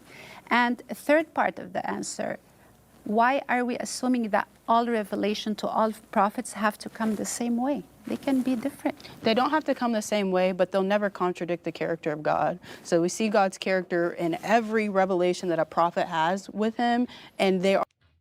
Hey, Chad, I thought Steve was talking to me, man, talking about you still believing in this craziness. I'm finna say, like, Steve, you thought we had a debate and I was going to denounce my faith? You thought we had a debate and I was going to denounce my faith? Like, I was just going to be an atheist or something, man? Steve, what the hell going on? Are never going to throw themselves off of a cliff. That's the problem is with that. We have to make sure that hadith is solid. Yeah, but why is it so hard to find reliable documentation for the Quran? And then again, like, what documentation supports that the Quran is reliable in comparison to the Torah being corrupted? So just to clarify, to like piggyback on that, so Quran, we believe, as we've mentioned, has not been altered or tampered. It's the same revelation that came down. What we're talking about is that hadith is man-made words that were collected. They are sayings of the Prophet that were collected for hundreds of years following his death. The likelihood of accuracy is very slim. So a lot of these hadiths are actually not correct or have been misinterpreted, which is why, as Moana was saying, if it contradicts the Quran, it's probably not an accurate hadith to go off of. But also, it depends on where you're getting your information. So let me backtrack and say that supernatural events in general can be frightening. It doesn't mean that God's character is negative or it's a sinister thing. Like, you use the word sinister, which I find very intense to describe this. The way that the revelation is described in the Quran isn't a sinister, dark thing. It's intense. God is sending you this big responsibility to carry on. I don't think anyone would receive it and be like, oh, cool. Like, that sounds easy. It is true that really it is scary. It is true that it can be frightening. However, when we see accounts of prophets encountering angels in our text, in our scripture, they're always comforted. You're going to see, be not afraid. They're going to announce themselves. Gabriel announces himself. In the Quran, he does not say that he's the angel or the spirit that's coming to Muhammad. It does not say that in the Quran. And then also, I don't want to deviate. Chat. One time I was locked up, man, and they had this dude in there named, I ain't gonna say his name, but it was a dude in there. He was crazy. He used to snort a bunch of coffee. I'm talking about a bunch of coffee. And we had tablets in there, man. And he had a tablet that didn't have no service on it. And he used to walk around the pod talking to himself on this tablet. I'm talking about saying he talking to Obama, whispering to himself like, I know you're fucking listening to me. I know y'all been watching me. Saying he was Gabriel, man. He was telling the tablet that he was Gabriel, man. I'm sitting here like, this dude done snorted so much coffee, he thinks he is in the Bible, man. What the hell is going on? From the prompt, but you said something interesting to me, and maybe we can discuss it later, but the thing about the Hadith, there's revelation contained in the Hadith, right? So how can you just define revelation? Thank you, Tessa. Exactly. Like words from Allah. In Hadith? No. So nothing in the Hadith. It's collection of there are Muhammad some. saying There are- revelations. Yeah, no, not revelations, but there. Yeah, he was really entertaining. He snorted a lot of coffee. Like, they got this really strong coffee. It's called Keefe. It comes in a yellow bag. It's like instant coffee. They would grind it up, chat, grind it up and just eat it or snort it. And this dude, Abraham, used to snort so much coffee, his nose, damn, I said I wasn't going to say his name. Damn. Anyways, his nose used to leak black shit, bruh. Like it used to leak black shit. And he used to come out on the top tier like Ric Flair. He'd be like, woo! After he get high, man. And then after a while, he'd just put on his damn headphones and get to walking around the pod with his tablet, man, talking to that motherfucker. Talking about he's Gabriel, man, and cussing out Obama. Shit was crazy, bruh. There are some. There is a special category of hadith, a very small category, where the Prophet is recording some of the conversations he's had with the angel Gabriel. I want to ask ladies on this side, do you believe that Muhammad is foretold in the Bible? Yes. Yes. Okay. Where would you say? Or like, is there a... Hold on, let me pause it because they might clip us. But yeah, he was snorting a lot of that shit, man. Chad, I'm talking about, like, he would snort 2 whole bags of coffee in one day. 2 of them. Back to back. Boom! I'm talking about line after line, man. He was in there like a rock star, man. He didn't buy anything off commissary but coffee. scripture that you can point? Is there somewhere where you can point to where he is foretold in the Bible? No, not this. I have a different answer to that, if that's okay. So I can't speak to what's in the Bible, even though I've read it and I understand. I know like people quote John 14:16 or 16:6 or 15:21, I think, about the Comforter, the Helper. So some people believe that's it. But I can tell you in the Quran, there is a verse in 61:6 where Jesus is talking to his disciples and he says, "I've come." You said, what does coffee do when he you know, snorts it? It gets its heart rate going, man. These people were former addicts. These were former I don't know if I can say it on here, man. Uppers. They were off of uppers. They were, you know, doing uppers, man. And they got into jail and they were snorting coffee to take the damn edge off, man. Getting their heart rate up, man. They're staying up all night. I just told you he came out on the top tier like Ric Flair. Woo! I'm telling you, man. Come to you with the message, and there will be a prophet after me named Muhammad. Yeah. So that is what I believe is being said. But how people interpret what's in the Bible is up to the people who interpret what's in the Bible. Well, yeah, and it's completely contrary to the biblical narrative, because even in Galatians 6, it says, if someone comes teaching you a different gospel, even if an angel appears to you and says, hey, this is the truth, and it's not in alignment with what's been said, then reject it. Test every spirit. So there is this concept in Christianity where people can get revelation, but it doesn't necessarily mean that that revelation is from God, from Yahweh. I guess I would answer, I don't believe it's in the Bible. I believe in the Quran. We have a quote of Jesus saying, Ahmed is coming after me. I mean, but in Isaiah 42, for example, that particular verse is interpreted by Christians to be predicting the arrival of Jesus. And Muslims, when they look at that particular verse, they say, well, this is a prediction of Muhammad coming because it refers to his ancestry, the house of Kedar and Hagar. So, and also the fact that Muhammad came for everyone, whereas often it's said that Jesus has said he only came for the lost sheep of Israel. So, but yeah, there's lots of disagreement on that, I know. But we point to that, and we point to the use of Parakletos, of Jesus himself, prophesying that someone will be coming. So, and we say that it's Muhammad. That person that he predicted is Muhammad. So you think that Jesus paved the way for Muhammad to come? Is that? If they're all working for the same employer, then yeah, sure. That's an interesting way to put that. How do you respond to the claim that Muhammad completes the line of prophecy? So you mentioned Paraclete, and that's the Holy Spirit. And in that same text, it describes the Comforter, and it says, I'm going to send my Spirit so that you will not be left as an orphan. So if you read it in context, there's never any room for the idea that Muhammad was prophesied. I've heard it being said, Deuteronomy 18:18, I'm going to raise up someone for you. And then if you keep reading. Oh, she's getting uncomfortable, chat. Hey, when you see that little leg move and people get the fidgeting and shit, especially when religion's getting talked about, oh, they're getting uncomfortable. It says from amongst your brethren. So this person would have to be an Israelite. So to say that Muhammad is a completion of Scripture, I can't find that in Scripture. So then I would have to disagree. I agree. Yeah, I mean, here we have someone who's claiming to come in the line of all the prophets and that they have the same message. And often in this conversation, we've had this running theme of core doctrine, right? The core doctrine of the Torah and the Injil, the Zabur, the character of God that it proclaims, the nature of God that it proclaims, God's plan for salvation. These are core tenets to our faith, and everything that I just mentioned is diametrically opposed to the Quran. So this idea that this core message is carried on is false. I mean, the Quran is in direct opposition to the tenets of our faith.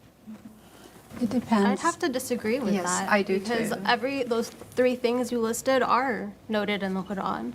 They might be interpreted differently, but those concepts are there. So God is triune in the Quran? You didn't mention that. that. You didn't mention that. Well, I said Here the we nature go. of God. Yeah. So we believe that he has a triune nature and that it's taught throughout Scripture, for instance. That it's evident in the Torah. Right. So like in Matthew 28:19, go out and baptize in the name of the Father, the Son, and the Spirit. You wouldn't say go out and perform salat in the name of Allah, Muhammad, and Jibril. We do believe that John baptized Jesus. The act of baptism is there. We do I'm believe talking in about that. the religious rite of baptism, doing it in the singular name of the Father, Son, and Spirit.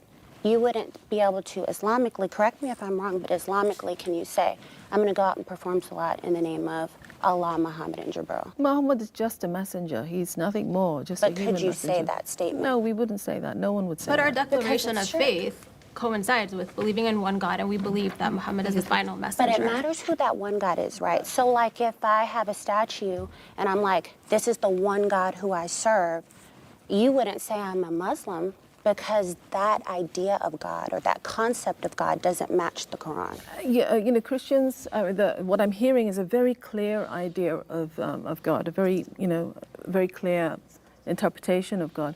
But from the Muslim perspective, at least from my perspective, the idea that I could ever understand God is far beyond me.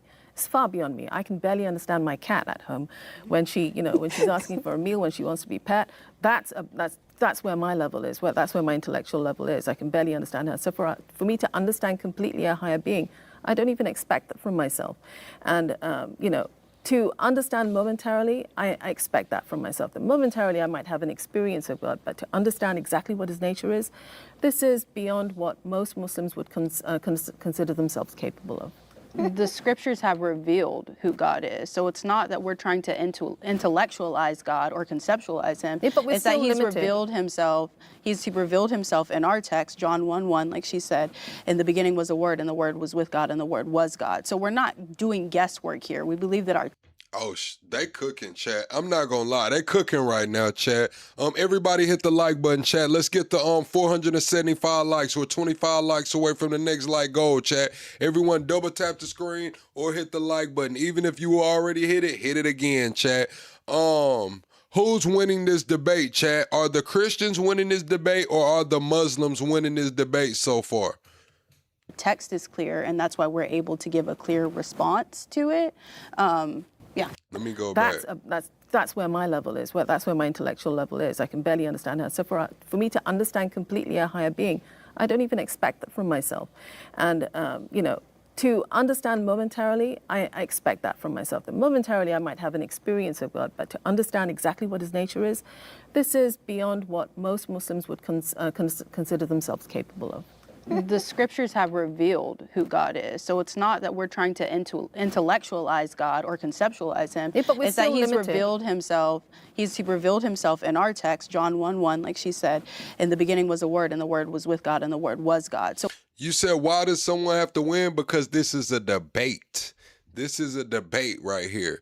Now, we're not saying that you have to agree with whatever someone else believes, but for purposes of judging a debate, coming with, scripture, the way that they answer the question, the way that they break it down, shit, there's gonna be a winner. Right now, this is a good debate to me. I just wanted to know who y'all think was winning.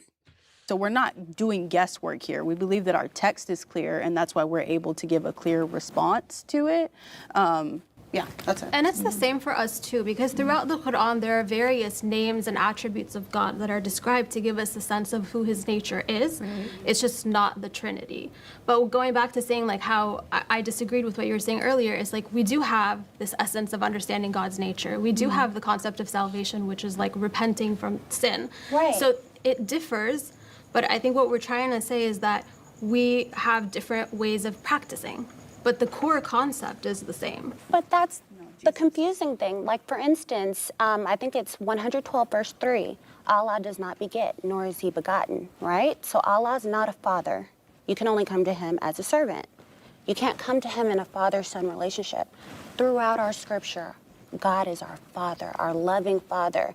John 3:16, he gave his only begotten Son. So when we're talking about this idea of this core message that we share, I see a Quran that's completely disjointed from the message of the previous prophets, all of them. Does not Peter refer to Jesus as a servant of God? Being a servant of God is wonderful, and I completely agree that Jesus serves the Father. However, he is his begotten Son. So that would be like if you were out and your kids see you somewhere and they say, oh, this is my friend, my mom's name, this is my friend. Jesus isn't just a prophet. He's the Son of God. He is God. So when you're, characterizing him as something less than he is, that's taken away from the very tenet of our salvation, our faith. I want to go back to something we talked about earlier when we were talking about the resurrection and how you ladies said that you did not believe that Jesus died and was resurrected. That's one of the core foundations of the Christian faith for so many important reasons. In your faith, how would you be saved from sin? Repentance is repeated throughout the Quran. So we believe that people are obviously infallible or fallible. They are able to commit sin, but repeatedly God. Oh, they clipped this, chat. Damn, they clipped us. Don't worry about it. I got something for us. Don't trip. We'll be right back. Damn, they clipped this. All right, I knew they would. They always clip us. Joining us is the Secretary. Let me know when I'm back, chat. Are we back?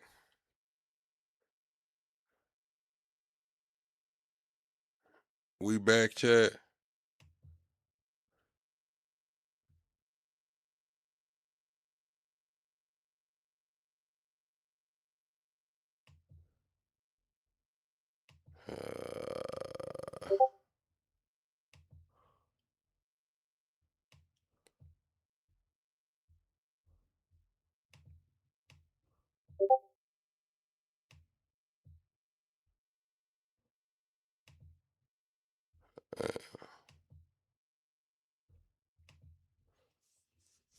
Damn, chat. It say we still live. Oh, it say stream suspended.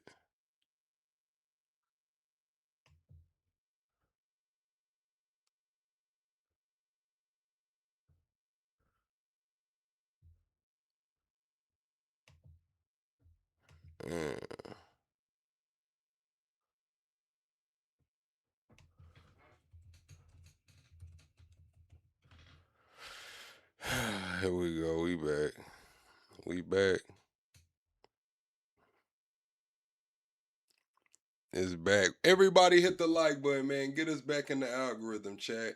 Everybody hit the like button. Get us back in the algorithm. Double tap the screen. We're 25 likes away from the next like goal. Thank you for everybody that hung, you know what I'm saying, and rolled with me, man. Thank you for everybody that hung in there. You know what I'm saying? They had to get us up out of there, man. But we back. You know what I'm saying? Back like we left something, man. Secretary of State himself, Marco Rubio, is with us. Mr. Secretary, thank you for taking the time. I know you're busy and you got a lot on your plate. Can we start with the question for those Americans that may not understand why now? I want to go through this in great specificity and detail about the necessity of this.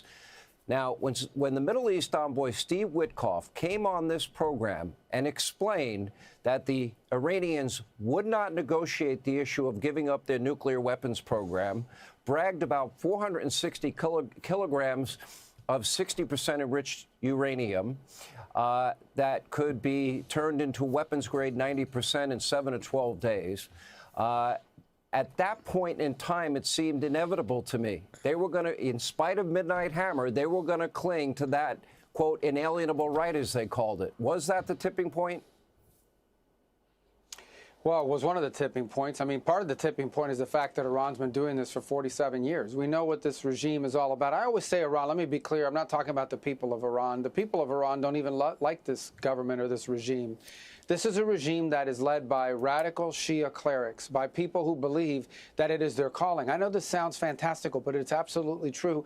This is a regime led by people who believe that it is their calling and their purpose in life to usher in the end of the world. These people want nuclear weapons. Why do we know that? Because they are assembling all the things you need for nuclear weapons. They're assembling long-range rockets that can eventually reach the United States, can already range Europe. We saw them demonstrate 2 of them last week, despite denying that they had them.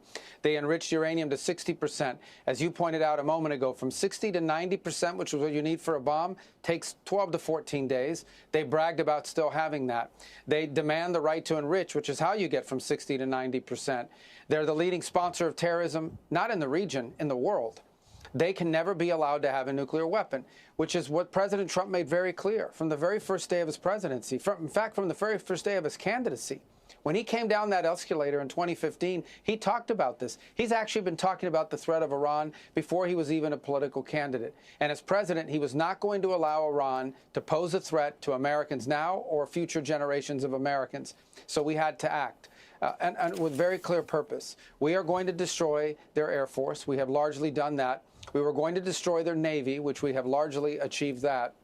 We were going to destroy a significant percentage of their missile launchers. We are well on our way to achieving that. And we were going to wipe out their defense industrial base, meaning the factories that make the drones and the missiles. We are on our way to doing that. Those were our 4 objectives, because those are the 4 things they were going to hide behind to then develop a nuclear weapon and threaten the world if they tried to do anything about it. That was not going to happen under President Trump. We are well on our way. We are on or ahead of schedule on each of those 4 objectives, and we can see the finish line. It's not today, it's not tomorrow, but it is coming. We are going to get to the point where our military will have achieved all of its objectives in this mission, and they're doing so with extraordinary efficiency, something that I think will go down in history as one of the best-run tactical military operations in modern times. We'll get back to that timeline in a second because both you and the president have said weeks. It's not going to be months. One thing I think we've learned, and if you can expand on this, because if you have nuclear capability, you also need the delivery system. Prior to Epic Fury, you felt and you were arguing that, and the world has always underestimated Iran's abilities, whether their nuclear capability or ballistic missile capability, and you felt it was too dangerous a threat not to address in this operation, ballistic missiles and the nuclear threat at the same time. So now we've discovered that they have the ability and the range that is much further than we had thought going into this. Apparently, they now have the capability and the range that their missiles could reach Paris, London. Is that true? All right, I'm back, chat. That's correct. In fact, but they denied it. Remember, anytime you hear Iran, you had an image a moment ago of this guy, Arachi, their foreign minister. This guy is a liar. This guy was on television like a week ago, 2 weeks ago, denying that Iran had any missiles that could go beyond a certain limitation. And then they fired 2 of them. Now, we don't think they have many of them, but they are soon to have many of them. We've destroyed and are destroying the factories to make those things. Those things, the ones they launched the other day, could reach well into Europe.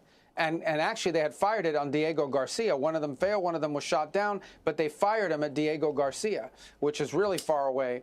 So they were moving towards eventually having a missile that could reach the continental United States. That's what they were aiming to do. They were aiming to become the next North Korea, except not a North Korea run by, Rubio been outside, man. He got them white circles around his eyes, man. Rubio been having his fishing glasses on, man. A regime that is troublesome and hard to understand, but an Iran run by radical Shia clerics with intercontinental missiles that could reach the mainland of the United States eventually. That's what they were going towards. That's what they would have ultimately achieved had President Trump not taken these steps that he's taken. Mr. Secretary, do you believe the North Koreans, there have been numerous reports that they have been assisting Iran with both their ballistic missile program and their nuclear program? Well, I can't comment on that other than to say that there's nothing any government is doing or any country in the world is doing now to help Iran that is in any way impeding our mission. Do they have countries that have helped them in the past? Yes, they have. I mean, and by the way, Iran also helps other countries by providing drones and rockets and things of that nature that they've developed themselves. But understand this, Iran, this is a country that has trouble coming up with drinking water. This is a country whose economy is in shambles. It's going to be even worse off after this operation. This is a country whose people have been protesting in the streets because not just the lack of freedom, but the lack of economic opportunity, because they've taken all of their money, all the money they have, the little money they have because of sanctions, and they've invested all of it in sponsoring terrorism, in building long-range missiles, increasing the range of their missiles every year, and building thousands of them, and building these one-way attack drones that they're using against their neighbors. This is what they've put their money towards, and this is what they were going to continue to do. They refused to negotiate on missiles. They refused to even negotiate on terrorism. And they refused to negotiate on enrichment. They demand the right to enrich. So for all these people out there talking about how this could have been avoided, they were given every opportunity in multiple talks, and all they did is either reject or delay. And that's not going to happen under President Trump. He's not going to allow Iran to become a nuclear power on his watch and threaten America now or in the future. Mr. Secretary, I guess the ideal situation would be a negotiated settlement. The president gave and had said publicly over and over again before Midnight Hammer and before Operation Epic Fury, and he's saying to the people that the fourth, fifth tier, whatever level of leadership remains, he's saying to them now he would prefer a negotiated settlement. Now, apparently, they have some power because they promised the president that they would allow 20 specific tankers through the Strait of Hormuz, and my understanding is those tankers made it through.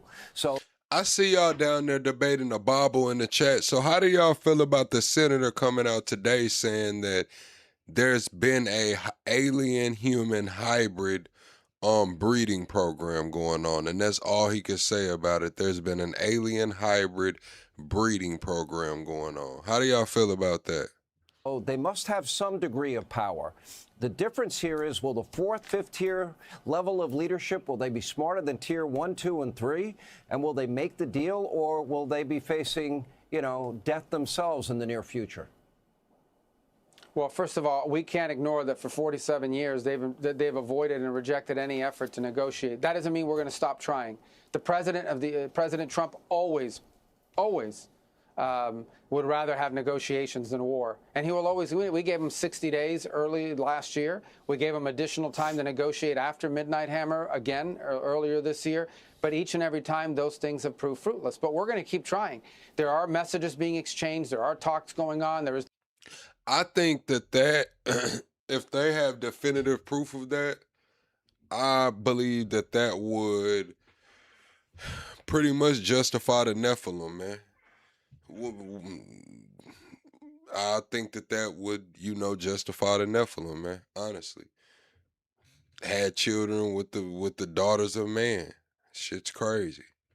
The potential for direct meeting at some point. We're always going to be open for that. But what President Trump is not going to allow is he's not going to allow fake negotiations to be used as a delay tactic, to buy more time, to buy themselves space. That's what he's not going to allow. The Biden administration spent 4 years trying to resurrect the Obama nuclear deal with Iran. They spent 4 years trying to talk to the Iranians, and they strung them along for 4 years, and I think they thought they could string this administration along for 4 years, but they're not going to string along President Trump. He's not going to fall for their games. What's up, Tinky? He hasn't fallen for their games, so we'll always be prepared to talk, but we're not going to allow that or the failure of talks to impede our ability to defend this country and to protect this country from a real threat. It's a threat to the world. It's not just a threat to America. The difference is President Trump is the only leader in the world with both the capability and, frankly, the guts to do something about it. Mr. Secretary, let's go back to the 60% enriched uranium. Clearly, that can never end up in the wrong hands. That would be an existential threat to the world, to the United States specifically here. So either they're going to give that up willingly, or can we entomb it? I've been reading a lot of articles about that possibility. Or is it something, if they don't agree to give it up willingly, that we will just have to take possession of on our own? Well, I'm not going to discuss tactics or options that are available to the president. I will say that there's a very simple. There's no use for 60% enriched uranium. I know we're getting a little technical here, but there's no use for it. You don't use it to create electricity. You don't use it to create anything for medical purposes. The only reason to have 60% enriched uranium is to be able to enrich it to 90% and put it in a bomb. That's the only reason to have it. Iran has no reason to have it. They should give it up. They've been given multiple opportunities to give it up. They've had multiple countries, including countries they consider friendly to them, approach them and say, turn it over to us. They continue to refuse to do so. So why do they continue to refuse to turn over 60% enriched uranium? There's only one reason, and that is because they want to hold it and keep it to one day use it to build a bomb. That's the only way. And they were going to hide behind all of these missiles, all of these drones, their Navy and their Air Force. They were going to keep building those up to the point where then they would say to the world, you can't do anything about it because we'll launch these missiles against you and destroy you. Look, this is the weakest Iran has ever been. This is the weakest Iran certainly has been in 25 years. Right now, look at the damage they've been able to inflict on their neighbors at their weakest point. Imagine 2 years from now when they had the opportunity to double the number of missiles they had, to double the number of drones they had. Imagine that. That was not going to happen. The president was not going to allow that to happen. That's why he took action.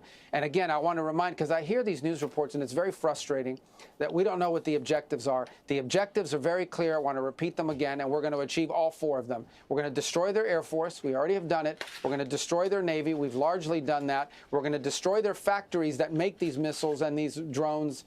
And we are going to severely degrade their missile launchers so that they can't fire these multiple salvos against. That was not going to happen. The president was not going to allow that to happen. That's why he took action. And again, I want to remind, because I hear these news reports, and it's very frustrating that we don't know what the objectives are. The objectives are very clear. I want to repeat them again, and we're going to achieve all 4 of them. We're going to destroy their Air Force. We already have done it. We're going to destroy their Navy. We've largely done that. We're going to destroy their factories that make these missiles and these drones. And we are going to severely degrade their missile launchers so that they can't fire these multiple salvos against their neighbors and threaten us. Why the fuck is none of that the shit we've been hearing? I had to listen to it twice, chat. I didn't hear anything about the nukes. I didn't hear anything about getting the enriched uranium. I didn't hear anything about the centrifuges. I didn't hear anything about the Strait of Hormuz. I didn't hear anything about freeing no damn Iranians. I didn't hear none of that, man. I heard blowing some shit up, man. Honestly. And our troops in the region and threaten our allies in the region. And we are well on our way to achieving all 4 of those objectives. Those objectives will be achieved. They'll be achieved here very soon. Let's talk about the Strait of Hormuz. 20% of the world's oil supply passes through there on a daily basis. You have steadfastly said they will not be allowed to have a tolling system where they get to charge countries to pass through millions of dollars, number one.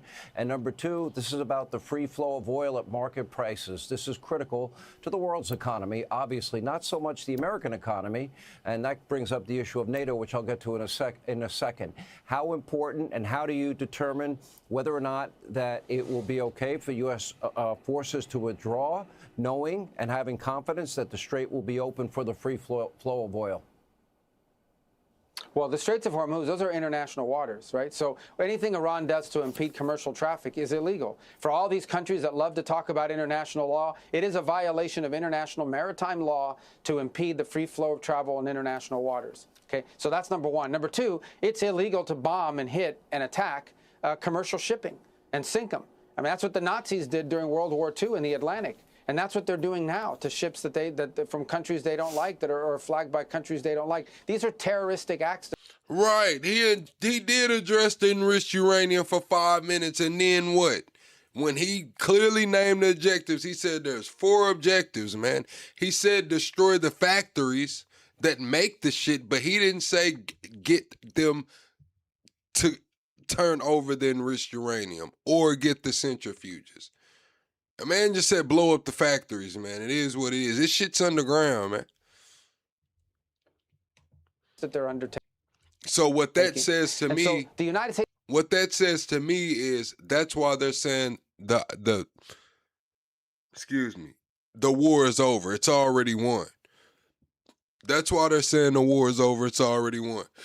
Because they're ready to leave without the Strait of Hormuz, without a free Iran, and without the enriched uranium. It is what it is.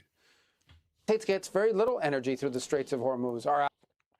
Jeb, why do you come in here pulling on my nuts every night, Jeb? Like, I don't know, man. Jeb, bro. I don't know, man. I don't know, Jeb.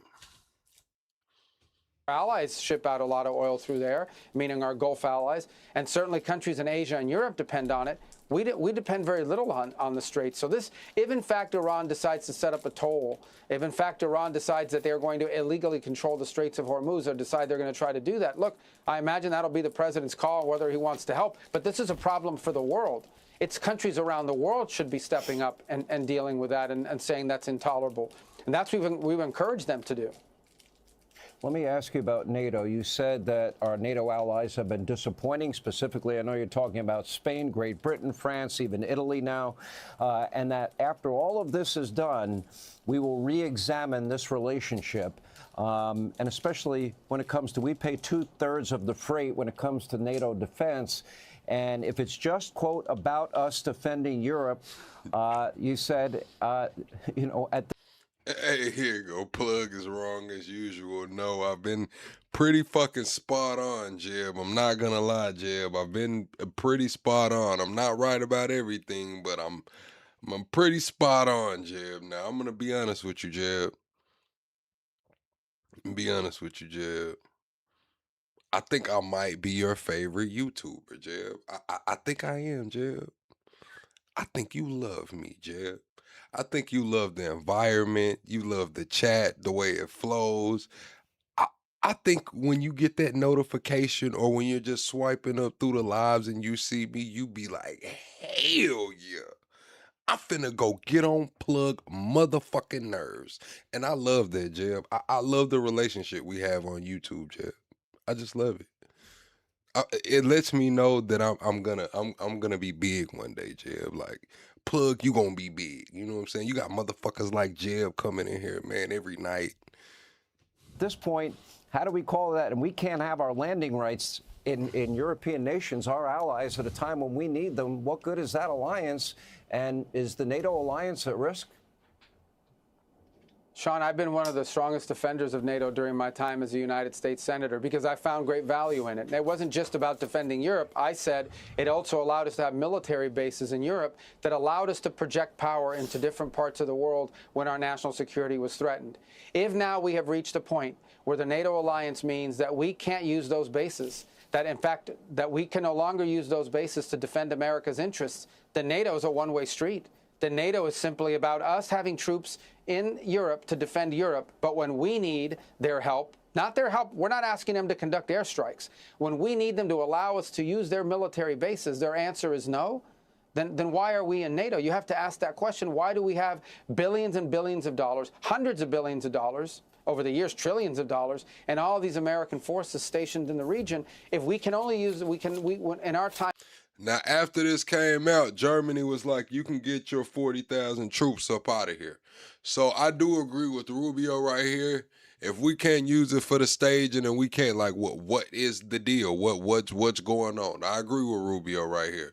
But at the same time, the response from some of these countries was like, you know what? Maybe you don't need to be here, man. Maybe we're not going to get involved in this shit, man. Time of need, we're not going to be allowed to use those bases. So I think there's no doubt, unfortunately, after this conflict is concluded, we are going to have to re-examine that relationship. We're going to have to re-examine the value of NATO and that alliance for our country. Ultimately, that's a decision for the president to make, and he'll have to make it. We're going to finish the job here. As I said, we're very, very close to achieving our objectives on all of these things that I've outlined. But the writing's been on the wall. We got Macron growing his nuclear arsenal, saying he's not going to disclose it to anybody. We have Italy saying, hey, look, we condemn what Israel's doing. We have Israel cutting France off from the defense deals. We have Poland saying we can't use the Patriots. We have, Spain said we can't use the airspace. It's going on, Chad. It's going on. We do got to reevaluate this shit, honestly. Yeah, Macron. Unfortunately, we are going to have to re-examine whether or not this alliance that has served this country well for a while is still serving that purpose, or is it now become a one-way street where America is simply in a position to defend Europe, but when we need the help of our allies, they're going to deny us basing rights and they're going to deny us overflight?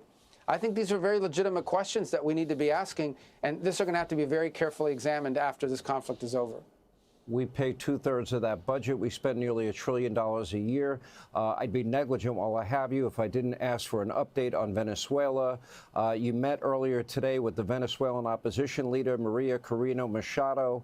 Right now, Delcy Rodriguez seems to have been working well with the U.S. And if you can give us an update on Cuba, which seems its fall seems somewhat imminent.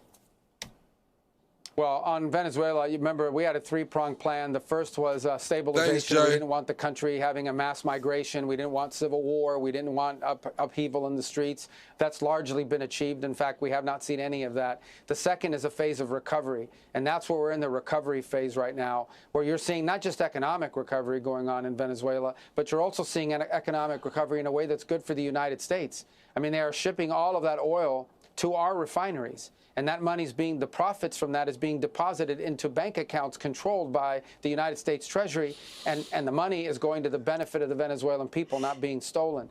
Part of that recovery is you've seen hundreds of political prisoners freed. You've seen this very infamous jail that they were putting all the political prisoners has been closed. Thanks, Shell. Hey, Chad. We're 15 likes away from 500. Let's get the 500 likes right quick, man. If everybody hits the like button right now, we'll smash through it. Double tap the screen, go to the top, hit the like button. We're also 20 subscribers away from the next sub goal. It's only been 3 months. What's been achieved in Venezuela in just 3 months is nothing short of extraordinary. Ultimately, there will have to be a transition phase. There will have to be free and fair elections in Venezuela, and that point has to come. And that has to, it's not forever, but we have to be patient, but we also can't be complacent. And so I feel very good about the progress we've made in Venezuela in 3 months, and all the doomsdayers that were saying after Maduro was taken prisoner, as he should have been, and brought to justice, that all these things were going to go terribly wrong. Well, I think they need to admit that they were wrong. So far, so good over the last 3 months in Venezuela. The case of Cuba is actually tragic. Cuba has an economic model that wouldn't work anywhere in the world. They don't have an economic model. They don't have an economy in Cuba. There literally is no economy. And sadly, the people in charge of the apparatus of government there are both incompetent and unable to solve these problems. So I think Cuba's in need of two things, economic reforms and political reform. You cannot fix their economy if you don't change their system of government. And but they're in a lot of trouble. There's no doubt about it. And, you know, we'll have more news on that fairly soon. We're working on that as well. And you stand by weeks, not months, away from this conflict coming to an end, sir? Yes. Yeah, I think we're very close to achieving our objectives. I don't want to put a timeline on it, but we can see the finish line. The finish line meaning we will have achieved all of the objectives that the president outlined, and those are important because if we achieve those objectives, we will make it nearly impossible for Iran to have a nuclear weapon anytime in the near future, and the world will be a safer place, and our country will be safer, which is the #1 job the president has, to keep Americans safe. President Trump will always keep Americans safe, and that's what he's doing now, and thank God he's doing it because multiple American presidents had the opportunity to do something about it and either did nothing or made it worse. All right, Secretary of State Marco Rubio, thank you for being with us. Hey, Sean Hannity here. Hey. You're a fresh person. All right, chat. Let's move on. What time is it? It ain't too late. Ladies and gentlemen, this debate, our main card, has a little bit of a different format than what we did. Oh, no, I didn't mean to pull it up. I meant to pull up that Candace episode. I want to hear her talk about the bullet fragment not matching. And they said that sheriff, the one that turned Tyler Robinson in, the one that said, they said the one that they said, confessed and turned himself in, the sheriff that Tyler Robinson, you know, turned himself in with, they're saying that he resigned today. Right at the same time that the bullet fragment didn't match, we got the sheriff resigning and shit. It's crazy. All right, you guys, happy Tuesday indeed. Earl Farnsworth raced down from his nearby grassy knoll. All right, here we go. Changed so many times that you actually have to go back to the beginning to fully comprehend how this case fell apart so quickly for Turning Point USA, for Erica Kirk, and what I think is fair to refer to as their federal accomplices, because that's. You said, what would I think about America doing the internet like Russia, China, Iran? Would y'all agree with that freedom? It looks like it's about to come. You know, they banned all foreign routers. They banned all foreign routers, and we just seen in the UK how Apple did that update and it put everybody's phone in the child mode. So you had to put a card in, a face scan, or allow access to your data to get off of child mode. So I would assume it could work something like that. I would assume it'll work something like that. Everybody's phone just damn updates or something and shit. It's all bad. That's what it looks like to me. Charlie Kirk was shot on September 10th, 12:23 p.m. In the afternoon, Mountain Time. Now, a mere, 4 minutes? Tessa, you already seen this? I'm sorry, Tessa. You said it was good today? After Charlie's bloodied body. Chat, we're 2 likes away from 500. We're 2 likes away. He was carried to the SUV. Terrell Farnsworth, the man who runs the audio-visual company that Turning Point employs, they've used them for over a decade for their big events, and he's never goes to these college events, but they were trying something different that day, he says. Like an assassination? I don't know. Anyways, Terrell Farnsworth raced down from his nearby grassy knoll where he was recording himself. And what does he do when he races down? He returns to the crime scene and violates it. More specifically, he grabs the very chair that Charlie Kirk had just been sitting in, the chair that Charlie was murdered in, and he takes it over back to the camera, and he stands on that chair, that bloody chair, and removes specifically. Yeah, it is kind of crazy how that company that blew up, I believe it was in Tennessee, and unalived 16 people were making little explosive devices. That shit is crazy, Chad. We covered that facility when it blew up. I just had no clue that that's what they were doing over there. The SD card from the camera that was behind Charlie's head. Okay. Now, later, Andrew Colvett is going to explain that Terrell was acting heroically because he was afraid that students were going to steal stuff from the table. There were people that were grabbing hats, and Terrell thought, let me spring into action and rescue this SD card. Yeah, we know Andrew Colvett's lying because Terrell did not take the expensive camera. If you were afraid about things being stolen that were of value, you wouldn't remove the SD card and then leave the expensive camera on the table. The SD card is $15, okay? The camera's pretty expensive. Terrell Farnsworth seemed to be moving with precision as if he were acting on some sort of instruction, am I right? But to what end, I wondered. Why that camera? Why specifically the one behind Charlie's head in particular? And because I was wondering, I decided on September 17th, exactly 1 week after Charlie's assassination, to reach out to him. I called him. And he was exceedingly nervous. He stammered through a great many nonsensible excuses. I did it to protect Erica, he said. I wanted to secure the footage for Erica so that she wouldn't have to see the footage of Charlie being shot in 4K. Okay, clocked you on another lie. Because that was already a foregone conclusion. The entire world had just witnessed Charlie. You said, Plug, do I think Candace was in love with Charlie? At one point in time, I do believe that they, she loved him, and then they were really good friends. I do believe they both, moved on. But it's still that fire there, you know what I'm saying? Like that vengeance, that fire there. It's kind of like you have someone that it just didn't work out. Y'all ended up being friends and shit, and then y'all, go through life. Hell, life happens. Motherfuckers have some kids and get married and shit. Charlie Kirk bleeding out. Okay, you can't save Erica from the internet already circulating these clips to the tune of billions of people who watched it worldwide. More crucially, if he was actually worried about Erica seeing the footage, common sense to me says that he would have grabbed the camera that was like, I don't know, a yardstick away from Charlie's face. Oh, yeah, that camera that we've circled right here, that would have grabbed the action. That would have been the real up-close shot. Then you got to think, they got some money together, chat. Like, they got some money together. Like, Candace is looking at it in total. Maybe the connection, the friendship, and they got money together. They came up together. They, you know what I'm saying? It's like, she looking at it like this she damn near put her on. He's a very big part of putting her all the way on. They were big parts of putting each other on. Of Charlie bleeding out. So he lied.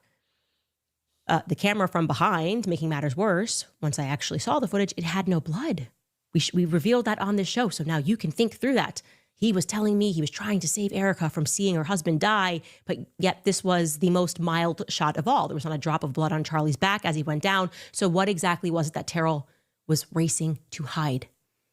What they were hiding, and I am going to speculate this boldly now, having read through these files and thought through everything that has happened, what they were hiding was the fact that the bullet did not go through, did not pierce through Charlie. I believe that that was supposed to remain a state secret. The public was never supposed to have that piece of information. I feel pretty certain about that because after being told that the 30-06 was fired from a rifle a mere 150 yards away into the most delicate human neck, the assumption, all of us made the assumption, actually, we never even asked the question. Our assumption was just that it had gone through, of course.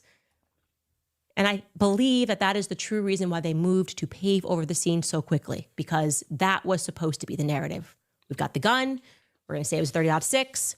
We're going to say it passed through. We collected the evidence. Now it's paved through. Nobody can look. It's gone.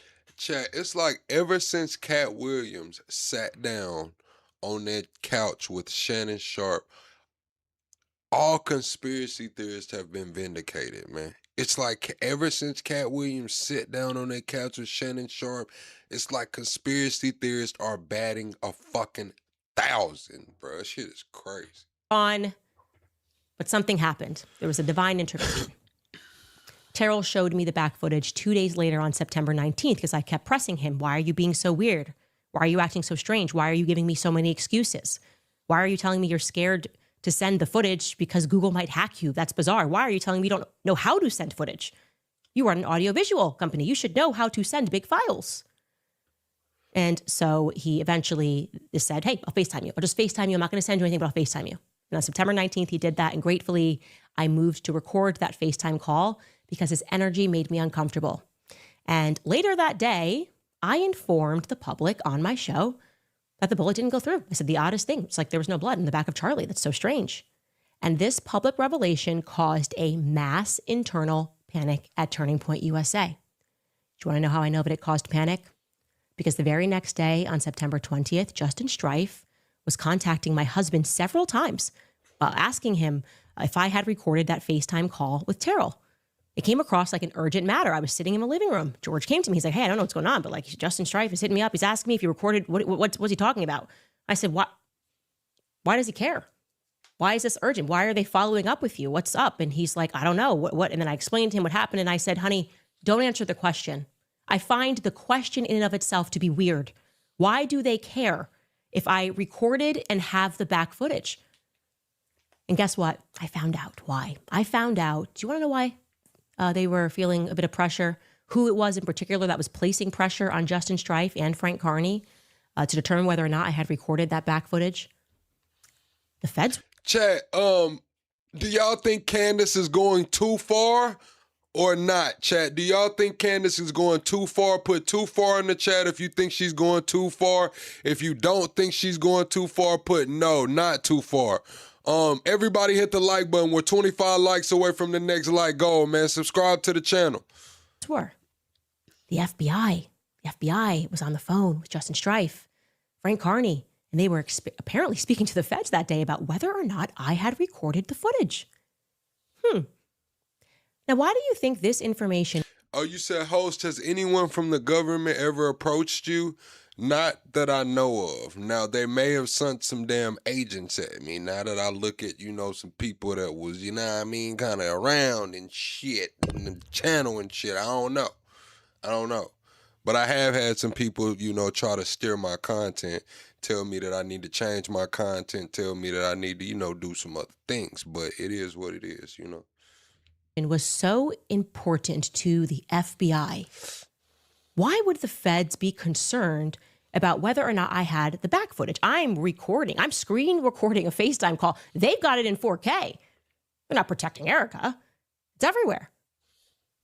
Unbeknownst to me at that time, this was also the exact day of Charlie's private burial. And yet, this is what they were consumed with.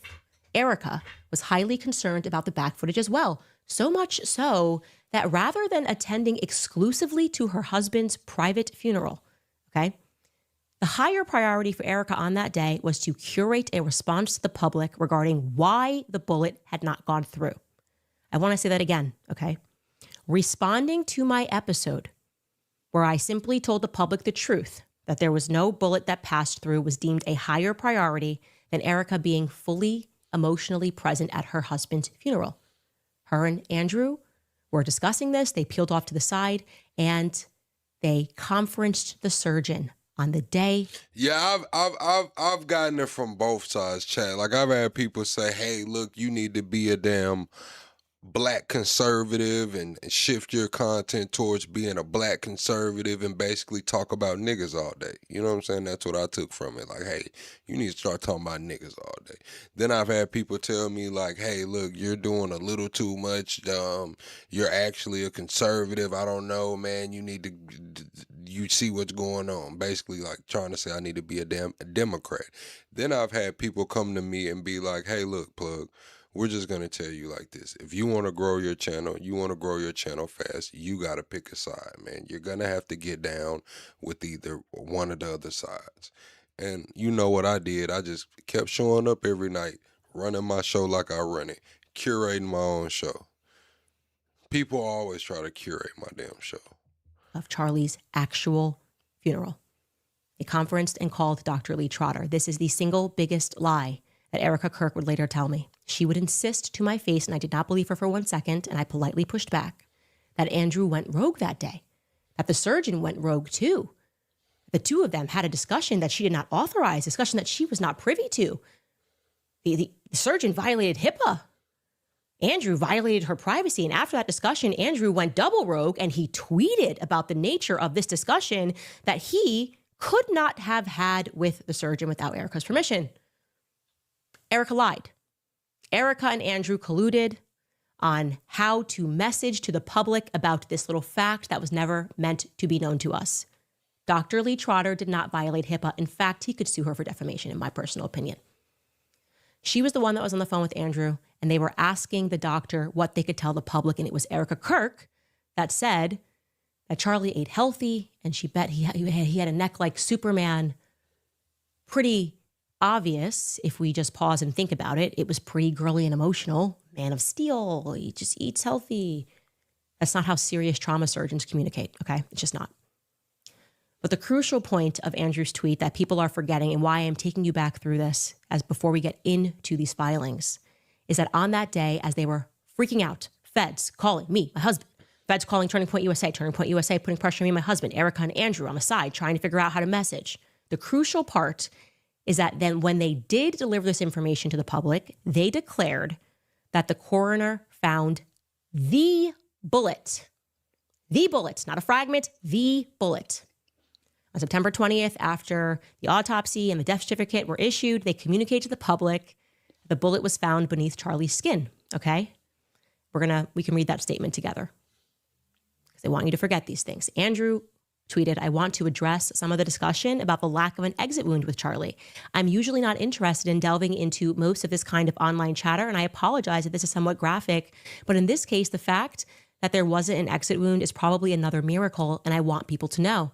I just spoke with the surgeon who worked on Charlie in the hospital. He said the bullet absolutely..."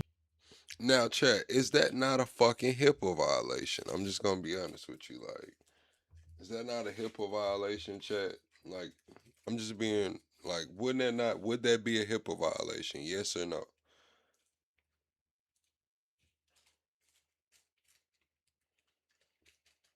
I'm just saying, like, this guy's, I don't know who this guy is, but it's like, how is he privy to Charlie Kirk's medical shit? I'm just asking, you know. Should have gone through, which is very, very normal for a high-powered, high-velocity round. I've seen wounds from this caliber many times, and they always just go through everything. This would have taken a moose or two down, an elk, etc. But it didn't go through. Charlie's body stopped it. I mentioned to his doctor that there were dozens of staff, students, and special guests standing directly behind Charlie on the other side of the tent, and he replied, quote, "It was an absolute miracle that someone else didn't get killed. His bone was so..." Nah, you said that's an autopsy. Well, see, chat, I think it is a violation. Like, you could lose your job for that, because when the Julio Fulio case happened, I had some of them photos and I didn't show them because I didn't think it was right. Like, I didn't just want to put that out there. Like, nah, that's not for the internet. But what's crazy is that I think you can lose your job for that. I don't think you're supposed to be sharing that information, man. That's like medical information. I think that's supposed to be shared to like immediate family or some shit like that. Healthy, and the density was so impressive that he's like the man of steel. It should have just gone through and through. It likely would have killed those standing behind him too. End quote.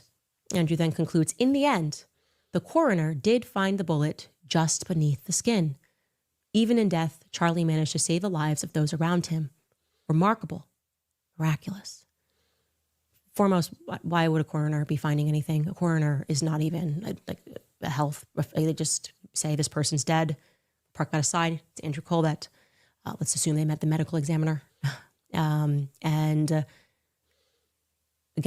the bullet was found. But we know this is what I'm saying. He said he spoke directly to the doctor, all right? But we know that the autopsy, it's not, in the state of Utah, the autopsy is up for the family to release. The state doesn't, the autopsy has to be performed. It was performed, but it's up to the family to release it. That's why we haven't got Charlie Kirk's autopsy, and we probably won't ever get the full autopsy of Charlie Kirk. Beneath the skin, not a fragment. It was recovered, and that was similarly echoed to me in the days that followed. But 3 days beyond that, I had a long conversation with Andrew, and I was very grateful for it. On September 23rd, he provided me with even more details about that Man of Steel tweet, because I was going, it doesn't sound real, Andrew.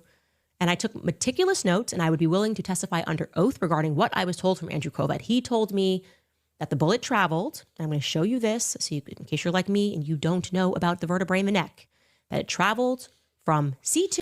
No, see, she's saying Man of Steel neck. She's speculating. The person in question that she's talking about said he spoke to the surgeon directly.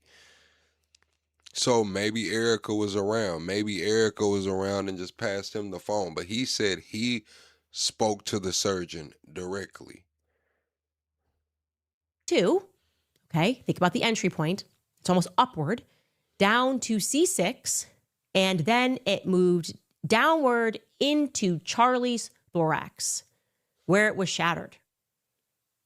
Okay.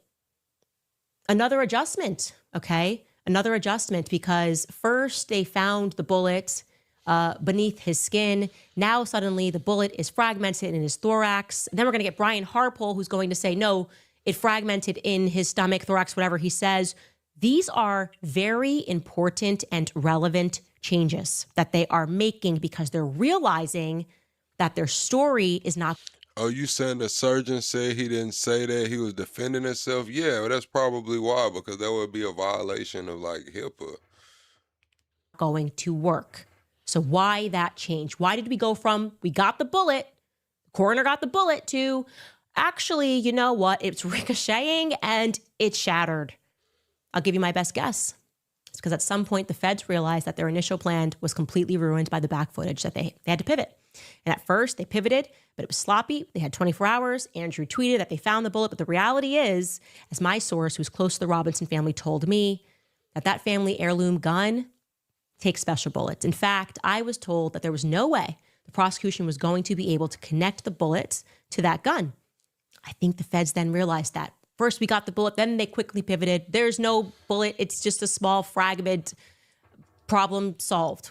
Now we can have ATF say that it's inconclusive later down the line. There's another part of this that everyone is missing, and I want to stress it to you. They cannot even prove that the gun was fired. Say it again. They cannot even prove that the gun was fired. Why is the media not telling you this? Have you guys realized that there's a big piece missing from the evidence?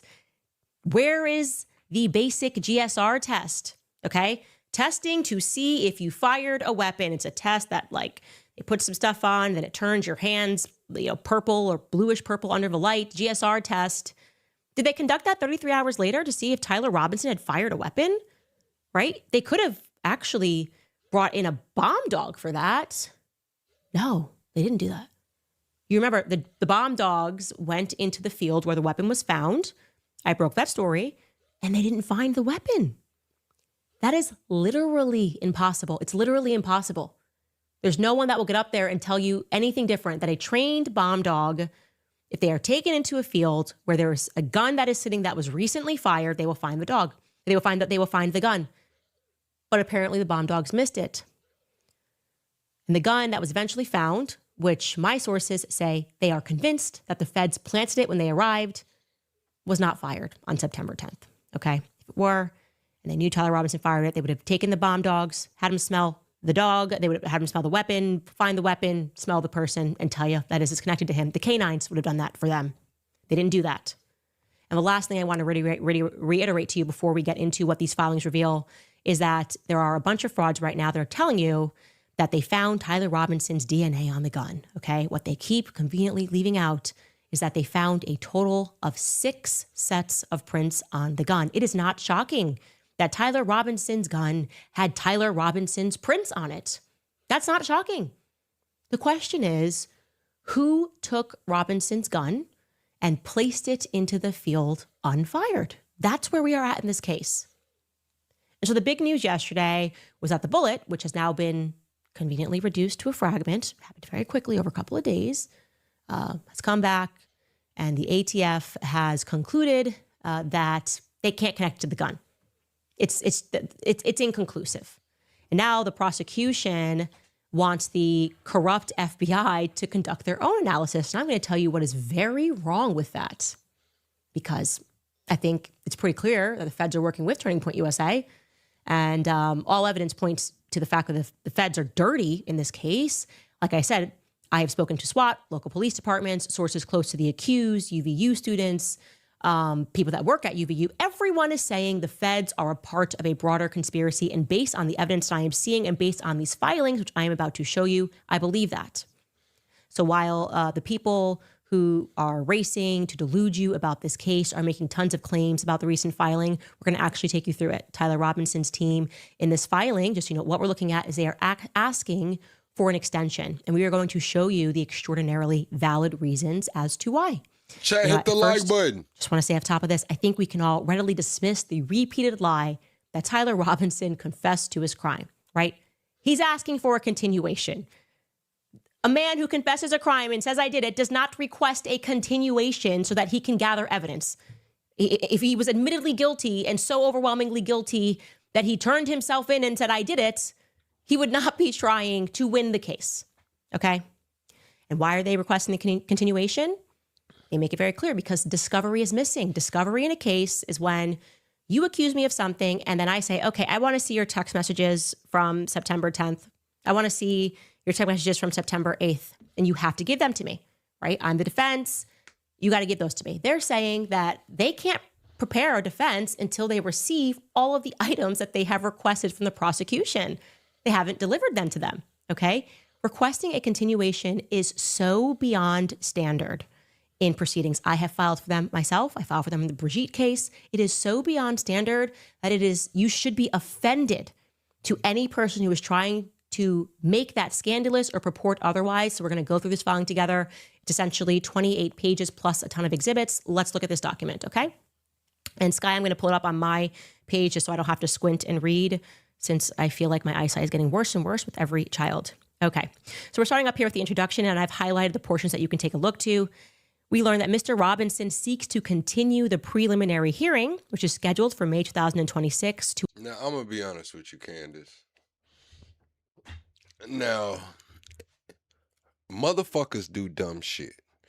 Motherfuckers get caught with shit, they, admit to it, and then they get in jail and realize how much fucking time they're facing, and they have a change of heart, Maybe they don't want to just go to jail for life. Maybe they do want to get a continuation and see some more evidence to see if they could potentially ever walk out of the penitentiary free. People have changes of heart all the time. People get in jail, they was big dog and they took their homie's charge, and I ain't gonna tell on nobody. I took my partner charge, you know what I'm saying? Only for the lawyer to come in there and be like, yeah, nigga, it's a Samo, man. You facing 20 to 40 to life, man. And then now they're like, whoa, did I really say that was my shit? I said that. I told y'all that was my shit.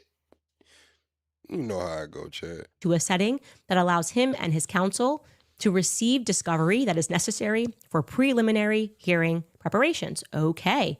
Then it is going to state that on March 12th, 2026, the counsel for the parties, they met and they conferred regarding discovery issues and the evidence the state intends to present at the preliminary hearing.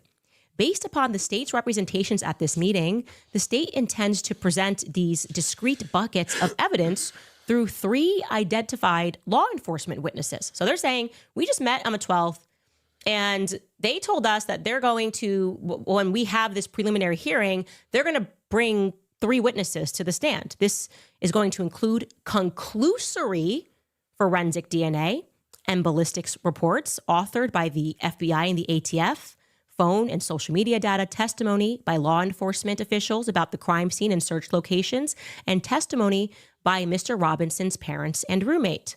Okay? Conclusory is the key word here. I'm going to explain to you why this is exceedingly problematic, that they are going to present conclusory evidence that they have not actually given beyond the conclusions to the defense. And to the point about Mr. Robinson's parents and roommates that are going to be, that they want to bring up, that means nothing. You can bring up whoever you want to the stand. And because Matt Robinson says, this is my gun that I gave to Tyler Robinson, it is common sense to me that they would put him on the stand and they say, do you recognize this gun? Yes, I recognize the gun. You can't lie about that. Is this your gun? Yes. You're going to contain your questions just to get him to identify that that's his son and that is his gun and that he gave his gun to his son. That's my guess. And they're going to try to scandalize that. Some people are saying, he's testifying for the prosecution. No, he's not testifying for the prosecution. They are naming him as a witness, and he is going to be forced to answer questions under oath, likely, I would assume, about the gun. Okay? So then they go on and they say the state intends to offer a significant amount of hearsay identified in the Utah Rule of Evidence at a preliminary hearing. Namely, they're just going to get up there and they are going to tell you that they've made these conclusions, but we can't tell you how they got to these conclusions. That's what they're saying. They're telling us that this is inconclusive and it's not attached to the gun, but we want to see how they arrived at that because that could be very important for us, okay? Okay, we can scroll down here, and this is where it is wild, and this reveals the prosecution strategy. I want you to go back into your mind when Erica got up and she did this news clip and she was like, I would like this to be rushed. Like, I want the case to go by quickly. I want to, write for this to go. And we were like, what's that about? And I will also remind you that when I sat down with Erica, I explained to you that her lawyer told me that right now we don't have any evidence. The way that this works is that now the state's going to go out and they're going to find the evidence. And then once we have the evidence, they're going to give it to Tyler Robinson's team, who's going to be able to draft some sort of a response to the evidence. And then we have the preliminary hearing, okay? So that is what they are going to say. They're going to tell you what Erica's team did, what the state did. In total, they're referring to Tyler Robinson's team, has received approximately 20,000 files, excluding digital electronic discovery, which was provided on a hard drive during that meeting on March 12th. So when they were conferring, then suddenly they gave them another drive, okay? Now, initially, they had files, which were 61,500 pages in total before that March 12th meeting. They had audio files that were 31 hours in total length. So they're going through all that.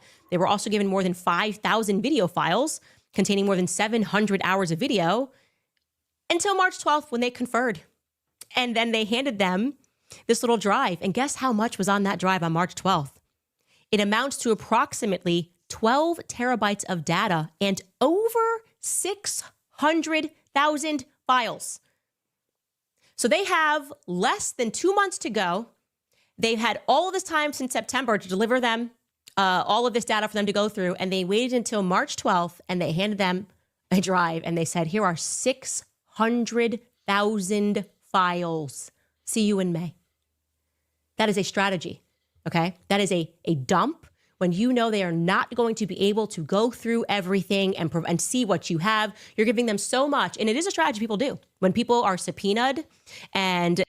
Shit, they finna have Claude build a bot and build another bot, and Claude gonna have them bots out there working and sifting through shit, man. All right, it's 2026, man. They fight the subpoena. They fight the subpoena. Like, oh, I get your text messages. For 2 years. Remember when Blake Lively requested that for me?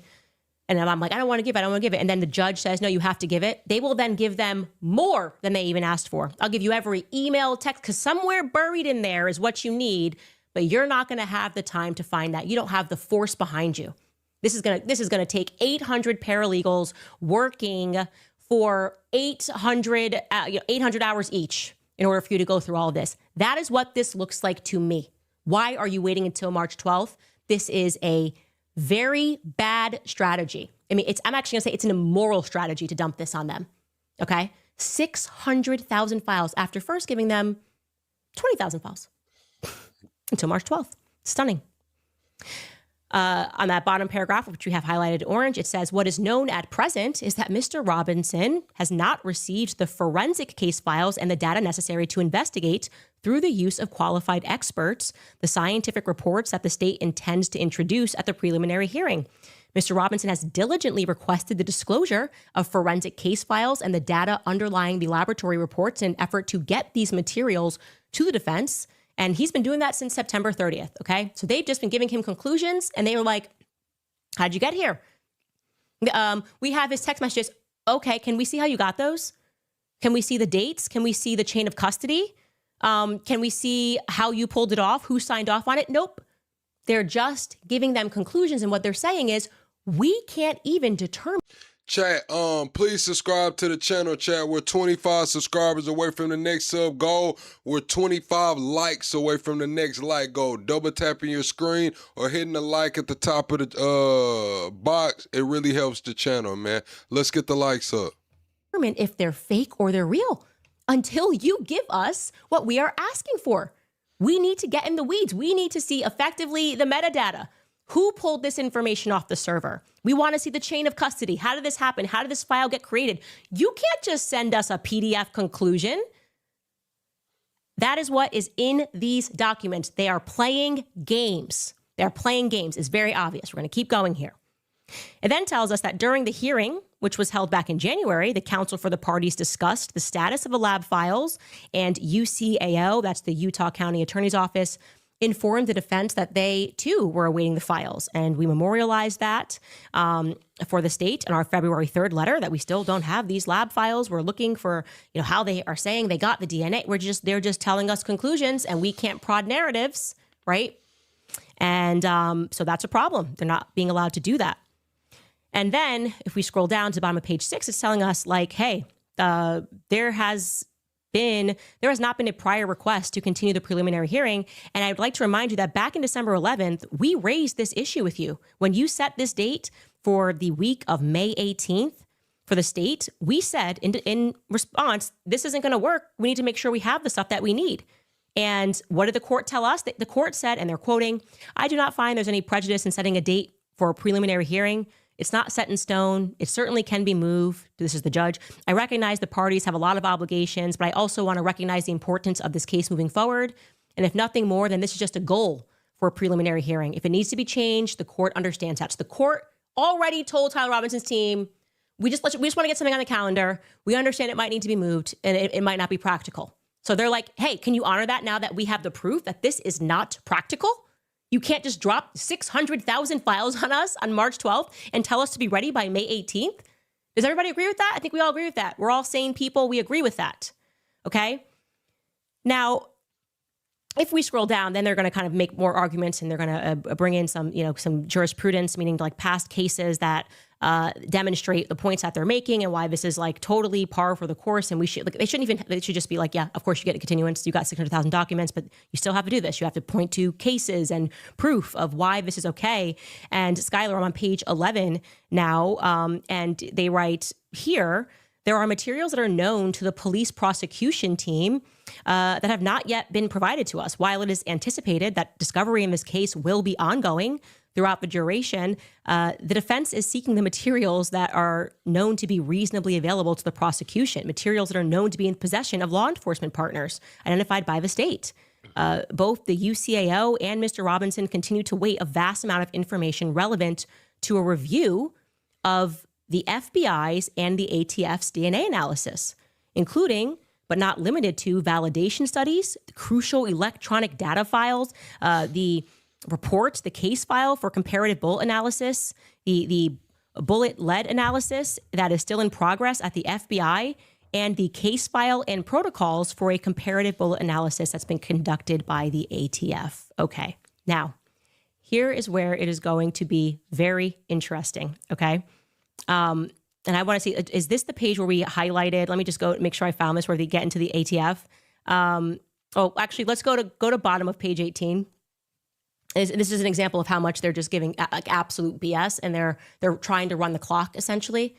Tells us that, for instance, on March 12th, that's when they had that meeting to confer, the state indicated that it intended to introduce the autopsy report into evidence without any supporting expert testimony. So that was going to be a part of what they were going to present on the stand if this went through in May. The autopsy report, which was completed on September 16th, 2025, was not given to the defense until November 13th, 2025. Gets worse. So a 2-month delay to give them something they already had done. The autopsy photographs, which were taken on September 10th, 2025, were not produced to the defense until March 18th, 2026. They just gave them the photographs. Why? Make that make sense outside of trying to run the clock down so somebody cannot get another expert to look at everything and prepare arguments. Why would you have something available to you on September 16th and not hand it to them until March 18th? There's no excuse for that. There's no excuse for that outside of you do not believe you can win this case honestly. This is legal maneuvering. You're hoping a judge is going to be corrupt, is going to hear the cry of this widow. Please, I just want the case to be fast, she said on Fox News. This is hard. I'm asking them to move along fast. The widow wants to put this chapter behind her. Judge, normally the public doesn't read through legal files, so they're not going to see the 600,000 documents that we just dropped on them. They're not going to see that, like, okay, we haven't even given them the autopsy report and stuff until, like, now it's March. The widow, she's grieving. She's asking, can't we at least do that for her? She doesn't have her husband. That is their manipulative strategy, and you can see it in these documents, okay? And then it says even more substantial discovery issues exist with respect to the DNA and the ballistics report that the state has indicated it intends to offer at the preliminary hearing without any supporting expert testimony. The summary, again, just summary, DNA reports produced by the FBI and the ATF indicate that both agencies recovered minute quantities of DNA on various items of evidence, which the reports opine consist of mixtures of up to 5 or more individuals. There's 5 individuals that are on this, and yet all I have is an analysis. A conclusion. Can I get more? Can I understand more about these 5 sets of prints that are on this? Who are these people? Do we know these people? No, they're not giving them anything. They're not giving them anything but the conclusion. And they're expecting them to be able to present this during the preliminary hearing. Now, this next portion regarding the firearm evidence is an absolute bomb. In fact, I might just pivot to break because I think we're running out of time. Pivot to break, Dom, and then when we get back, I'm going to explain this, why not even Tyler Robinson's defense caught what was in this paragraph. So we'll be right back after a quick break. All right, you guys, thanks to you, last year, Preborn helped rescue every on-time rent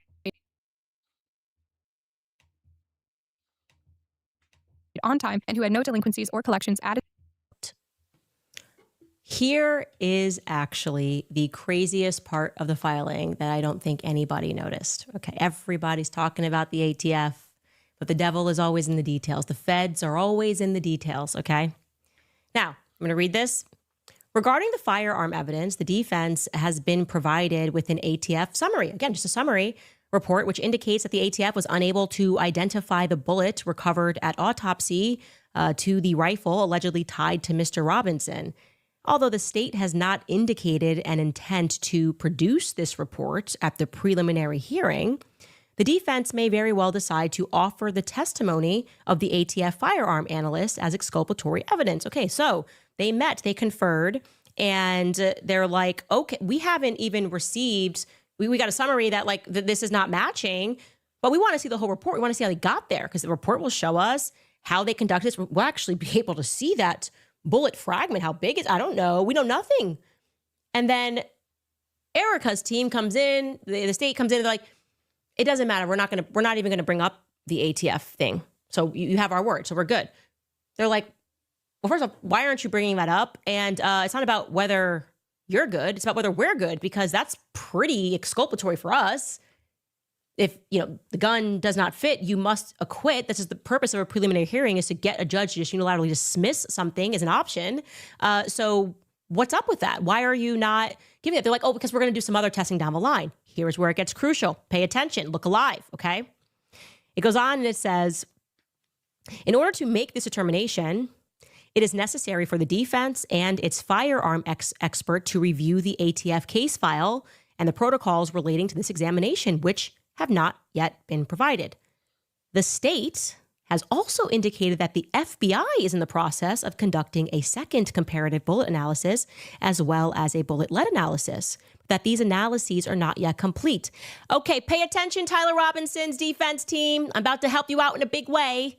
So they told you that, you conferred. They said, okay, don't worry, we got it. We got this. We're going to do a secondary thing with the feds. And like me, I'm nosy.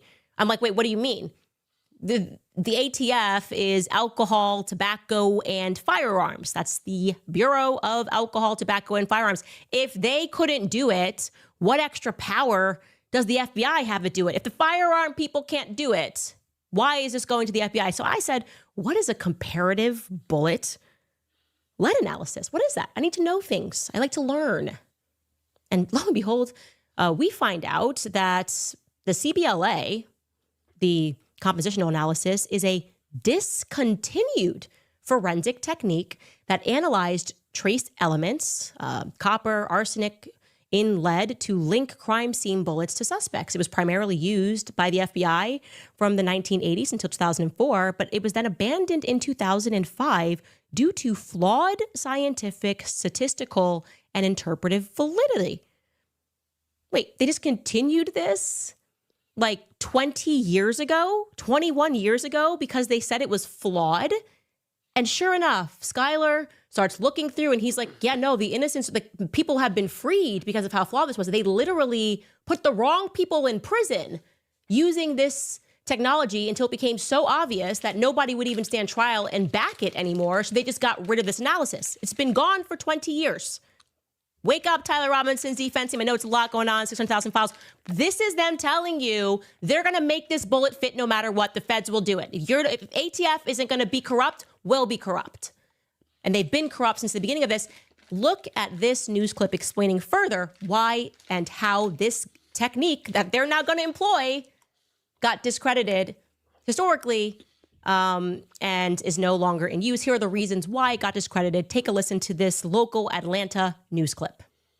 FBI agents swore by it in courtrooms across America for decades, a type of forensic science called bullet lead analysis. This was used in thousands of cases and hundreds of trials, but the FBI stopped using it over flaws in the science. Now at least one man is free as another fights for his freedom. National investigative reporter Christi Gnome looks into the tainted testimony. It was definitely a shock to the whole community. In 1991, 45-year-old Norma Jean Yates was found inside this home, shot to death 7 times. The house set on fire. She deserved better than that. Her death, a defining event in the life of her husband, Jimmy Yates, because 6 years later, a jury convicted him of her murder. It's his first sit-down interview after being released in 2021. Did you kill your wife? No. I've maintained it all these years. Police found a bullet in his vehicle, which they said matched the lead in bullets at the crime scene. That science the jury trusted when it ultimately convicted Yates, no longer used by the FBI. When a weapon is missing or a bullet too damaged, the FBI claimed at the time their science could match bullets to ammunition through the lead alone. Our national investigative team found the FBI admitted to using this science in 2,500 cases, and it was introduced in hundreds of trials across America. But in 2005, the FBI pulled the plug on this practice. Their admission, neither scientists nor bullet manufacturers are able to definitively attest to the significance of an association made between bullets in the course of a bullet lead examination. They discontinued this because not even the scientists or the bullet manufacturers would testify that that made any sense. Not even the scientists or the bullet manufacturers. We don't know how you're doing this. You're just saying that you have some special scientific technique that the scientists are saying is not so scientific, and the bullet manufacturers saying, yeah, this doesn't make any sense. And so they just quietly stopped doing that in 2005. Hey, but guess what, guys? Cash's boys are going to dust that off, pull it back, because ATF probably said, a little too obvious and corrupt for us. Okay, best we can do, like, you know, we're the Fed boys, love you, but can we give you an inconclusive? Can we just say inconclusive? It probably doesn't even match. Inconclusive is the best I can do as your homie. You guys are on your own if you're going to be that corrupt, despite this history of the strategy being corrupt, because scientists, and you put a lot of people in jail wrongly And the feds are like, yeah, that's what we're trying to do. We're trying to put somebody in jail wrongly. So that's what we're doing. We need to bring back the technique that's been discontinued for 20 years. Incredible. Bombshell. Should be on the cover of every mainstream news, reporting that the FBI is bringing back an already debunked technique so that they can give Erica the evidence she needs to connect this gun, which hasn't even been fired, to Tyler Robinson. Again, ignore the people that are telling you over and over again that his prints are on his gun. That's common sense, people. If somebody comes to my house and steals a gun, it's going to have me and George's prints on it and DNA on it because our prints carry oil and that's our DNA. It does not mean that we then took this gun and killed somebody. You got to connect the bullet. You got to connect the person. You got to conduct these tests to make sure they fired a weapon. They're doing none of that. All they're doing is spending an offensive amount of money on PR for people to convince you that this is an open and shut case, and it's not even open. It shouldn't even be open. Okay, I am just so stunned that they're doing this. I can't even believe how openly corrupt the feds are being. Please, guys, in your capacity, share this, share that portion that they are bringing back, make it viral. Okay, the feds are so corrupt. Truly, I am like fed up, literally fed up. Federal Bureau of Investigation. We have had enough, okay? Now to finish some other things that I highlighted here, just so that you have this as we're on page 22. They're basically asserting their amendments, like in a capital case, the state cannot, consistent with federal due process, the Fourth and the Eighth Amendments and separation of powers and principles declare that hearsay reports, you're just going to sit people, this is a show trial. You're going to sit people and we can't prod their narratives because you haven't actually given us the evidence.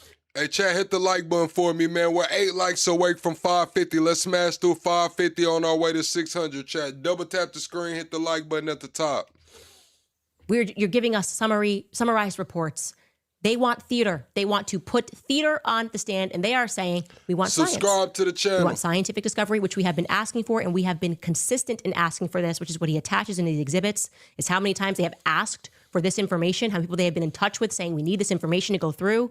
And they've done a very good job, by the way, I will say. This is a thorough case. Sometimes I read lawyers, and it's like, ooh, this is a really bad lawyer they have. This is a job well done, actually. This is a job well done. It's very descriptive. It tells us on the top of 25, that this is not our fault. We did not contribute to the delay resulting in the request. You can see through the pages we have been diligently processing and reviewing all of this discovery that has been received in this case. We have made efforts from the outset to procure not only the reports from forensic testing, but also the underlying materials that are needed for expert review. And we have communicated verbally and in writing our concerns regarding these materials over the last several months. The delay here does not fall at our feet. Okay, we have no reason, we have no understanding as to why we were not given the autopsy report, the summary, until November, and then given the photos and the complete report package to be able to give it to somebody else until March. That makes no sense outside of a despicable strategy from the state here. And then it says where the evidence that has not yet been produced is both highly technical and scientific and is the basis for expert opinions that will be proffered only through reports deemed reliable. This is hearsay under Utah rule of evidence. You can't just give us summaries, and that's what they want. They want a show trial. And they are now asserting, in conclusion, that unless the materials that we are requesting have been produced to us by April 17th, 2026, and if that does happen, then we can set a hearing, 6 months out. Otherwise, we want a hearing date to be completely vacated. We don't want to even talk about a hearing date right now. It doesn't even make sense. Okay, we've got 600,000 documents to go through. We have not received our discovery requests. We are basically they're playing a PR game. And we deserve to have an opportunity to understand how they received these communications. How did you're saying these are his texts, okay? You don't just send me a PDF of text. When I saw the text, I was like, are these dated? What time did they come in? That's missing. What time did they come in? How did they pull this off of the server? Did you contact T-Mobile? How did you get this information? You can't just send a PDF and then say, we got them. You can't just have Kash Patel throwing up 33s and say that's enough. You can't just have Governor Cox up there with the Fed saying, oh, we got him. This is real. This is a court case. Tell us how you received these technological communications. Otherwise, this is just show, and they called them out on that. And so I have to say, this was an extraordinary filing, and extraordinary in that it only further, to me, undermines the state's case. You don't have to play these games. If it is on your side, if truth is on your side, you do not need to play these games. If truth is on your side, you immediately give them everything they need without delay.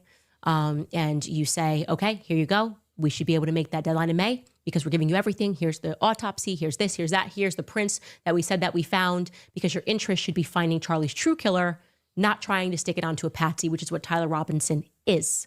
In my opinion, having investigated this case, having had communication with Turning Point USA, with their former employees about the lies that they were told, with the way that they are behaving, with the way that they have edited their story, the panic because of the back footage, everything that they are doing is signaling to me that this is a Fed job from start to finish, just like JFK, just like with MLK.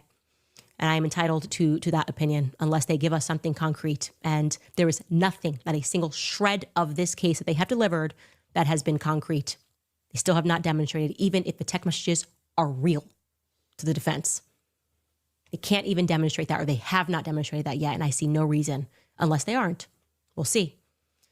Anyway, I wanted to also tack on here that yesterday I had received an email that really touched me. It was the context of the email was there was a woman and she was responding to the APB that I put out yesterday regarding Erica's flight on July 14th. It's a crucial date to me on my timeline because of Tuckergate on July 13th. I feel very much that between June and July 13th is when they made a decision to kill Charlie on the basis of the Iran war and further on the basis of what Tucker Carlson said on stage, questioning Bibi Netanyahu, his network of people, the Epstein files, where people's money was coming from. And that flight she took with Catherine Locastro and Derek Niekirk and Jonathan Barcelo. And she wanted, the woman who's emailing me wanted to make me aware that flight to Long Beach, I was wondering, what's this about? What's in Long Beach? And she made me aware that there's actually a joint Air Force base that's about 15 minutes from the airport. It was really the second part of the email that really touched me. She wrote this. She wrote, FYI, the Long Beach airport is a quick 10 to 15 minute drive to a small military base in Los Alamitos. It is the Joint Forces Air Base. Oh, JTF, Fort Huachuca.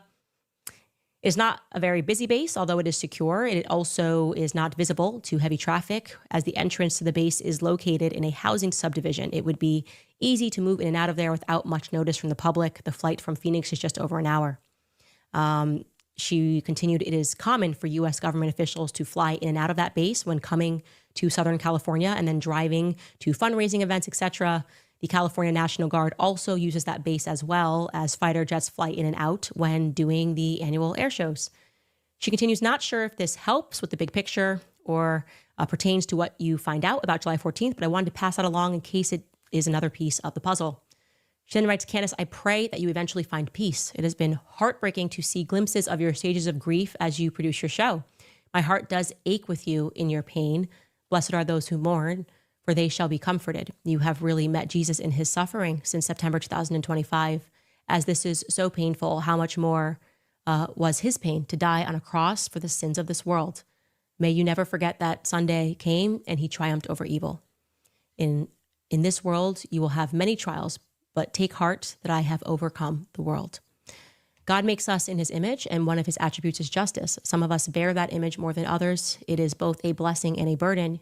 You mirror the image of his justice, but may you rest in knowing that God is in charge of ultimate justice. I was very touched by that, and I wanted to share that because I felt like as we are ending at the end here of Lent, just being reminded of that. Like, no matter what you're going through, no matter what suffering you're going through, and it has been a lot of suffering, and it has been a lot of hurt to go through. And it hurts every day to see the people that Charlie catapulted into the positions that they have today. All right, chat. We finna get out of it. We finna get out of there, man. All right, chat. Look, I got this presidential simulator I want to bring to y'all, man. Like, this is some shit I want to do with the channel, chat. It's like, It's called Presidential Simulator, man. Look, chat, we gotta get a damn.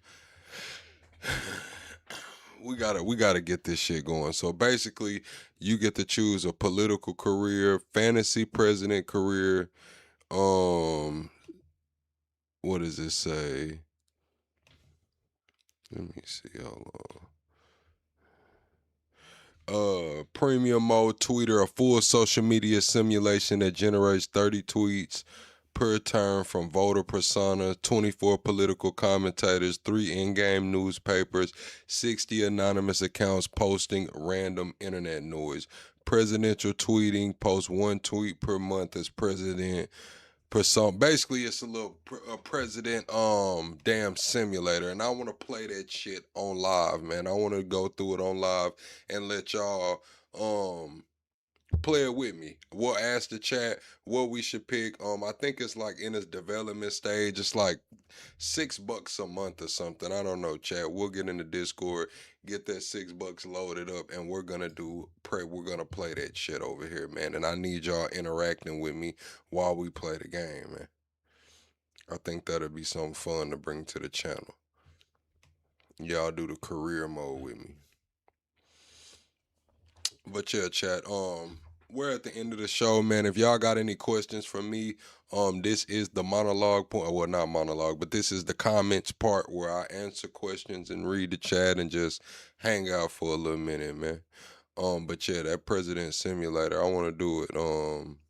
Like right now, they have a free version right here. Let me see. Let's see if we can try the free version. Let's see if we can try the free version right here, chat. Hold on.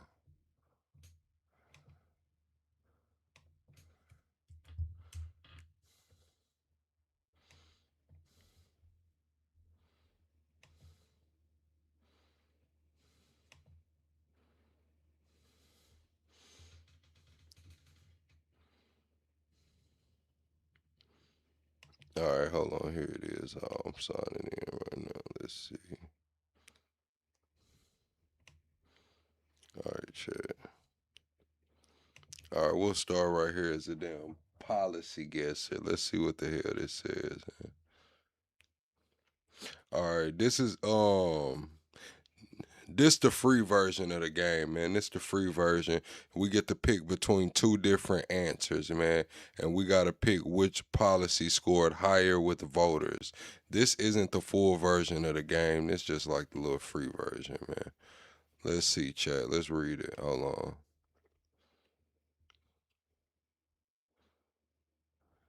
Hold on. It says, which policy scored higher with voters? Respond through back channels and avoid public escalation that closes the door to reconciliation.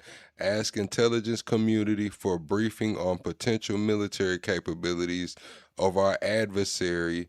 Assure American businesses that their assets in the region will be protected. Policy B.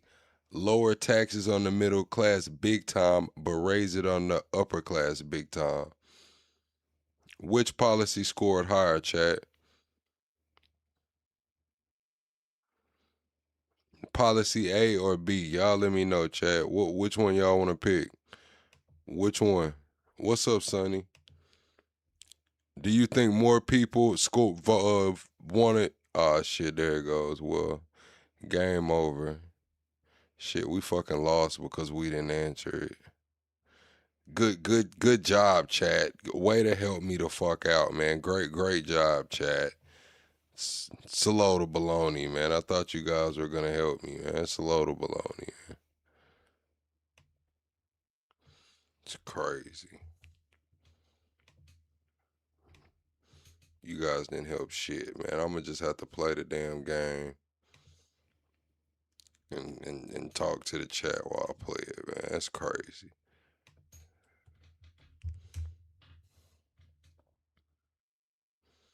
It's crazy, man.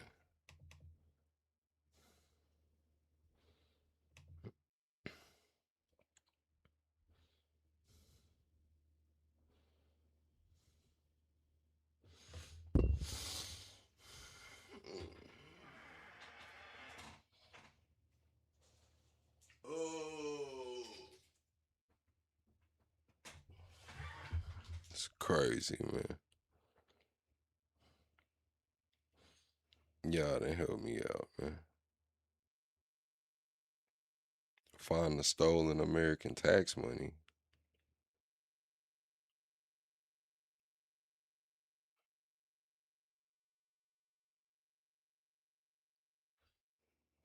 Our government needs to be better.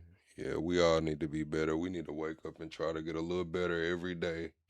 If everyone in the country, administration and politicians and all wake up every day and try to be a little bit better than they were yesterday, we might be all right, chat. We might just be all right.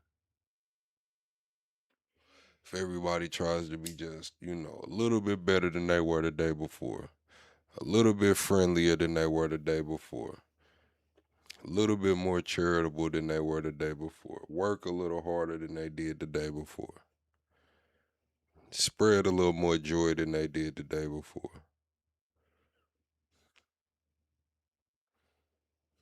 We'll be all right.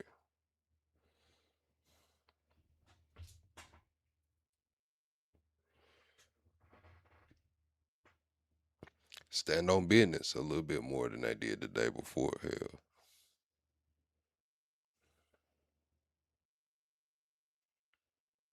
How do you feel about Israel saying they're not putting IDF boots on the ground in the run? It's kind of crazy, bold statement to make. Makes sense, though, that they would say that. Then you got to listen to what both sides are saying. Trump's saying that it was his decision to go into this war. So Israel's like, well, shit, if it was y'all's decision, then hell, why do we need to send, I get it. Both sides trying to save face. They don't want people thinking Netanyahu is controlling the narrative. What's up, Flower? How you been, Flower? You talking about you ain't seen me in a while? We been here every night, Flower. We here every night. 10 p.m. Central Time every night. We here. 10 p.m. Central Time. Yeah, what surprised me was BB came out today and was like, we're making Israel a global superpower. We're working on transforming Israel into a super nation in the region and globally. So that's very ambitious goals, turning your country into a super nation, superpower, regionally and globally, in the midst of a conflict. It's a pretty bold claim.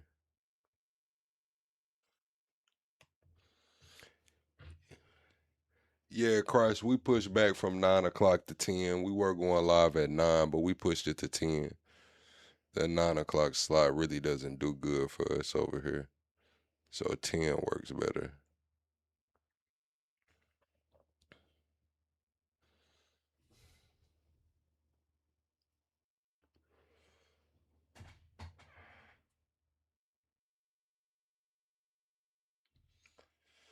It's crazy, man.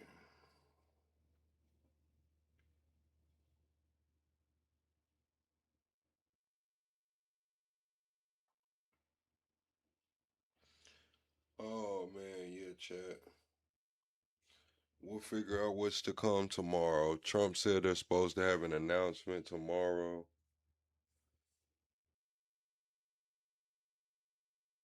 I forgot what time it's supposed to be, but Trump's supposed to make a big announcement, address America regarding Iran tomorrow. Crazy. But yeah, chat, we finna get up out of here, man. I appreciate everybody for rocking with me, man, and I will see y'all on the next one, man. Thank you, Flower of Christ. I'll be looking forward to seeing you, chat. Everyone hit the like button on your way out. Be sure to share this channel out far and wide. Do not gatekeep this channel. Share it to the last person you text or to your timeline. Doesn't really matter to me. We're still 20 subscribers away from the next sub goal and 25 likes away from the next like goal. I'll see you on the next one, Chad. Good night.